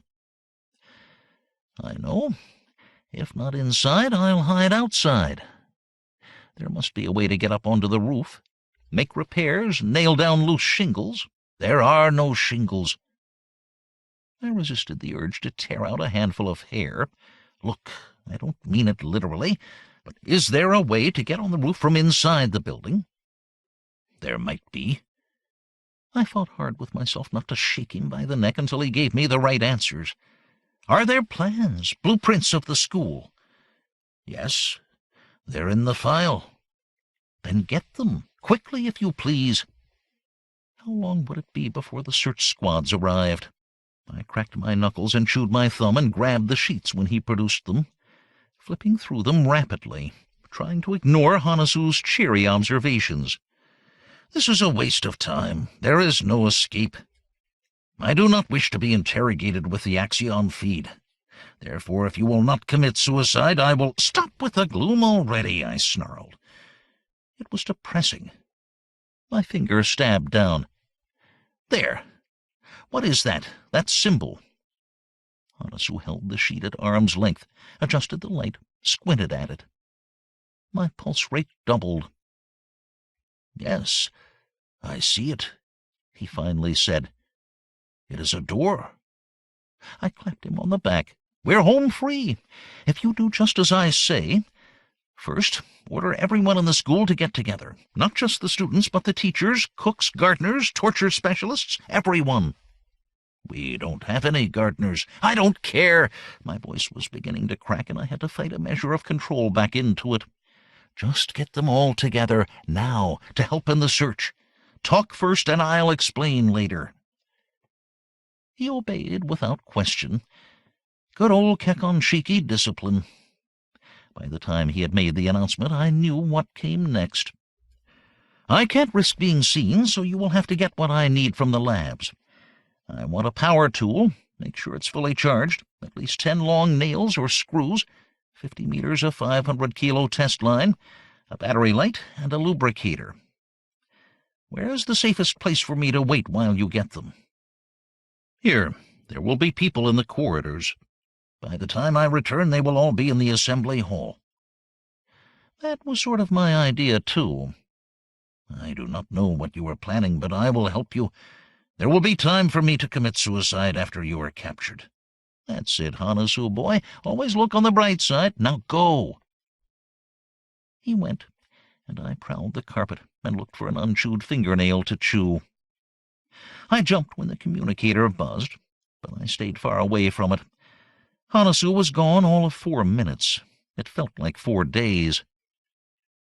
They are all assembled, and the search squads are here, he said. That's good news. Go down and organize them. See that they do a good and thorough job, and work upward from the bottom to the top. I'll need all the time I can get, since I have no idea what I will find. You are going on to the roof?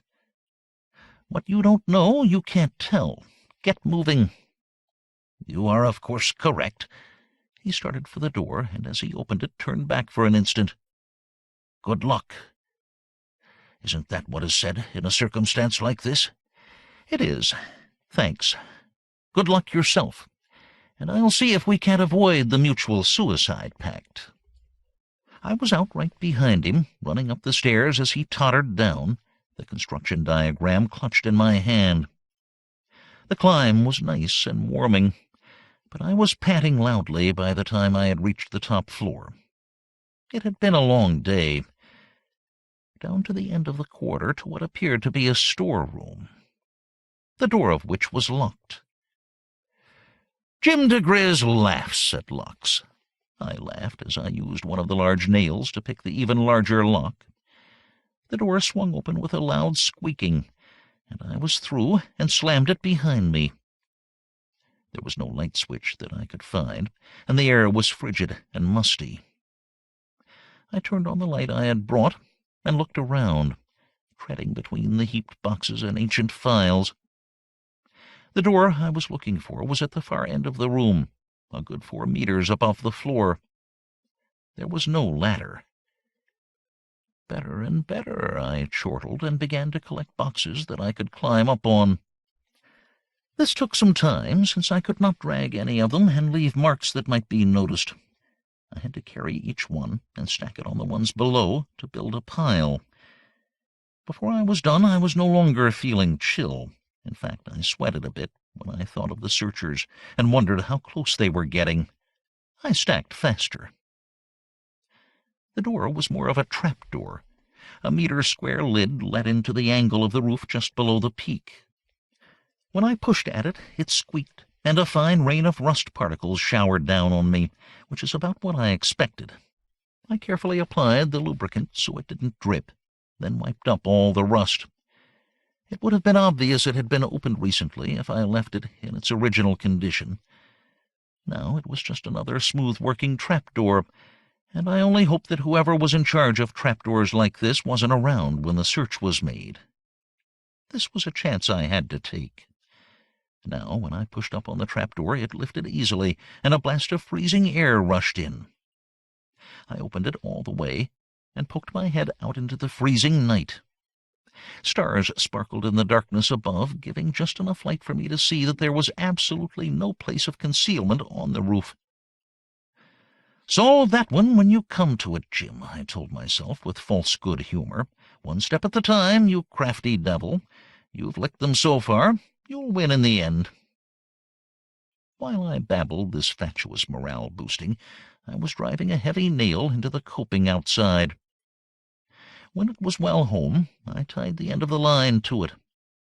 The 500-kilo test had enough diameter to take a grip, which is why I had selected it. After that, it was simply a matter of putting the boxes back where I had found them, while trying not to think of the searchers getting closer every second. I was almost there, though I still wasn't quite sure where there was.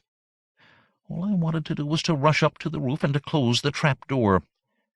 What I did was to carefully go over the entire floor with my light to be sure I had left no traces of my passage.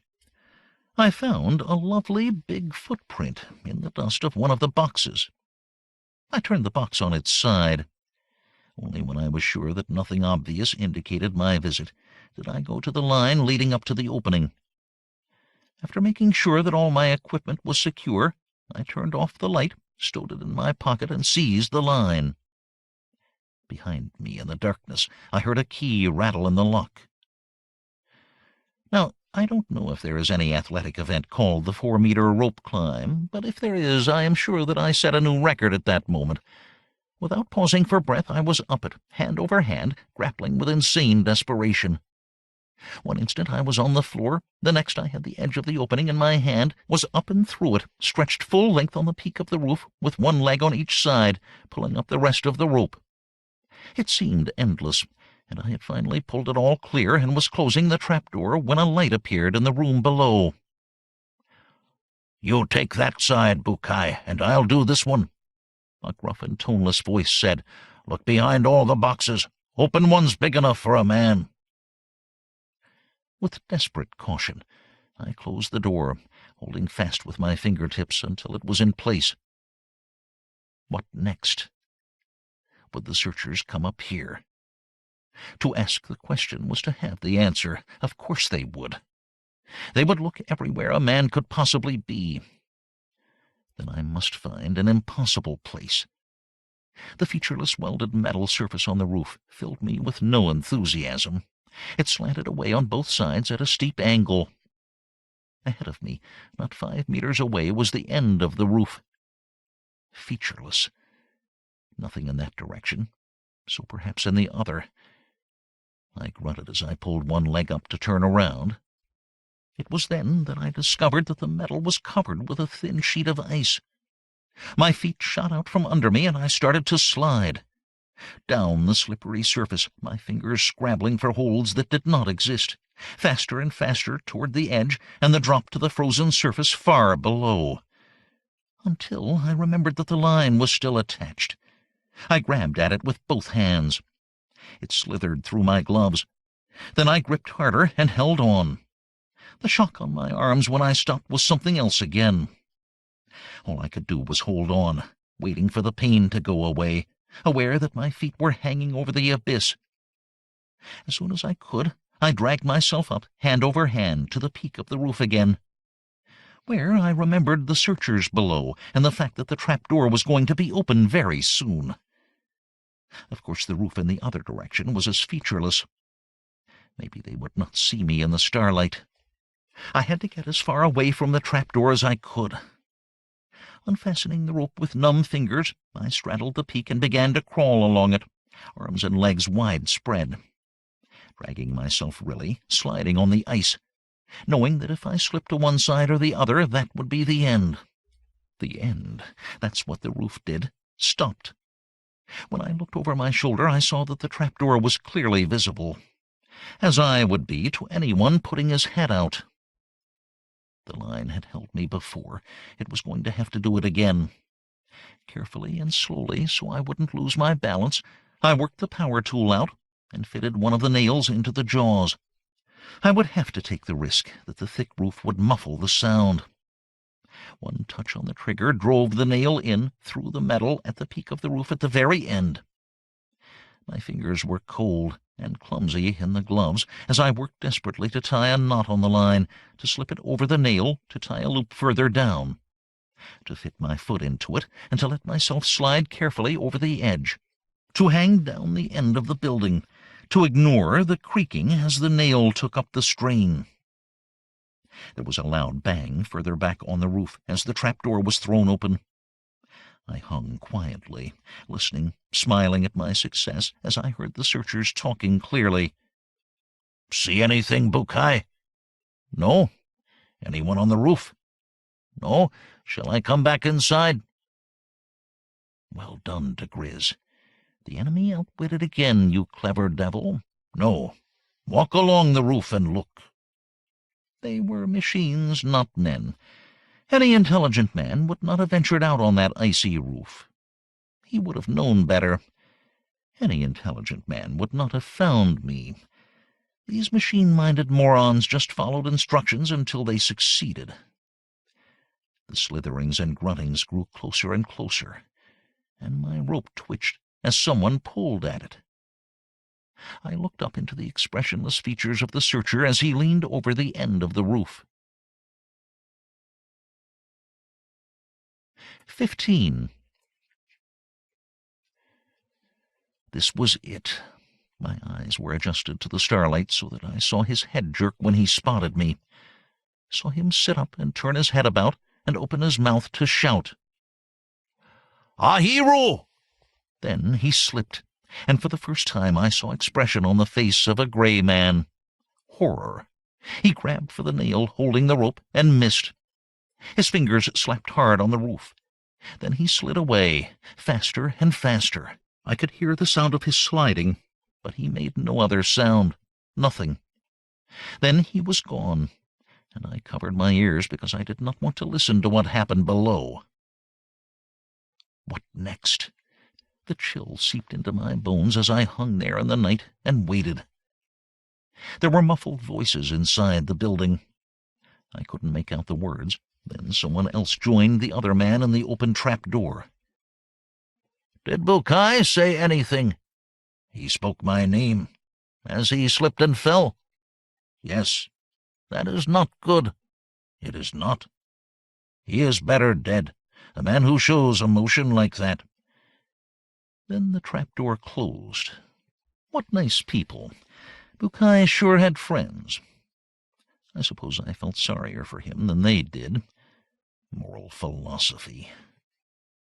Before my fingers froze completely, I pulled myself back up the rope and took a careful look. Trapdoor closed, roof empty. Back onto the peak, and a slow and careful slither back. This was no time to slip and join the much-mourned Bukai. After that, I waited a long and frigid 10 minutes, counting the seconds, until I was sure the room below would be empty. Or hoped it would be. The chill of the cold metal was biting through my insulated suit before I let myself pull at the door. My teeth chattering so hard I was sure they could hear them on the ground below. The room below was dark. They were gone. There is a limit to the amount of stress a body can take, and mine must have felt that it had had more than enough for the night. So when I rested on the floor for a bit while I thought about what to do next, I instantly fell soundly asleep. So soundly that when I woke up, an unmeasurable amount of time later, I had no idea how long I had been sleeping. A minute or a day, there was no way to tell. What if everyone was awake? I would be trapped in here until nightfall. But how long were the days? I muttered curses at myself for falling asleep as I picked the lock as silently as I could, opening the door with slow patience. The hall was empty, and the window across from the door was still black with night. Locked out again, diGriz. Or maybe your subconscious timer is doing a better job than your conscious mind. Back to work. The sleep had refreshed me, and I tiptoed through the building, senses alert. All the doors were closed, and I assumed that students and staff were sleeping off the strenuous affairs of the day. There was a light on in the headmaster's office, so I put my eye to the crack as I opened it. He was sitting in the chair, awake, waiting for me. I slid through and closed it behind me. "It is you," he said, and I saw that he had a glass of water raised to his lips. He set it down carefully on the desk. "If that's water, I'll have some," I said, reaching for it. "It has been a thirsty night." "It is poison," he said tonelessly as I picked it up. I put it right back down. "Suicide?" "Yes, if I had to. I had no idea who would walk through the door first." "Then they are all gone?" "Yes. They found nothing. One of them fell off the roof and was killed." "Are you responsible for that?" "Only indirectly. But I saw him fall." "They assume now that you have frozen to death in the snow. In the morning they will search for your body. It will not be a very stringent search because there is also some thought that you may have gone into the ocean." "I almost did. But now that this evening's exhausting adventures are over, I think we ought to go back to the topic under discussion when all the fun began." "Getting a message to the League." "That's it. In the quieter moments tonight I have been giving it some thought. I have an idea that might just work.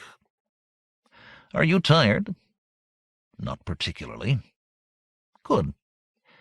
Then I want to work in the electronics lab tonight. Can I do that undisturbed?" "It can be arranged. What do you want to do?" "Dial up the library and get a diagram for a warp drive detector. I assume you have enough parts and supplies here for me to build one." "We have the unit itself in our supplies. It is part of the training." "Even better.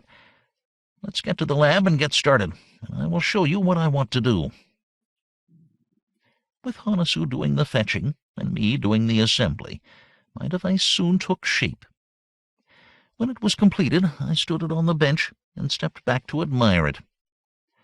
A metal tube a meter long, streamlined on the top, open at the bottom, with 2 metal vanes running the length of it. "A work of art," I said. "What is its function?"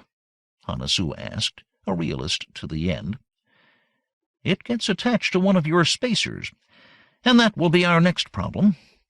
If I place it carefully, it will never be noticed, because it is a duplicate of the standard flare ejector that all ships carry.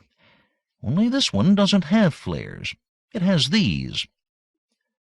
I held out one of the carefully constructed cylinders of plastic. Inside the plastic is a power source and a solid-state radio transmitter. I have made 10 of these radios, which should be enough. Here is what happens. Every time the ship re-enters normal space, its warp drive will cut off. When this happens, the receiver in the nose detects the fact, and it launches one of the radios. There is a built-in time lag of a half an hour, more than enough time for the spacer to get on its way again. Then the radio switches on and begins broadcasting a strong signal on the League emergency wavelength. The signal contains my code identification and the location of this planet, and a call for help. Once the message gets through, we simply sit back and wait for the space cavalry to arrive. Very ingenious. But what if there is no receiver nearby when the ship emerges from warp drive? I thought you might ask that. We're playing the law of averages. Most pilots use major navigation points most of the time, and most of these stars have a League station nearby, and most voyages make at least 3 downspace checks. One of the radio messages will have to be received. Hopefully. But it is better than nothing. Suicide is still possible. That's right. Always, always look on the sunny side. How will you affix it to the spacer? With an atomic welder. I held up my hand as he started to speak. I know, no more funnies. That was a joke. Chuckle, chuckle. I must find a way to get near one of the spacers unseen. It won't take more than a few minutes to do the job. Is the space field guarded? There is a chain-link fence around it, as you must know, and some guards at the gate. That is all I remember. Should be easy to get by that setup. Then I'll need your help with 2 things. I want to know when the next ship is leaving, and I'll need transportation to the spaceport. The information will be easy to supply. The earlier bulletin announced that the Takai Cha is going at 0645 hours today. What time is it now? Hanasu blinked far-sightedly at his watch and finally made out the numbers. 0311, he said. Can you get transportation? Get me there in time? He had to think about this for a while before reluctantly nodding. Normally, no. I have no reason to take the car out. But tonight I could report that I am volunteering for the search. They will probably say yes. We can only try. The ploy worked. Within 10 minutes we were bouncing over the iron-hard snow in an electrically powered, ski-mounted, propeller-driven bone-breaker of an unsprung vehicle. No luxuries here. The heater was non-existent, as were cushions on the seats. These people carried the hair-shirt business entirely too far. My newly built radio ejector was fitted with a strap, so I could sling it over my shoulder. All the tools I might need were in a bag beside it. I looked out at the snowflakes whipping through the beams of the headlight and tried to plan ahead. How close can you get me to the fence? I asked. As close as you like. There are no roads or marked tracks, as you can see. The radio direction finder is followed from point to point. That's good news. Here is the plan. You drop me off at the fence and keep going. But mark the spot. Come back in exactly 1 hour. If you see any excitement or hear any alarms on the radio, stay away. That is good. There will be enough time then for me to get back to the school and take the poison. Have it instead of breakfast, right? But don't do anything until you are sure they have me. There may be trouble, but they will not have an easy time grabbing hold of me. You have skied before? I'm a champion. It was a piece of cake. Twice we saw the lights of other cars, but they kept their distance. There was a good deal of rushing about this night. Then we were among dark buildings, bouncing over the ruts and doing suicide slides around corners. Hanasu was a real cold-nerved hot rod driver. The fence appeared, and we paralleled it. The lights of a gate were visible ahead, then suddenly blotted out by a swirl of snow. "I bail out here," I shouted. "Look at your watch and keep moving." I threw my gear out into the snow and dived after it. The car was moving even before I landed, the blast from the propeller enveloping me in a sudden blizzard. It was dark, cold, miserable, and perfect cover. I took a detector from the tool bag and cautiously approached the fence. There was absolutely nothing to it. I could have neutralized the simple alarm and cut my way through that fence with one eye closed, standing on one leg with my right hand behind my back. In fact, since I have always felt that a little bit of the old personal braggadocio does no harm, I closed my eye, stood on one leg, grabbed the back of my neck with my hand, and did the job that way. Only when the links had been cut did I use both hands, holding the opening wide with one and pushing my oddments through with the other. Then it was the work of a moment to close the links with the molecular welder, put on the skis, and slide off into the darkness. Behind me, my tracks were already filling in. The first part of the job was done. There was no problem in finding the spacer. In the darkness of the spaceport, the ship was lit up brighter than day. I slithered toward it, staying close to the darkened buildings until I was behind the last one, and looked out across the pad. What a lovely sight! Lights burned brightly on towers, hissing when the snow blew against them. Men and vehicles scurried about servicing the tall spire of the ship. And there, prominent on the tail fin, was the name Takai Cha. This was the ship. It would be leaving soon, just as planned. Only how was I ever going to get close enough to fix my gadget into place? 16. That was a problem that obviously had but one solution. I was not going to get near the ship dressed as I was, but I could go there and work on the hull unremarked if I looked like one of the servicemen. So I had to put the grab on one of the servicemen. It was easy enough to find a dark corner behind some bins to stow my gear, but the kidnapping proved a good deal harder. I prowled around the fringes of the lit area like a wolf around a campfire, but with little result. No one left, no one arrived.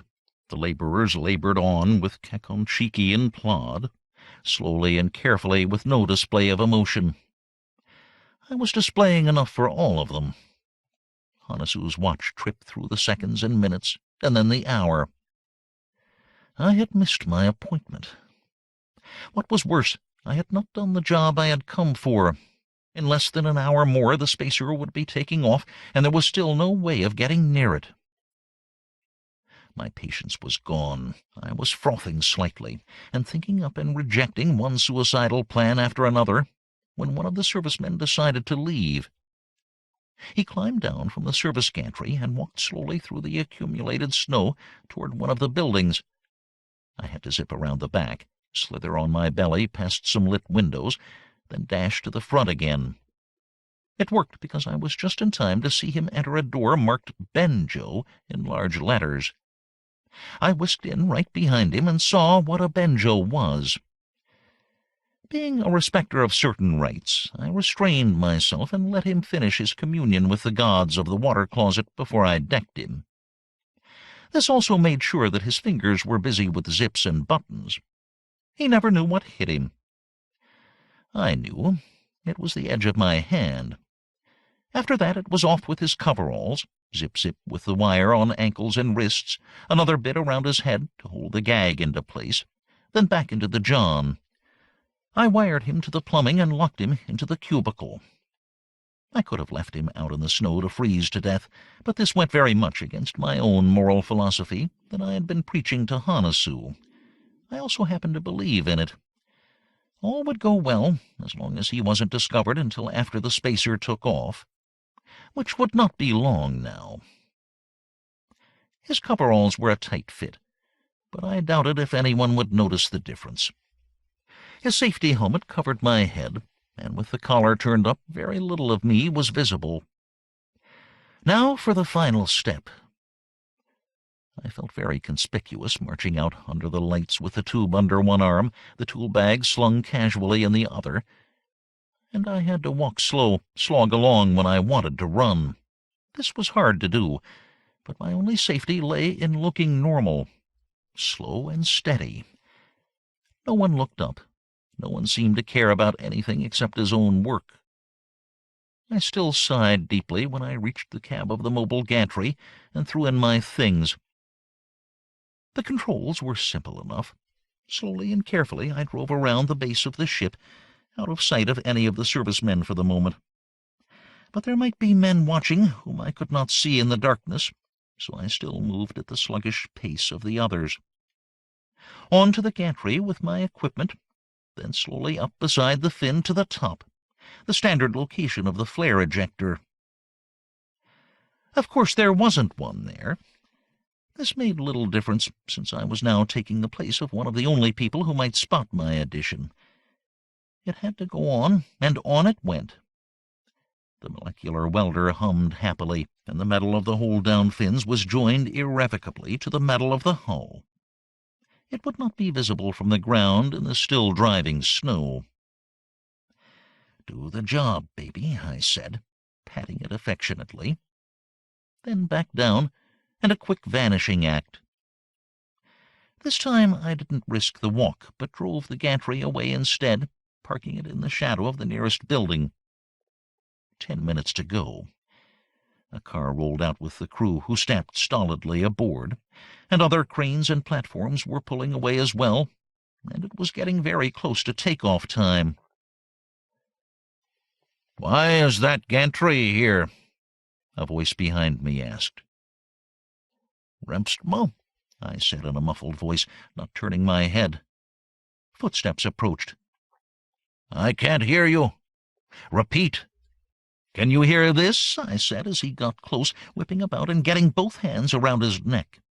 His eyes popped, then closed, as I banged his skull against the metal frame of the door. With the fate of worlds hanging in the balance, I was not gentle. While I was tying him up, the spacer took off. It was perhaps the nicest sound I had ever heard. "You've done it, Jim. Done it again." I congratulated myself, since there was no one around to do it for me. "Countless generations yet unborn will bless your name. Countless Kekonshikians will curse it daily, which is just too bad. The evil era of the gray men is drawing to a close." There was a dark doorway nearby, into which I dragged the latest unconscious body. As I dropped him, not too gently, inside the archway, I saw that there was a very large and complex lock on the door. Why? The sign next to it revealed the reason, and at the same moment gave me the idea about what I had to do next. Armory. Authorized personnel only. Locked and forbidding, and what a perfect place to hide out. But only after a little misdirection, easily enough done. I found my skis, put them on, then slid close to the lighted pad, and waited for someone to see me. These were the dullest and most unobservant people I had ever met.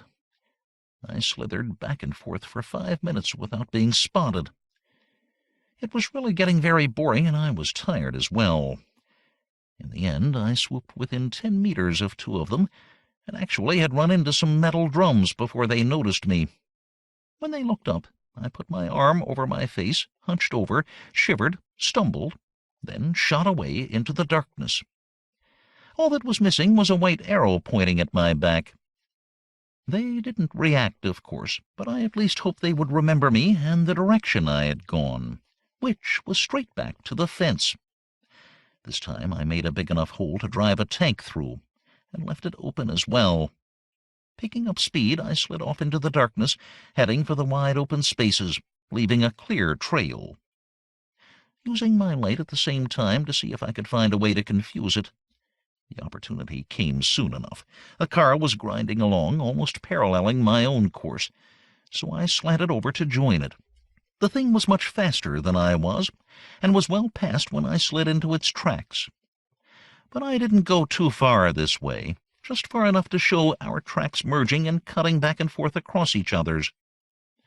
When this had been well established, I planted my poles and did a reverse turn that would have had my instructors glowing with pride. Up, over, and down into the track of the other car's ski, landing cleanly in its track, then sliding off in the opposite direction, no poles to leave marks, just kicking along well past the point where our tracks had merged. After this I just kept on until the snow was covering the car's tracks. It would cover mine, too, and probably the earlier tracks. But if they did follow and see them, they would have a false lead. Me, I was heading back to the city and safety. They weren't early risers on Kekonshiki, I'll say that much for them. A few were out. I saw other figures slipping by on skis. But I don't think any of them saw me, nor did there seem to be any alarm. I reached the edge of the buildings on the far side of the spaceport, and there still didn't seem to be anything busy happening. What next? I didn't want to break back in until the chase had gone out the other side. There seemed to be no sign that this was happening as yet. A light in a window beckoned warmly, and I slipped over and looked in. A kitchen. Stoves merrily aglow, and the cook getting things ready. It looked too good to resist. It was even harder to resist when the round-bottomed and apparently epicene cook turned toward the window and proved to be a female of the species. I had not talked to a female Kekonshiki yet, and the opportunity was too good to resist. Angelina was always accusing me of going after other girls, and I should at least give her some sound basis for her suspicions. Even though this visit would negate all of my efforts in false trail-laying and necessitate another effort at misdirection, I still could not resist the temptation. Thus has it been ever with man and maid down through the ages. I found the door, took off my skis, stood them in the snow next to it, and went in. "Good morning," I said. "Looks like another cold day, doesn't it?" She turned to look at me in silence. Young, wide-eyed, and not too unattractive, in an unpainted pastoral sort of way. "You are the one they are looking for," she said, with just a hint of emotion creeping into her voice. "I must go and give the alarm." "You will not give the alarm." I leaned forward, ready to stop her. "Yes, master," she said, and turned back to her pots and pans. Master. I mulled this a bit, and realized that the Kekonshiki must be the male chauvinist pigs of all time. They treated each other with coldness, lack of emotion, conscious and unconscious cruelty. How must they treat the women? Like this, as chattels, slaves probably. If any of them had protested in the past, they had probably been booted out into the snow. A race of docile servants is what the men must have wanted, and obviously, after centuries of breeding, they had achieved this noble goal. My mind was torn away from philosophical speculation by the rich smells from the pots on the stove. It had been far too long since I had eaten last, and after all the exercise, I realized that hunger was nibbling at my interior with sharp teeth. In the rush of events, I had again forgotten about food. Now my stomach was making up for this neglect with warning rumbles and groaning sounds. "What's cooking, my fair flower of Kekonshiki?"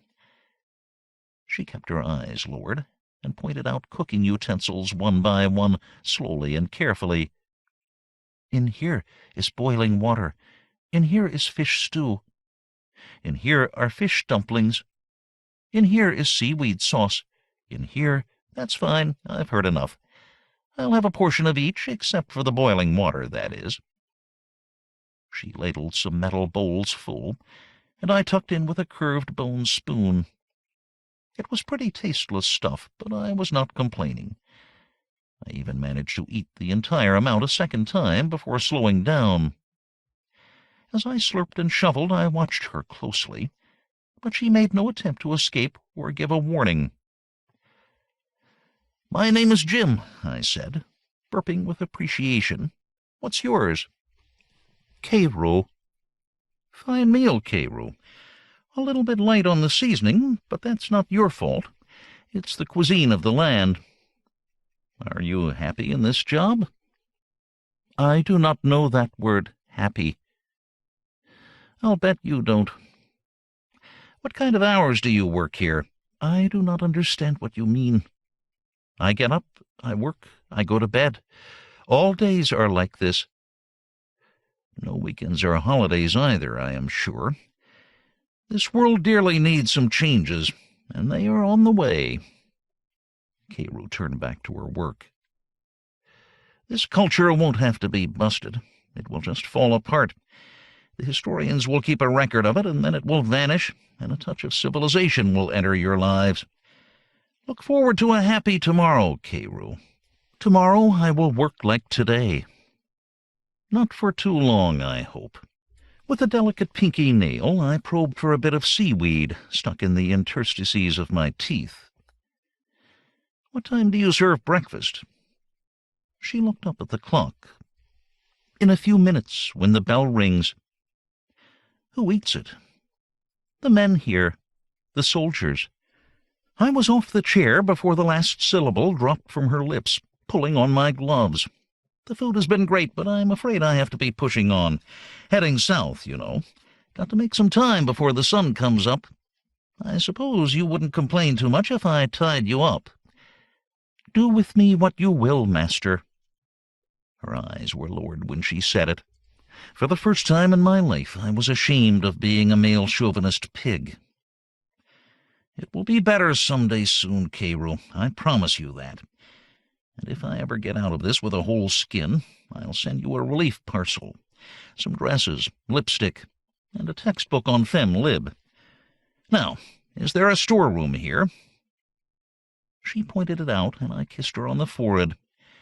She immediately started to take her clothes off, and was surprised when I stopped her. I could readily imagine what romantic lovers the gray men were. One more crime to answer for. Cairo made no protests at all when I ushered her into the storeroom and locked it from the outside. She would be discovered soon enough when breakfast was late. But all I needed was a few minutes' head start. After leaving, I carried the skis until I came to an icy stretch where my prints did not show. Only then did I put them on and head off in the opposite direction, muddling my trail again when I crossed other ski tracks. There was a good deal more of this sort of thing before I found myself back at the spaceport, and once more cutting my way through the fence. I could hear sounds of distant excitement, sirens going and engines starting up, which seemed to indicate that my earlier visit had been discovered at last. And about time, too. I had to stifle a yawn, and wasn't the sky beginning to get a bit lighter? The hour had come to retire. I resealed the fence and slogged on. With very little effort, I reached the armory unseen. The man I had left in the doorway was gone, as well as everyone else from the vicinity. The lock yielded to my attentions, and I breezed through and sealed it behind me. "Well done, Jim, you tricky devil." With leaden feet I toured the interior, finally finding a locked room of fragmentation grenades that should be untouched for a while. In and down behind them, hidden from the world, secure and gone to ground, I yielded at once to the lure of sleep. It was wonderful. I felt that I could have slept forever. Except something was disturbing me. I swam back up to consciousness and saw that it was daylight. Was that what had woken me? No, it was a key turning in the lock, the door creaking open. I had only myself to blame. I had forgotten the plodding searchers in the school. These people could not be tricked by any kind of ruse. As soon as they knew I was still alive, they simply started a search of every building in the city. The game was up. 17. I was refreshed by the long sleep. My bloodstream was filled with rich fish protein.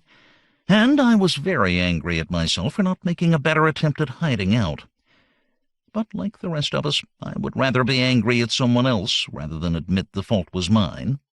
So I instantly transferred my temper to the hapless man who came through the door, waiting until he came close, then springing upon him like a jungle animal, then tripping over the skis, which I had forgotten about, and falling in a tumble at his feet.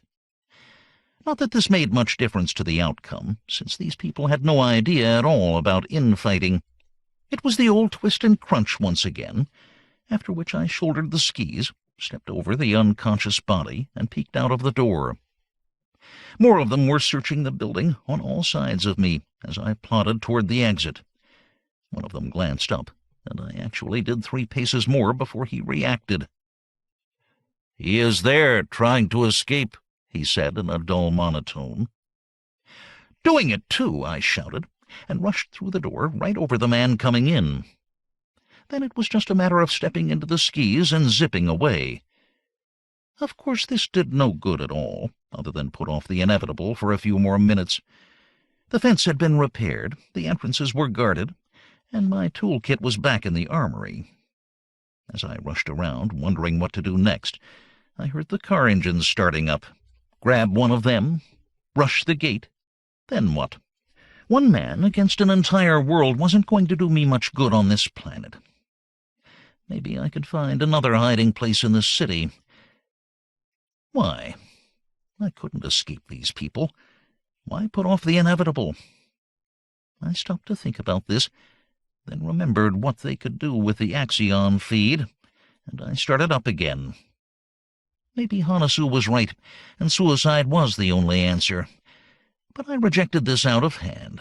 I'm just not the suicide type, as I keep telling myself. All of this kept me occupied, rushing about the spaceport with the pursuit hotting up behind me, having a good suffer over my approaching fate, racking my depressed mind for a way out. With my attention wandering like this, I wasn't aware of the sound of the rocket until it was right overhead. Like everyone else on the field, I stopped and looked up and gaped. Out of the low cloud it dropped, riding its flame to the ground, a small scout ship, with the joined rings of the League upon its flank. "It worked!" I shrieked, and went straight up in the air. I landed on the move and made wow-wow sounds with my hand over my mouth as I streaked for the landing pad. The spacer was still bounding on its landing shocks when I came rocketing up. Needless to say, no one followed me, since the locals were not as enthusiastic about this arrival as I was. When the hatch ground open, I stood below it. "Welcome to Kekonshiki," I said to the man who emerged, squinting in the reflected glare. "Claim this planet for the League, O Conqueror." "I don't know anything about that," he said, a young man with an awful lot of hair and beard, wearing a soiled and patched ship suit. "I got a message to pick up one James Bolivar diGriz. You are looking at him." "So are the locals, only they are coming this way with a lot of guns. Get aboard." "Not until I make it plain to these types just what has happened." I was happy to see a familiar face in front of the pack. Colm, the commander and captain of the ship who had brought me here. "Drop the gun," I told him. He raised it instead.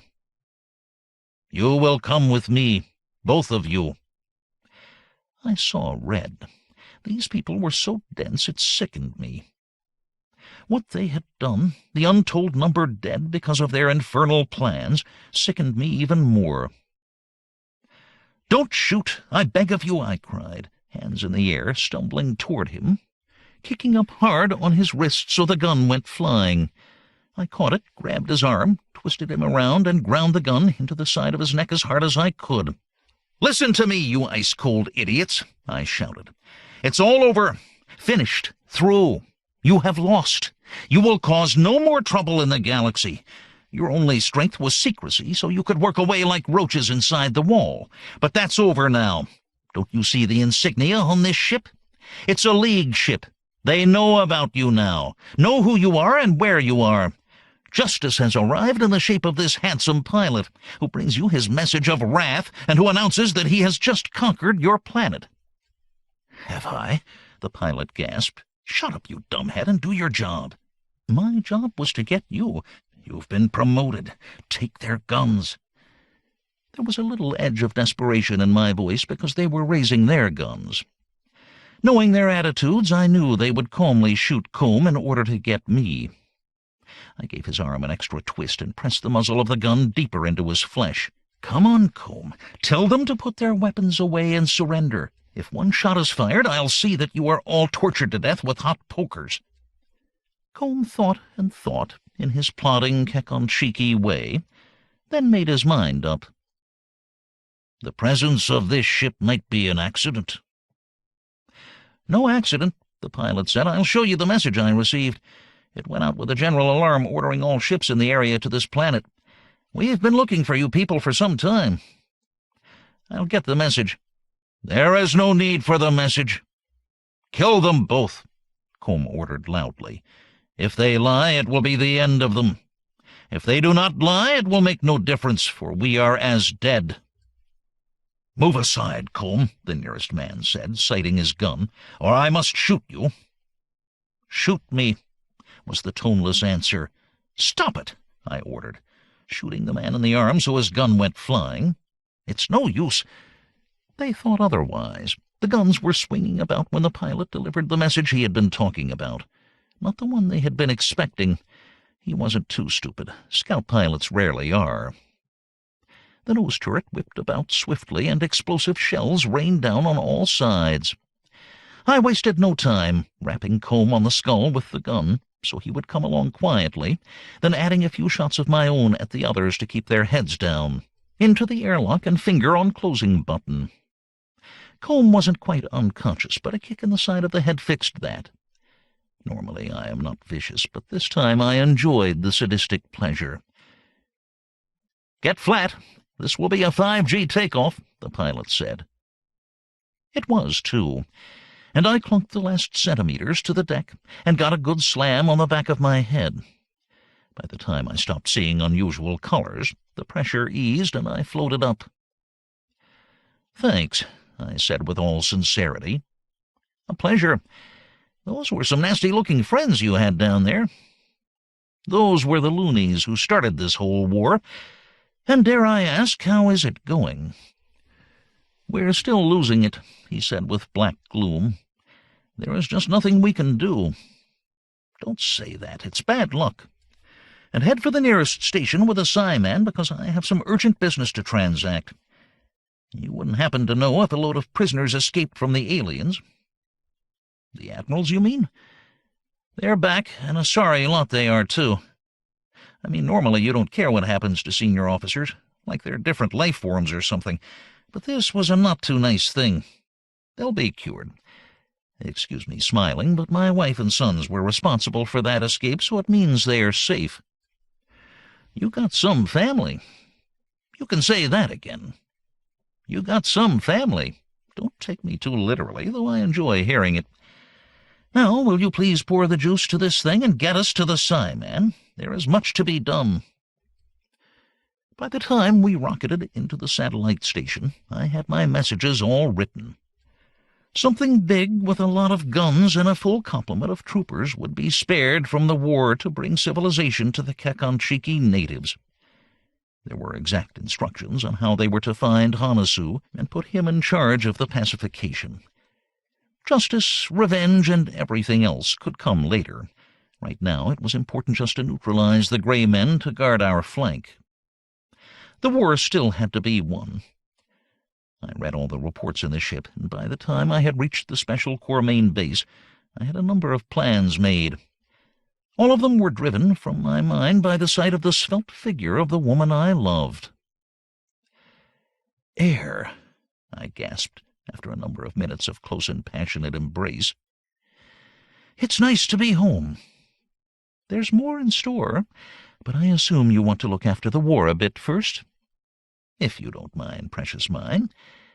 Did you have any trouble Admiral saving?" "None. You had everything in a lovely turmoil. The boys learn fast, and are very good at this sort of job. They are also off now in the Navy, doing important things. I worried about you. You had very good reason to. But it's all over now. You didn't by chance happen to pick up any souvenirs when you were passing through that alien treasury? I left that to the twins, who take after their father. I'm sure they pinched a good bit for themselves, but what they passed on will make us independently wealthy for life. If we live. The war, of course. My elation turned to depression at the thought. What is happening? Nothing good. As you observed, the aliens on their own are a little on the stupid side. Once the gray men were out of the picture, leadership must have been divided. But there still must have been a few commanders left who were bright enough to come in out of the rain because they launched an all-out attack. Left their base completely. Just took everything they had and came after us. So we ran, and are still running, just picking away at their fringes to let them think we will stand and fight. But we can't afford to. They outnumber us, and outgun us at least 1,000 to 1. How long can this last? Not much longer, I'm afraid. We're almost past all of our inhabited planets, and will be coming out soon in intergalactic space. After that we can retreat no more. Or if we do, the uglies will see what we are doing, and even they are smart enough to figure this one out. All they have to do then is leave a small force to keep us at bay. Then they can turn and start attacking our planetary bases. You don't make it sound too good. It isn't. Do not worry, my sweet. I clutched her and kissed her a bit more. But your own little slippery Jim will save the galaxy. Again. That's nice. I was ordered to come here, a familiar voice said, just to see you kissing and hugging. Don't you know there is a war on? I'm a busy man.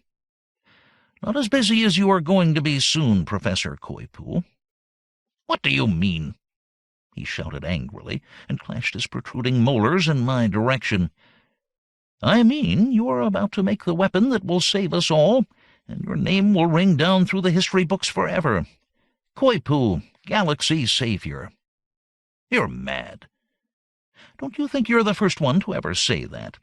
All geniuses are called mad, or worse. I read a report highly secret that you now believe in parallel universes. Silence, you fool! No one was to know, especially you. An accident, really. A safe just happened to fall open when I was passing, and the report dropped out. Is it true? True, true, he muttered, tapping his fingernails on his teeth unhappily. I had the clue from your escapade with the time helix, when you were trapped in a loop of time, in a bit of past history that did not exist. It existed for me, of course, just what I said. Therefore, if one possible different past could exist, then an infinity of different pasts and presents must exist. That's logical. It certainly is, I cheered. So you experimented. I did. I have gained access to parallel universes, made observations and notes. But how does this save the galaxy? One more question first, if you please. Is it possible to pass through into these other universes? Of course. How else could I have made my observations? I sent a small machine through to make readings, take photographs. How big a machine can you send through? It depends on the power of the field. Fine. Then that is the answer. It may be an answer to you, Slippery Jim, Angelina said with some puzzlement, but it doesn't make much sense to me. Ah, but just think, lover mine, what can be done with a machine like that? You mount it on a battleship with plenty of power. The battleship joins our space fleet, and the fighting begins with the enemy. Our forces flee, the battleship limps behind, the enemy rushes up, the field is turned on, and every one of those awful creepy crawlies and all of their guns and things zip right through into another universe, and the menace is over forever. I was thinking of something roughly like that, I said modestly, polishing my fingernails on my chest. Can we do it, Koipu? It is possible. Possible. Then let us get to your lab and look at the gadget, and see if the possible can be turned into the tangible. Koipu's newest invention did not look like very much at all. Just a lot of boxes, wires, and assorted gadgetry spread all over the room. But he was proud of it. "Still in rough shape, as you can see," he said. "Breadboarded components. I call it my parallelizer. I would hate to say that 3 times fast. Don't joke, diGriz. This invention will change the fate of the known universe and at least one unknown one." "Don't be so touchy," I said soothingly. "Your genius will not go unmarked, Prof. Now, would you be so kind as to demonstrate how your parallelizer works?" Koipu sniffed and muttered to himself while he made adjustments on the machine, threw switches and tapped dials, the usual thing. While he was busy, I was busy too, giving Angelina a quick hug, and she hugged right back. The professor, wrapped up in his work, never noticed that we were wrapped up in ours. He lectured away while we snogged. "Precision, that is the important thing. The various parallel universes are separated only by the probability factor, which is very thin, as you can well imagine. To pick just one probability out of all the countless possible ones is the trickiest part of the operation. Of course, the probabilities that vary the least from ours are the closest, while completely changed probability universes are the most distant and require the most power.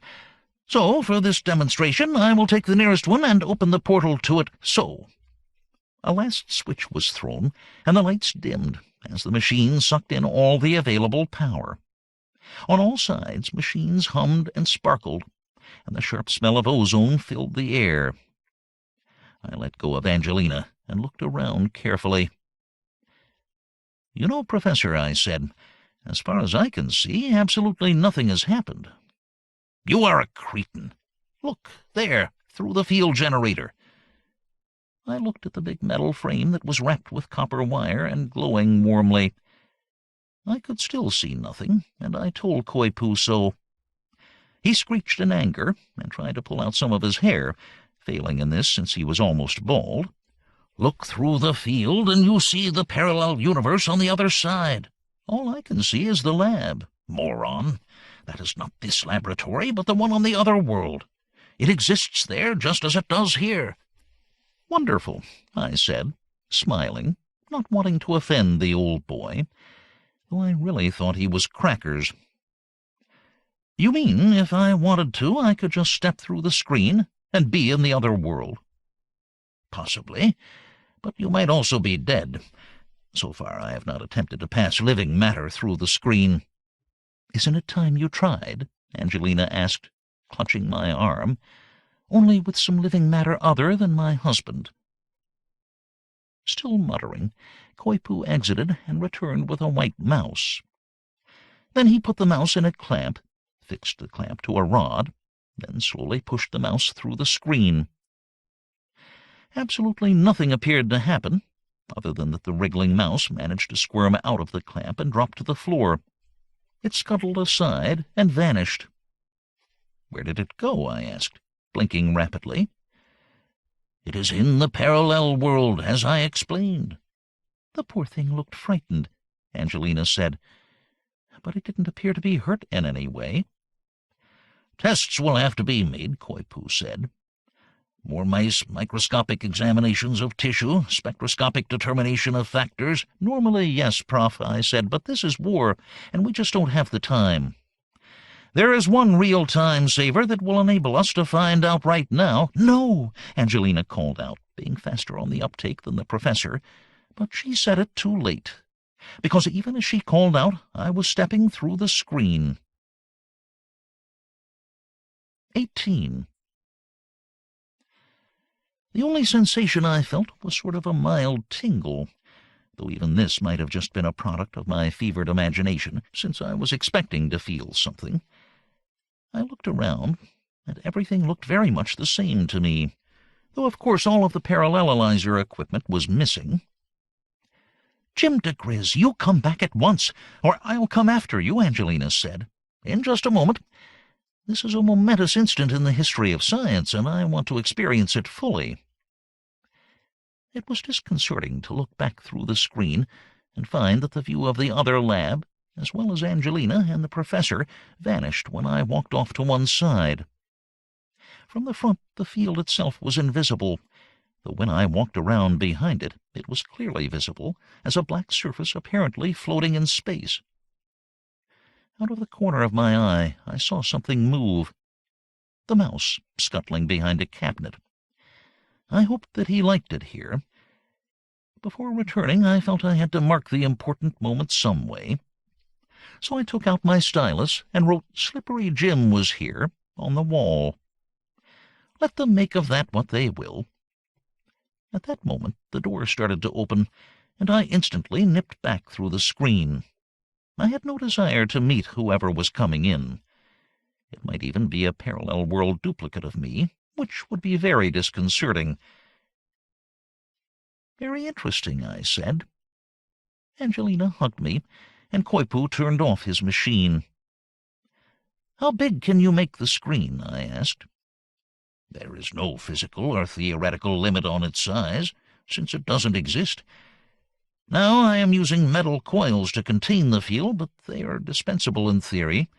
Once I am able to project the field without material containment, it will be big enough to send the entire alien fleet through."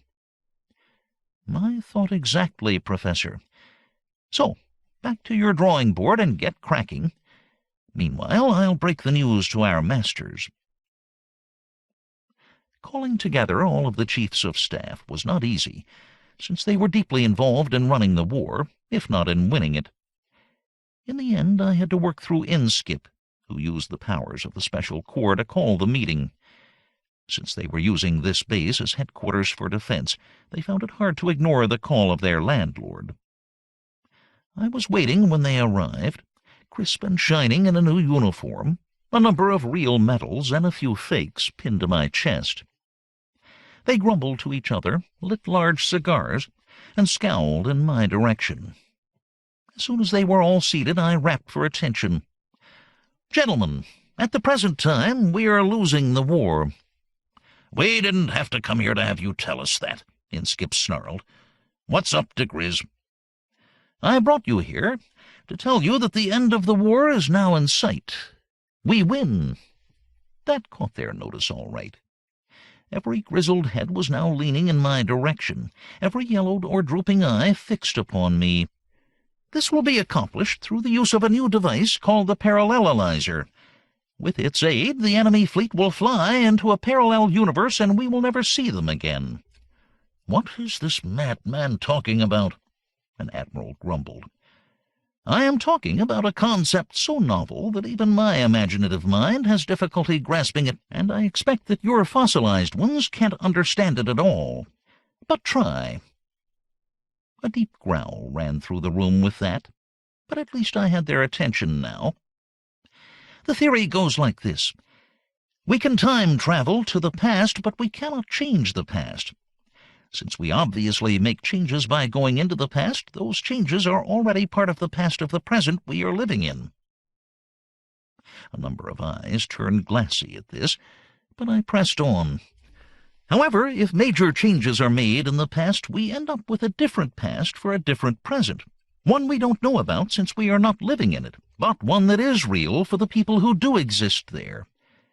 These alternate timelines, or parallel universes, were inaccessible until the invention of the parallelizer by our core genius, Professor Koipu.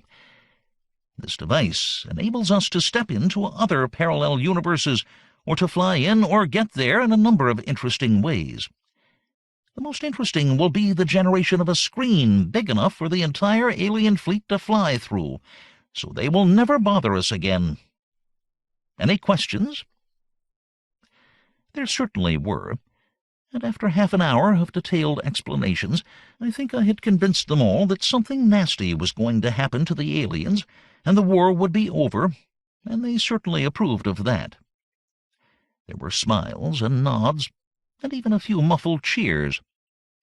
When Inskip spoke, it was obvious that he spoke for them all. "We can do it. End this terrible war. Send the enemy fleet into another universe." "That is perfectly correct," I said. "It is forbidden," a deep voice, a disembodied voice, said, speaking apparently from the empty air over the table. It was very impressive, and at least one officer clutched at his chest, whether for his heart or some religious tract was not clear. But Inskip, con man himself, was not conned. "Who said that? Which one of you is the joker with the ventriloquial projector?" There were loud cries of innocence, and much looking under the furniture, all of which stopped when the voice spoke again. "It is forbidden because it is immoral. We have spoken." "Who have spoken?" Inskip shouted. "We are the Morality Corps." This time the voice came from the open doorway, not out of the air, and it took an instant to realize this. One by one the heads snapped around, and every eye was fixed on the man when he came in, and very impressive he was, too. Tall, with long white hair and beard, wearing a floor-length white robe. But it was hard to impress Inskip. "You are under arrest," he said. "Call the guards to take him away. I've never even heard of the Morality Corps." "Of course not," the man answered in deep tones. "We are too secret for that." "You secret?" Inskip sneered. "My special corps is so secret that most people think it is just a rumor." "I know. That's not too secret. My Morality Corps is so secret there aren't even any rumors of its existence." Inskip was turning red and beginning to swell up. I stepped in quickly before he exploded. "That all sounds very interesting, but we will need a little proof, won't we?" "Of course." He fixed me with a steely gaze. "What is your most secret code?" "I should tell you." "Of course not. I'll tell you." "It is the Vassar-Knapp cipher, is it not?" "It might be," I equivocated. "It is," he answered sternly. "Go then to the top-secret computer terminal there and give it this message in that cipher. The message is, 'Reveal all about the Morality Corps.'" "I'll do that," Inskip said. "The Agent diGriz is not cleared for the Vassar-Knapp cipher." That's how much he knew. But all the eyes were upon him as he went to the computer terminal and rattled the keys. Then he took a cipher wheel from his pocket, plugged it into the terminal, and typed in the message. The speaker scratched, and the monotone voice of the computer droned out. "Who makes this request?" "I, Inskip, head of the Special Corps." "Then I will reveal that the Morality Corps is the top-secret force in the League. Its orders must be obeyed. The orders will be issued by the Morality Corps top executive.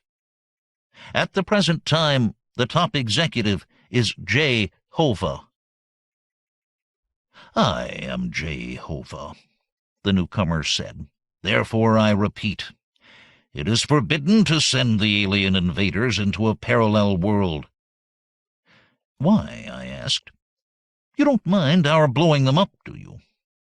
He fixed his stern gaze upon me. "To battle in self-defense is not immoral. This is the defense of one's home and loved ones." "Well, if you don't mind our blowing them up, what is the complaint about slipping them into another world line? That won't hurt them half as much." "It won't hurt them at all. But you will be sending ravening aliens in a giant battle fleet into a parallel universe where they did not exist before. You will be responsible for their killing all the humans in that universe. That is immoral. A way must be found to eliminate the enemy without making others suffer." "You can't stop us," one of the admirals shouted in anger. "I can, and I will," Jehovah said. "It says in the Constitution of the League of United Planets that no immoral acts will be indulged in by member planets or by forces operating under the orders of member planets. You will find that a clause is included in the original agreement signed by all planetary representatives that a Morality Corps will be founded to determine what is moral. We are the top authority. We say no. Find yourself another plan." While Jay was talking, all the little wheels in my head were spinning busily. They stopped finally, and the winning numbers came up. "Stop this bickering," I said, then had to repeat myself, shouting before I was heard. "I have come up with the alternative plan." This quieted them down, and even Jay stopped pontificating for a bit to listen. "The Morality Corps protests that it would be an immoral act to shoot all the nasties into a parallel universe where they can work their will upon the human beings there. Is that your argument, Jay?" "Put rather crudely, but in essence, yes." "Then you wouldn't protest at all if we pushed the enemy into a parallel universe where there were no human beings?" He opened and shut his mouth a few times at that one, then scowled fiercely. I smiled and lit a cigar. The admirals buzzed, mostly with bafflement, since they weren't too bright, or they would have enlisted in the peacetime Navy. "I would like a second opinion," Jehovah finally said. "By all means, but make it fast." He glared at me, but pulled out a gold pendant that hung about his neck and whispered into it, then listened, and nodded. "It would not be immoral to send the aliens into a universe where there were no human beings. I have spoken." "What is happening?" a bewildered admiral asked. "It's very simple," I told him. "There are millions, billions, probably an infinite number of parallel galaxies. Among this number there must surely be one where Homo sapiens never existed. There might even be a galaxy populated only by aliens where our enemies would be made welcome." "You have just volunteered to find the right one," Inskip ordered. "Get moving, diGriz, and find us the best place to send that battle fleet." "He shall not go alone," Jehovah announced. "We have been watching this agent for a long time, since he is the most immoral man in the Special Corps." "Very flattering," I said. "Therefore we do not take his word for anything. When he looks for the correct parallel galaxy, one of our agents will accompany him." "That's just fine," I told him, "but please don't forget that there is a war on, and I don't want one of your leaden-footed, psalm-singing moralists hanging around my neck." Jay was whispering instructions into his communicator. "This is a military operation, and I move fast." I shut up when she walked in the door. From Jay's outfit, if the long robe meant anything, but it was filled quite differently from his. Some very interesting curves revealed rather than concealed. Honey blonde hair, rose lips, shining eyes. Very attractive package in every way. "This is Agent Incuba, who will accompany you," Jay said. "Well, in that case I withdraw my objections," I smarmed. "I'm sure she is a very efficient officer." "Oh, yes?" a voice spoke out from the thin air, the second time this day, only this one was a female voice that I instantly recognized. "If you think you are going galaxy-hopping alone with that sleazy sexpot Jim diGriz, you are very mistaken. You had better book 3 tickets. 19. "What kind of secret war conference is this?" Inskip howled. "Is everyone listening to it? That was your wife on the eavesdropping circuit, diGriz, wasn't it?" "Sounded very much like her," I said, a little too heartily. "I guess you ought to have the security arrangements checked out. But you'll have to take care of that yourself, because I have to go look at some other galaxies, and that is a time-consuming business. You'll get my report soonest, gentlemen." I exited with Incuba a few steps behind me. Angelina was waiting in the corridor, eyes glowing like a female lioness, fingernails hooked like claws. She seared my skin with one sizzling glare, then turned her destroying gaze on Incuba. "Do you plan to wear that bathrobe for this arduous trip?" she asked, voice close to absolute zero. Incuba looked Angelina up and down, her expression unchanged, although her nostrils flared ever so slightly, as though she had sniffed something bad. "Probably not. But whatever I wear, it will certainly be more practical and a good deal more attractive than that." Before the warfare escalated, I took the coward's way out and dropped a mini smoke grenade. It banged and puffed and took their attention off their differences for an instant. I spoke quickly. "Ladies, we leave in 1/2 an hour, so please be ready. I am off to the lab now to set things up with Professor Koipu, and I hope that you will join me there." Angelina joined me now, grabbing my arm with talons sunk deep, marching me off down the corridor, hissing words into my ear, then biting it for emphasis. "One pass at that tramp, one look, one touch of your hand on hers, and you are a dead man, dirty old Jim diGriz." "What happened to innocent until proven guilty?" I groaned, rubbing the aching earlobe. "I love you and none other. Now can we drop this and get on with the war, and get Koipu to set up our investigation?" "You have only one choice of a possible galaxy," Koipu said, after I had explained the situation. "What do you mean?" I was shocked. "Billions, an infinite number, you said." "I did. That many exist, but we can get access for a large object, such as a spaceship, to only 6. After that, the energy demand is too great to open a screen more than 2 meters in diameter. You're not going to get many aliens through a hole that big." "Well, that's at least 6 universes, so why do you say only 1? "Because in the other 5 this laboratory exists, and I have observed myself or other humans in it. In the 6th, which I call Space 6, there is no laboratory or core base. The screen opens into interstellar space." "Then that is the one we must try," a golden voice said, and Incuba tripped in through the door. She was fetchingly garbed in tight ship suit, kinky black boots, and other interesting things that I knew better than to notice, since Angelina was right behind her. I turned my gaze to Koipu. Uglier but safer. "Then that is the one we must try," I told him. "I thought you might say that. I have the parallelizer screen projected outside this laboratory building. It is 100 meters in diameter. I suggest you get a spacer with a smaller diameter, and I will instruct you from there on." "Great idea. A Lancer scout ship will just do the job." I exited with my loyal crew right after me. I signed for the scout ship and did all the pre-flight checks with Angelina's assistance. Incuba stayed out of the control room, which made life easier to live. "I've always wanted to see another universe," I said brightly. "Shut up and fly this thing." I sighed and got Koipu on the radio. "Fly 46 degrees from your present position," he said. "You will see a circular ring of lights." "Got it." "Then go through it, and I suggest you make a careful navigation fix on the other side, and drop a radio beacon as well." "Very helpful of you. We would like to get back some day."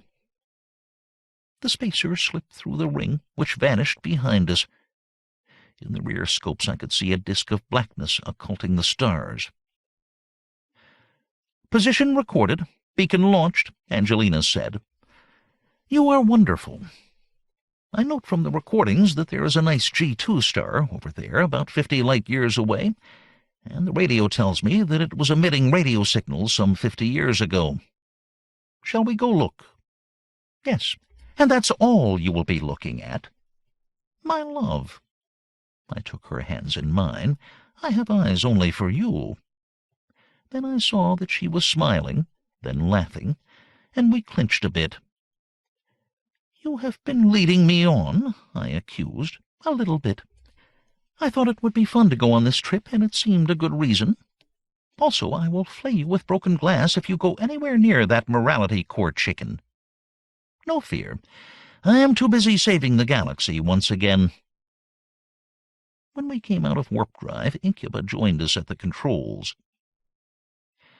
"There are 2 inhabited planets about that sun?" she asked. "That is what the instruments and the radio tell us. We are taking a look-see at the nearest." It was a quick jump by warp drive, and then we were dropping down into the atmosphere. Blue sky, white clouds, a very pleasant place. The radio was blaring out very sinister music, and occasional bursts of some incomprehensible language. None of us felt like talking. What or who inhabited this planet was of utmost importance. Lower and lower, until the landscape was clear below us. "Houses," Angelina said, sounding very unhappy, "and plowed fields. Looks very much like home." "No, it doesn't," I shouted, turning up the magnification. "Beautiful," Angelina sighed, and it was. At least at this moment. Something with far too many legs was pulling a plow. Steering the plow was a very repulsive alien who would have been right at home with our present enemies. "An alien universe," I laughed as I spoke. "They can come here and make friends and live happily ever after. Let's go back with the good news." "Let us investigate the other planet," Incubus said quietly, "and as many more as we have to determine if humans exist here as well." Angelina gave her a cold look, and I sighed. "Sure, that's what we must do. Look around and make sure it is all creepies." "Of course it will be." Old Big Mouth. We zipped over to the second inhabited planet, and looked down upon mills and mines, cities and countryside, inhabited by the most human-looking humans I have ever seen. "Maybe they are alien inside," I said, grasping at a last straw. "Should we cut one open and find out?" Angelina asked seriously. "The cutting open of other creatures, human or alien, is forbidden by the Morality Corps." Incuba's words were cut off by a blast of static from the radio and shouted words in a strange language. At the same moment, a number of readouts flickered, and I looked at the view screen and drew back. "We have company," I said. "Shall we leave?" "I wouldn't do anything in a hurry," Angelina cozened. For outside, very close indeed, was a very nasty black warship. Some of the guns had gaping muzzles big enough to drive our small ship into, and I'm sure that it was not by chance that they were pointing at us. I reached for the thrust controls just as I felt a number of strong tractor beams latch onto our ship. "I think I will flit over and talk to them," I said, rising and going to the suit locker. "Just watch the shop until I get back." "I'm going with you," Angelina said firmly. "Not this time, light of my life, and that is a command. If I don't get back, try and get a report through about what we have seen." With this noble exit line, I exited, suited up, and floated over to the Dreadnought, where a port obligingly opened for me. I walked in, head up, and was cheered a bit to see that the reception party were all human. Hard-eyed types in tight black uniforms. "Christy Picklin Stimfrix," the one with the most gold bullion snapped at me. "I'm sure it's a great language, but I don't speak it." He cocked an ear and listened, then issued a sharp order. Men ran and returned with a metal box, wires, plugs, and a nasty-looking helmet. I shied away from the thing, but efficient-looking weapons were ground into my ribs, and I desisted. It was clapped over my head, adjustments were made. Then the officer spoke again. "Can you understand me now, worm of an intruder?" he asked. "I certainly can, and there is no need for such language. We have come a long way, and I don't need any insults from you." His lips peeled back from his teeth at that, and I thought he was going to sink them into my throat. The others present gasped with shock. "Do you know who I am?" he shouted. "No, nor do I care, because you don't know who I am. You have the pleasure of being in the presence of the first ambassador from a parallel universe, so you might say hello." "He is telling the truth," a technician said, watching his flickering needles. "Well, that's different," the officer said, calming instantly. "You wouldn't be expected to know the quarantine restrictions. My name is Kang. Come have a drink and tell me what you are doing here." The booze was not bad, and they were all fascinated by my story. Before I had finished, they sent for the ladies, and we all clinked glasses. Well, good luck on your quest, Kang said, raising his glass. I don't envy you your job, but as you can see, we have our alien problem licked, and the last thing we need is an invasion. Our war ended about 1,000 years ago and was a close-run thing. We blew up all the alien spaceships and made sure the creepos stay now on planets of their own. They are ready to go for our throats again at any time, so we keep an eye on them with patrols like mine. We shall return home, and I shall report it would be immoral to send the fleet here, Incubus said. We can lend you a few battleships, Kang offered, but we are really spread kind of thin. I'll report your offer, and thanks, I said. But I'm afraid we need a more drastic solution. Now, we have to get back because we will need an answer soon, or else. Hope you lick them. Those greenies can be very mean. It was with utmost gloom that we returned to our ship and set course for the beacon. The parallel world booze must have been working in my brain, or desperation goosing it into top gear, because suddenly I had a most interesting thought. I have it, I shouted with uncontrolled joy. The answer to our problems at last. We popped through the screen, and I made a mad landing at the nearest airlock. Come with me and hear what it is. I ran, with the girls right behind me, bursting into the meeting room just as the staff chiefs were gathering in answer to my emergency call. Then we can send them the aliens? Inskip asked. No way. They have alien problems of their own. Then what do we do? A senile admiral moaned. 6 parallel galaxies and all of them with human beings. Where do we send the aliens? To none of them, I said. We send them somewhere else instead. I checked with Koipu, and he says it is possible, and he is muttering over the equations now. Where? Tell us, Inskip ordered. Why, we use time travel. We send them through time. Into the past? He was puzzled. No, that wouldn't work. They would just be hanging around waiting for the human race to develop so they could wipe us out. So the past is no good. We send them into the future. You're mad, diGriz. What does that accomplish? Look, we send them 100 years into the future, and while they are en route, we have all the best scientific minds of the galaxy working on ways to knock them off. We have 100 years to do it in. We develop something, and 100 years from now, our people are waiting for them when they appear, and they take care of the menace once and for all. Wonderful, Angelina said. My husband is a genius. Set up the machine and send them into the future. It is forbidden, a deep voice said from above. 20. The shocked silence that followed this unexpected announcement continued for a heartbeat or two, then was interrupted drastically when Inskip whipped out his gun and began shooting holes in the ceiling. Secret meeting, top security. Why don't we go on TV with this session? It would be more private. He foamed as he spoke, and shrugged off the aged admirals who tried to stop him. I vaulted the table and disarmed him, numbing him a bit in the process, so he dropped glassy-eyed into his chair, where he muttered to himself. "Who said that?" I called out. "I did," a man said, appearing suddenly in mid-air, accompanied by a sharp popping sound. He dropped the short distance to the table, then jumped neatly to the floor. "It beeth I who spake, noble sirs. I hight Ga-Binetto." He was something interesting to look at, dressed in baggy velvet clothes with high boots, a big hat with a curly feather, curly mustachios, too, which he twirled with his free hand. The other hand rested on the pommel of his sword. Since Inskip was still muttering, I would have to talk to him. "We don't care how tall you are. What's your name?"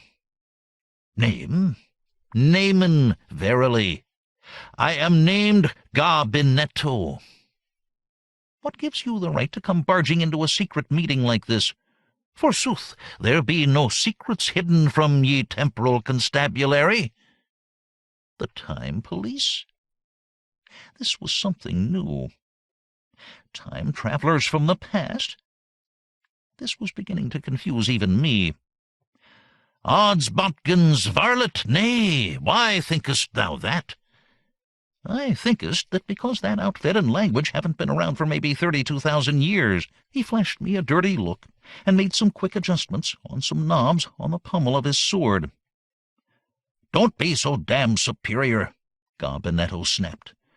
"You try hopping from time to time and learning all the disgusting languages and dialects, then you wouldn't be so quick to—" "Can we get back to business?" I broke in. "You're the time police, but not from the past. So let me guess, the future, maybe? Just nod your head. That's right. So that's straight. Now tell us why we can't shoot those aliens through a couple of 100 years of time." "Because it is forbidden." "You said that before. Now how about some reasons?" "I don't have to give you any." He leered coldly. "We could have sent an H-bomb through instead of me, so how about shutting up and listening?" "He is correct," one of the senile admirals quavered. "Welcome to our time, illustrious time traveler. Give us your instructions, if you please." "That's more like it. Respect where respect is due, if you don't mind. All you are permitted to know is that it is the job of the time police to police time. We see to it that paradoxes do not occur, that major misuses of time travel, such as your proposed plan, do not happen. The very fabric of time and probability would be strained by the event should it occur. It is forbidden." There was a gloomy silence following this news, during which time I thought furiously. "Tell me, Garbinetto," I said, "are you human, or an alien in disguise?"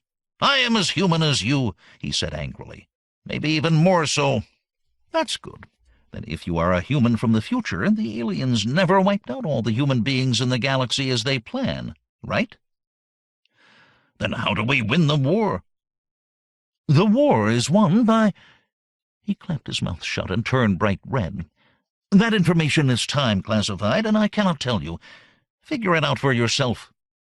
"Don't palm us off with that chromo-crap," Inskip growled, deep in his throat, recovered at last. "You say stop the only plan that can save the human race. Sure, I say, we'll stop it if you tell us what else we can do, or we go ahead as planned." "It is forbidden to tell." "Can't you at least hint?" I suggested. He thought about that for a moment, then smiled. I did not like the look of that smile. "The solution should be obvious to one of your intelligence, diGriz. It's all in the mind." He hopped into the air, clicked his heels together, and disappeared. "What did he mean by that?" Inskip said, scowling with concentration. What did he mean? It was a clue directed at me, so I should be able to solve the riddle. The first part was there to misdirect me, I was sure, the bit about my intelligence. It's all in the mind. My mind? Whose mind? Was it an idea we had not thought of before? Or was he really talking about minds? I had no idea. Incuba was looking dreamily into space, thinking deep moral thoughts, no doubt. I was beginning to think she was pretty dumb, but not Angelina. That lovely brow was furrowed with thought, for her mind was as high-powered as her body. She narrowed her eyes, concentrating, then suddenly widened them, then smiled. When she caught me looking at her, the smile broadened, and she winked. I raised my eyebrows in an unspoken question, and she nodded back ever so slightly. If I were reading the signs correctly, all of this nonverbal communication indicated that she had solved the riddle. Having seen recently what real male chauvinist swine were, I was beginning to abandon my claim to that role. If Angelina had the answer, I would humbly and with gratitude accept it from her. I leaned closer. "If you know, tell us," I said. "Credit where credit is due." "You are maturing as the years pass, aren't you, darling?" She blew me a quick kiss, then raised her voice. "Gentlemen, the answer is obvious." "Well, not to me," Inskip said. "It's all in the mind. That's what he said.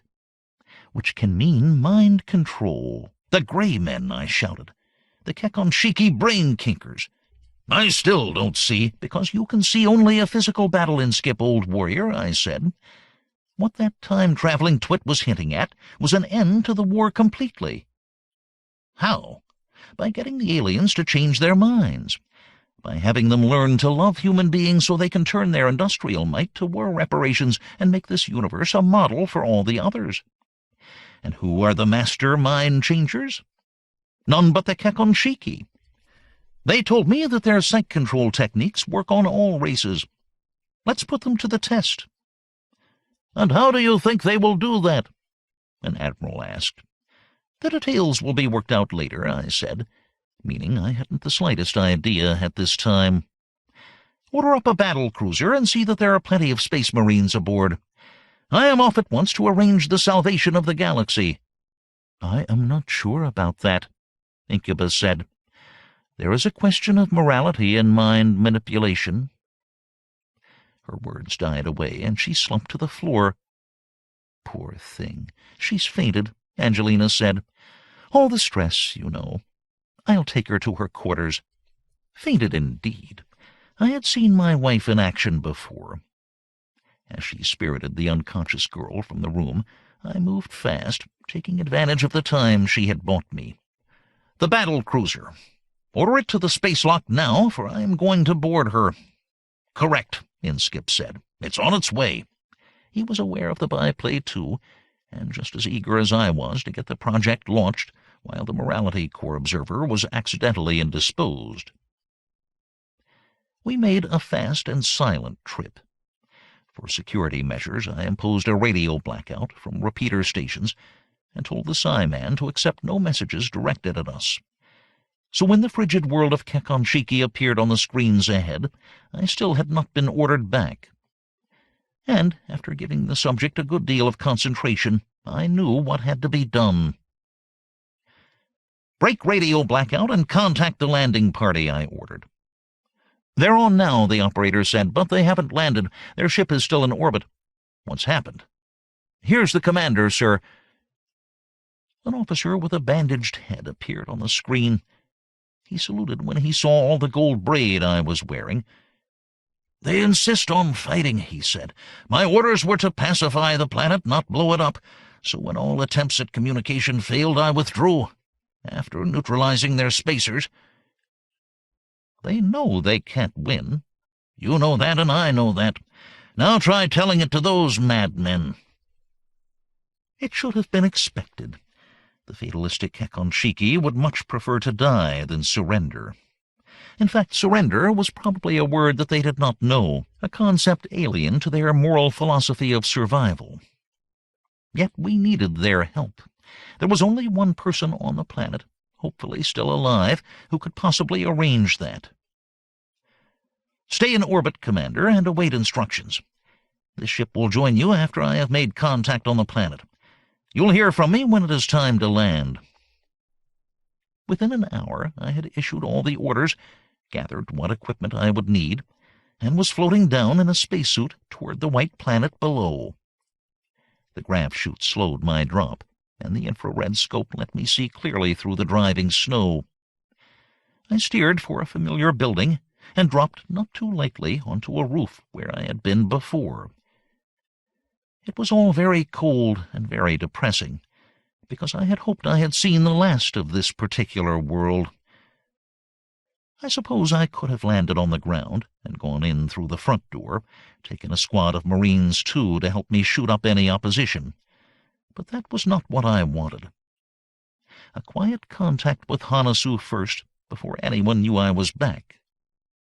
The fact that it was well after dark had convinced me that retracing my old route might be the best way.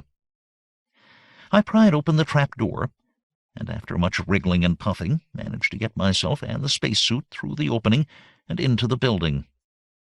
First step accomplished.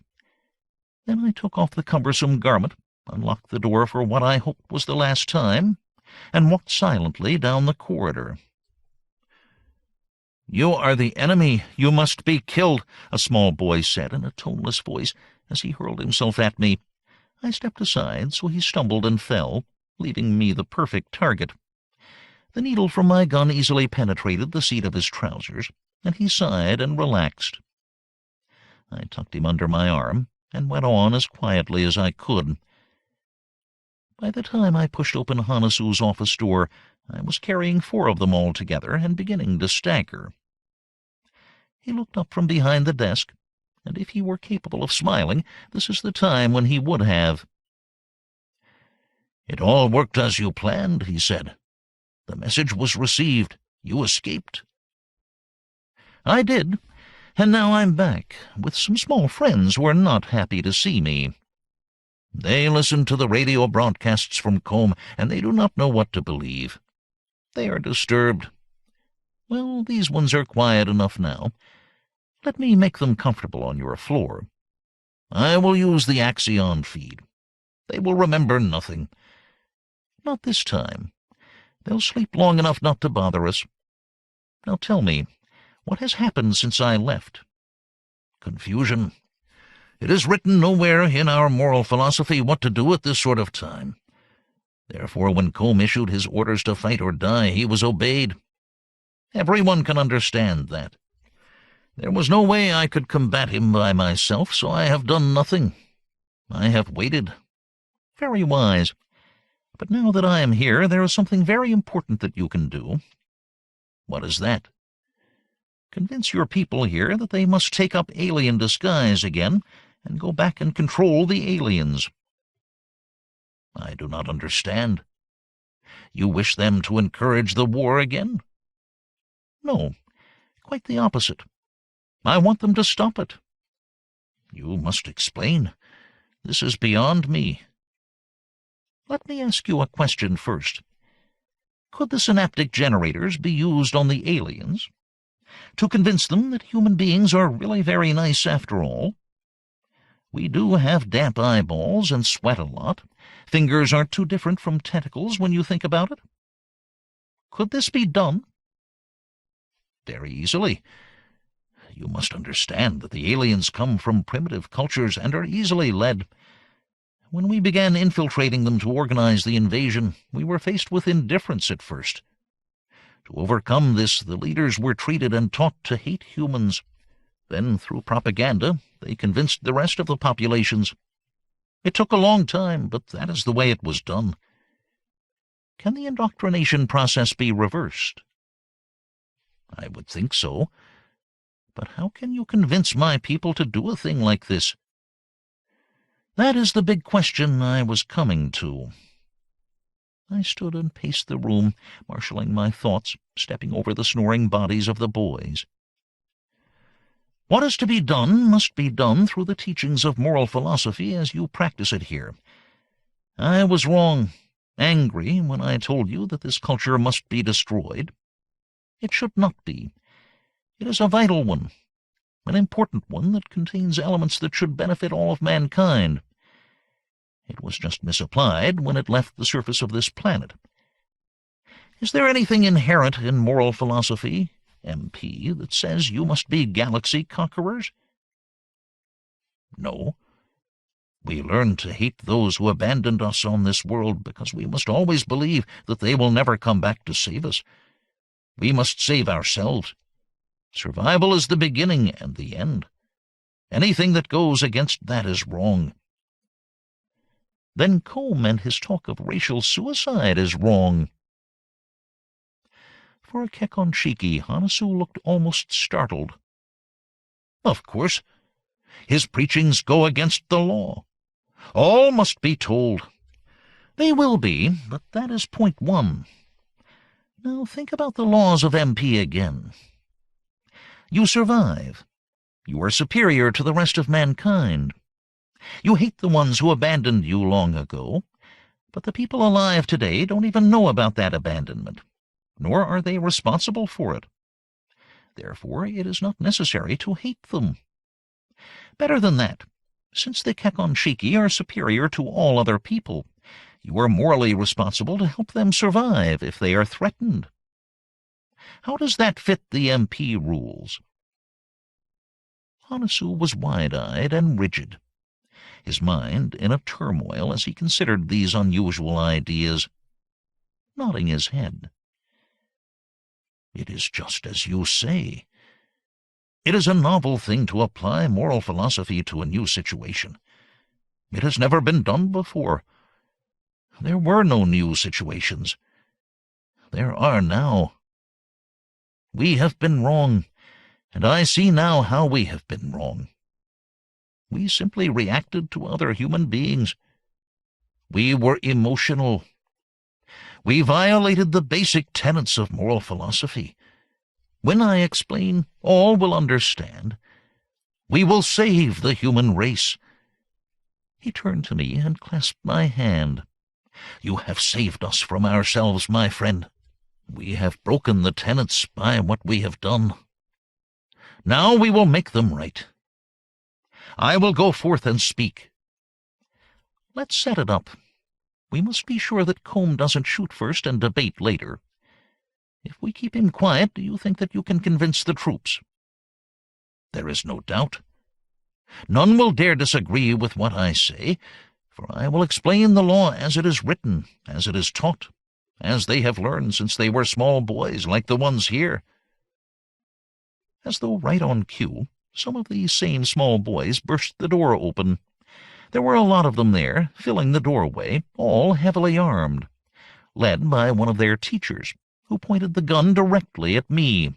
"Put down your weapon," he ordered. "I will shoot and kill if you do not." 21. Of course my gun was pointing at the pack. My reflexes are still in good shape. I had drawn and crouched automatically as the door had crunched. Now I rose slowly and let the gun drop to my side. I was seriously outgunned by deadly weapons held by nervous boys. "Don't shoot! You've got me cold," I called out. "What is the meaning of this?" Hanasu asked, standing and walking toward the door. "Lower those weapons! This is an order!" The boys obeyed instantly. They knew who the headmaster was. But the teacher wavered. "Combe has said. Combe is not here. Combe is wrong. I order you for the last time to put that weapon down." The teacher hesitated for an instant too long, and Hanasu turned to me. "Shoot him," he ordered. Of course I did, and he thudded to the floor. With a sleep needle, of course, though the boys did not have to know that. And I doubted if Hanasu cared. He was not used to his orders being disobeyed. "Hand me that gun," he ordered the nearest boy, "and call an assembly of the entire school at once." They handed over the guns and instantly left. I dragged in the teacher's body and laid it next to his pupils. Hanasu closed the door, deep in thought. "Here is what we will do," he finally said. "I will explain the differences to everyone in terms of moral philosophy. They have been troubled with internal conflicts over the application, and this problem will now be resolved. After they have understood, we will march on the spaceport. Combe and his activists are there. I will explain again, and they will join us. Then you will call your ship down, and we will proceed to the second part of the program." That all sounds very good, but what if they don't agree with you? They will have to, because it is not me they are agreeing with, but the text of moral philosophy as it is written. Once they understand, it will not be a matter of choice or agreement, but of obedience. He sounded very sure of himself, so I crossed my fingers behind his back and hoped that he was right. "Maybe I should come with you, in case of trouble." "You will wait here until you are summoned." Hanasu exited on that line, and I could do nothing other than let him go. The row of unconscious figures depressed me, so I unlimbered my radio and contacted my ships to put them into the picture. They would stand by in orbit above the spaceport and await further orders. I broke the connection when there was a knock on the door. "Come with me," a stern-faced little boy ordered. I obeyed. Hanasu was waiting by the open front door of the school, while boys and teachers streamed by him on both sides. "We go to the spaceport," he said. "We will reach it at dawn. No problems?" "Of course not. I could tell that they were relieved to have this conflict over interpretation of the rulings of moral philosophy made clear to them. My people are strong, but they get their strength from obedience. Now they are stronger still. Hanasu drove the only car in the procession, and I was glad to travel with him. The rest of the staff and the students slogged along on skis. Uncomplainingly, despite the fact they had all been sound asleep less than an hour before. There is a lot to be said for discipline. There is nothing to be said for the comfort of Kekonshiki ground cars, though this trip was a little smoother than the first one, since Hanasu drove slower so the skiers could keep up. Dawn was lighting up the first snowstorm of the morning as we reached the spaceport entrance. 2 guards emerged from the shack and looked stolidly at the car and following skiers as though this happened every day. "Tell Combe I am here to see him," Hanasu ordered. "None are permitted in. Combe has ordered. All enemy are to be killed. That is an enemy in your car. Kill him." Hanasu's voice was cold as the grave, although it rang with authority. "The 14th rule of obedience states you will obey the orders of one of the 10. I have given you an order. There is no rule that there are enemies to be killed. Stand aside." A trace of emotion almost touched the guard's face, then was gone. He stepped back. "Proceed," he said. "Combe will be informed." In line now, our juvenile and senile invading force swept across the spaceport toward the administration buildings. We passed anti-aircraft emplacements, but the men manning them only looked on and made no attempt to stop us. It was gray, chill dawn now, with sudden snow flurries blasting by. Our car stopped in front of the entrance to administration, and Hanasu had just climbed, creaking, down when the door opened. I stayed in the car and tried to look invisible. Combe and a dozen followers emerged, all carrying guns. It must have been the cold that was chilling my brain, because I realized for the first time that I was the only one in our party who was armed. "Go back to your school, Hanasu. You are not wanted here," Combe shouted, getting in the first word. Hanasu ignored him, walking forward until he was face to face with the other man. When he spoke loudly so all could hear. "I tell you all to put your guns away, for what you are doing is against the rule of moral philosophy. By that rule we must lead the weak races.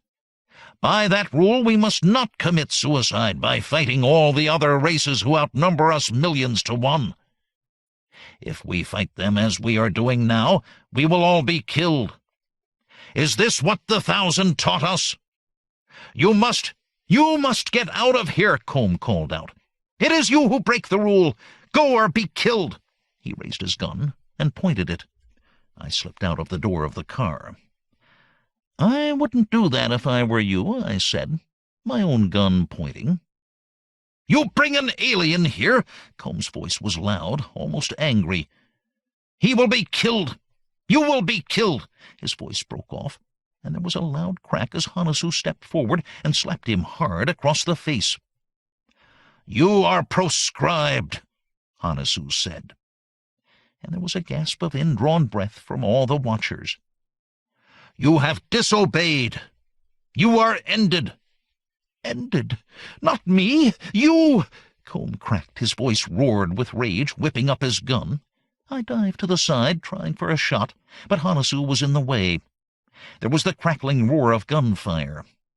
Yet Hanasu still stood there, unmoving as Combs' ragged body fell to the ground. All of his followers had fired at him at the same time.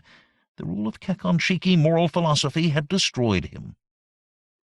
Calm and undisturbed, Hanasu turned to all those present and explained his newly discovered interpretation of the law.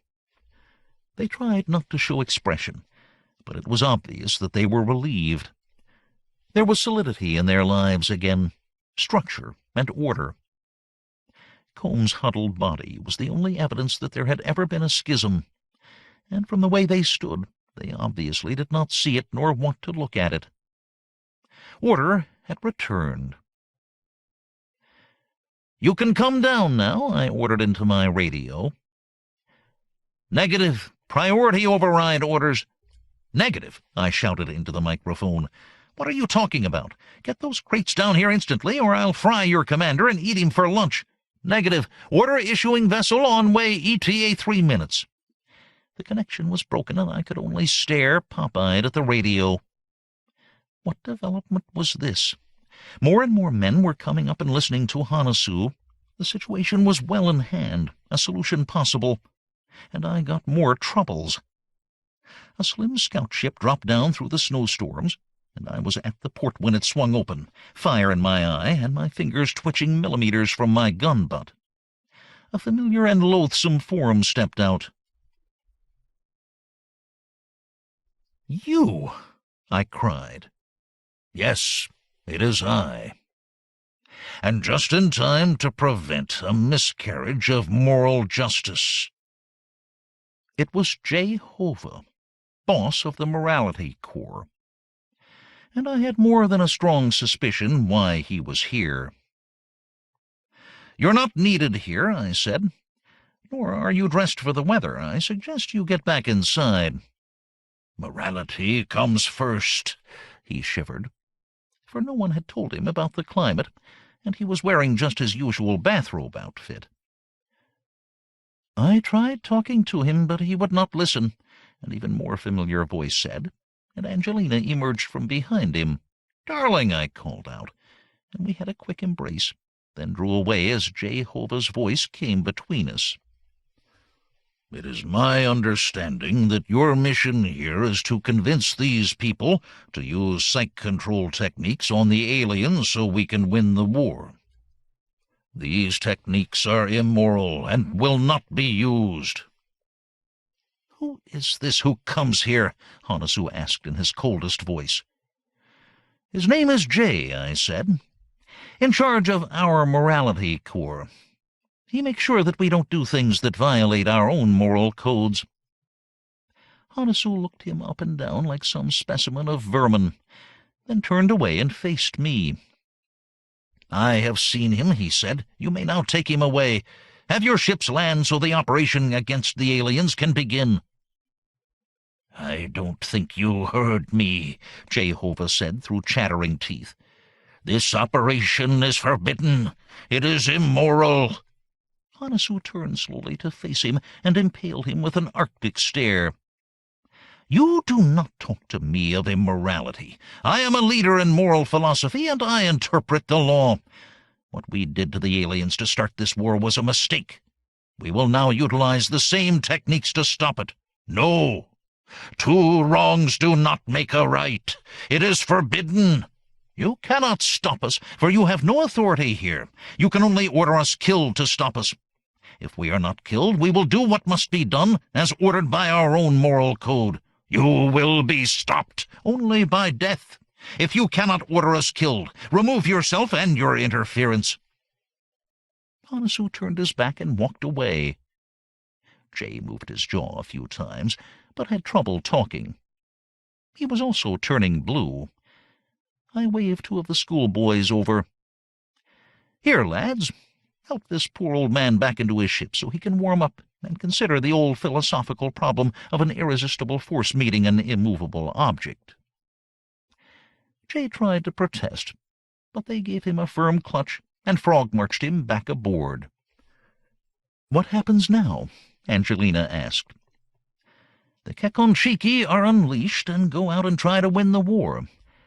There is no way that the Morality Corps can find justification for killing them in order to stop them from saving us. I think that will be a little too much hair-splitting even for Jay and Incuba.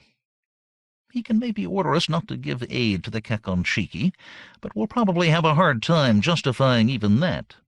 I'm sure that you are right. Then what is next?" "Next? Why, saving the galaxy, of course. Again." "That's my ever-modest husband," she said, but tempered her admonitory words by kissing me soundly. 22. "That really looks impressive, don't you think?" I asked. "I think it looks disgusting," Angelina said, wrinkling her nose. "Not only that, they stink." "An improvement over the first model. Remember, where we are going, anything bad must be good." In a way, Angelina was right. It did look disgusting, which was good, very good. We stood at the front of the main cabin of the space liner we had commandeered for this job. Before us stretched row after row of heavy chairs, almost 500 in all, and in each chair there crouched, or flopped, or oozed, a singularly repulsive alien. Something to gladden the eye-stalks of the enemy, I was sure, for all of these had been patterned after my first alien disguise. More of the same race, the Gestunken. What would not have gladdened the multiple hearts and plasma pumps of the enemy, if they had known, was the fact that each of these aliens held a solemn-faced Kekonshiki, while built into each thrashing tail was a high-powered synaptic generator. Our crusade for peace had begun. Not that organizing it had been easy. The Morality Corps was still resolutely set against our brain-twisting the enemy, but their authority worked through planetary governments and the heads of staff. For once I blessed the complex tangle of bureaucratic tanglement.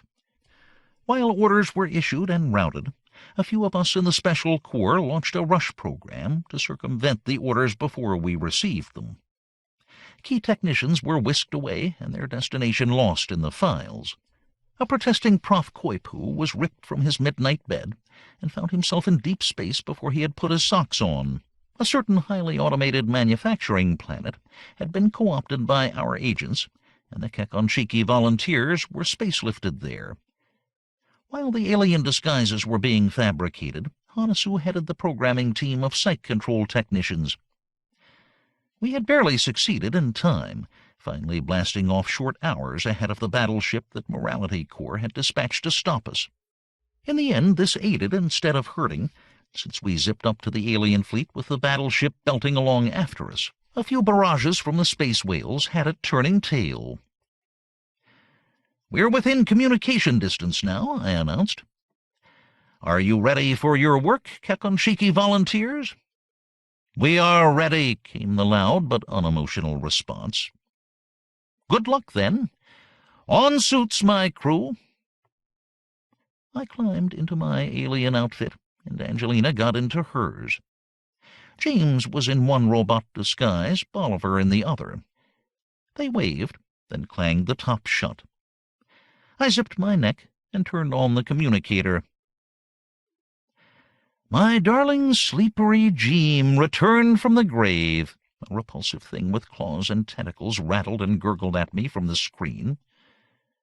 "I do not know you, ugly sir," I simpered, "but you must have made the acquaintance of my twin.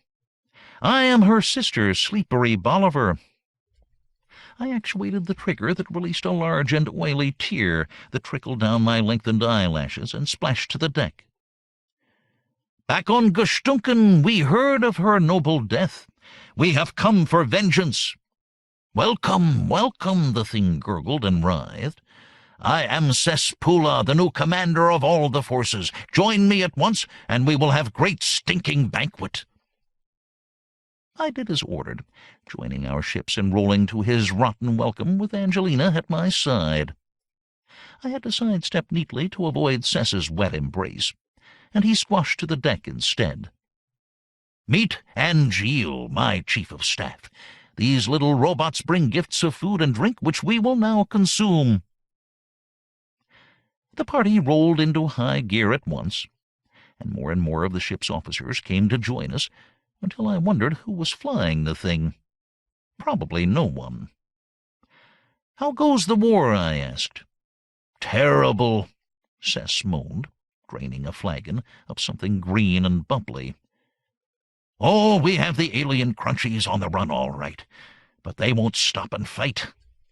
Morale runs low since all of our soldiers are fed up with war and want only to return to the sticky embraces of their loved things. But the war must go on, I think." "Help is on the way," I cried, slapping him on the back, then wiping off my hand on the rug. My ship is filled with bloodthirsty volunteers, all lusting for war and victory and vengeance. In addition to being great fighters and having good senses of smell, my troops are great navigators and fire control officers, watchkeeping officers, and cooks." "By Slime Gog, we can use them," Sess gurgled aloud. "Do you have many troops with you?" "Well," I said coyly, "we might just have enough to spare one for each of your battleships, and each battleship can lead a fleet. And if the officers of the fleet want advice or morale boosting, they are welcome to talk to my people, who work night and day and are sexy to boot." "We are saved!" he screamed. Or lost, I thought to myself, smiling toothily at the disgusting revelry on all sides. I wondered how long it would take for my brain-scrambling saboteurs to get the job done. Not long at all. Since the aliens had to be convinced to go to war in the first place, were fed up in the second place, they were ripe for subversion in the third place. The rot spread, and it was only a few days later that Cesspoola slithered up to me in the navigation room, where I was making sure, by rotten navigation, that we didn't catch up with the fleeing human fleet. He looked gloomily at the screen with a half-dozen bloodshot eye stalks. "Not sleeping too well lately?" I asked, flicking one of his ruby orbs with a claw. He sucked it back in unhappily. "You can say that again, bold Walivar. It is all too depressing. The fleet seems to be getting away. Back in my home hive, last year's crop of virgins will be approaching estrus. I keep asking myself what I am doing here." "What are you doing here?" "I don't know. My heart has gone out of this war." Funny, I was thinking the same thing last night. Have you noticed that the aliens really aren't too crunchy? They have damp eyes and nasty-looking wet red things in their mouths. "You're right," he slobbered. "I never thought of that before. What can we possibly do?" "Well," I said, and for all apparent purposes that was that. 10 hours later, after a lot of radioing back and forth among the ships, the mightiest fighting armada the galaxy had ever seen was cutting a great arc in space. Turning, reversing, going back to the creepy places from whence they had come. In the drunken party that evening that celebrated the victorious end of the war, they had rationalized it that way with some help. I and Angelina clutched claws and looked around at the disgusting sights on all sides. "They are really sort of sweet when you get used to them," she said. "I wouldn't go quite as far as to say that. But they are rather harmless once they abandon all the war plans." "Rich, too," the James robot said, pouring something nasty into my glass. "We have been doing a little investigating," Bolivar said, rolling up on the other side. "In their various operations they have captured ships and planets and satellites. They emptied all the bank vaults, since they knew that we valued their contents, though they didn't know why. They do not have money as we have it." "I know," I said. "They have the EC unit, which is best left undescribed." "Right, Dad," James said. "So when they raided all the treasuries, they sent the stuff here to the command battleship, hoping something would figure out what to do with it. What they did do with it was to store it all in one of the holds." "Let me guess," Angelina said. "The hold is now empty?" "You're always right, Mom. And the transport ship is sort of full." "We'll have to return the loot to the sources from whence it came," I said, and was pleased at the 2 shocked robotic looks and 1 alien stare of despair. "Jim," Angelina gasped. "Do not worry. I have all my senses. I mean, we'll have to return the alien loot that we found." "But we didn't recover very much," she finished the sentence for me. Something heavy, greenish-brown, tentacled and clawed, squashed down noisily next to me. "To victory!" Cesspoola shouted. "We must drink to victory! Silence, everyone, silence, while the pulchritudinous sleepery proposes a toast!" "I shall," I shouted, jumping to my feet. aware of the sudden silence and the fact that every iPad, eye stalk, optic tentacle, not to mention 6 human eyeballs, was fixed upon me. "A toast," I called out, raising my glass on high so enthusiastically that some of the drink slopped out and burned a hole in the carpet. "A toast to all the creatures that live in our universe, large and small, solid and sloppy. May peace and love be their lot forevermore. Here's to life, liberty, and the opposite sex." And thus we rushed down the light years toward a far, far better future. I hope. End of The Stainless Steel Rat Wants You by Harry Harrison. Harry Harrison. Read by John Polk in the studios of the American Printing House for the Blind, Louisville, Kentucky, for the Library of Congress, August 2009. Published by Bantam Books, Incorporated. 666 Fifth Avenue, New York, New York, 10019. Further reproduction or distribution in other than a specialized format is prohibited. End of book.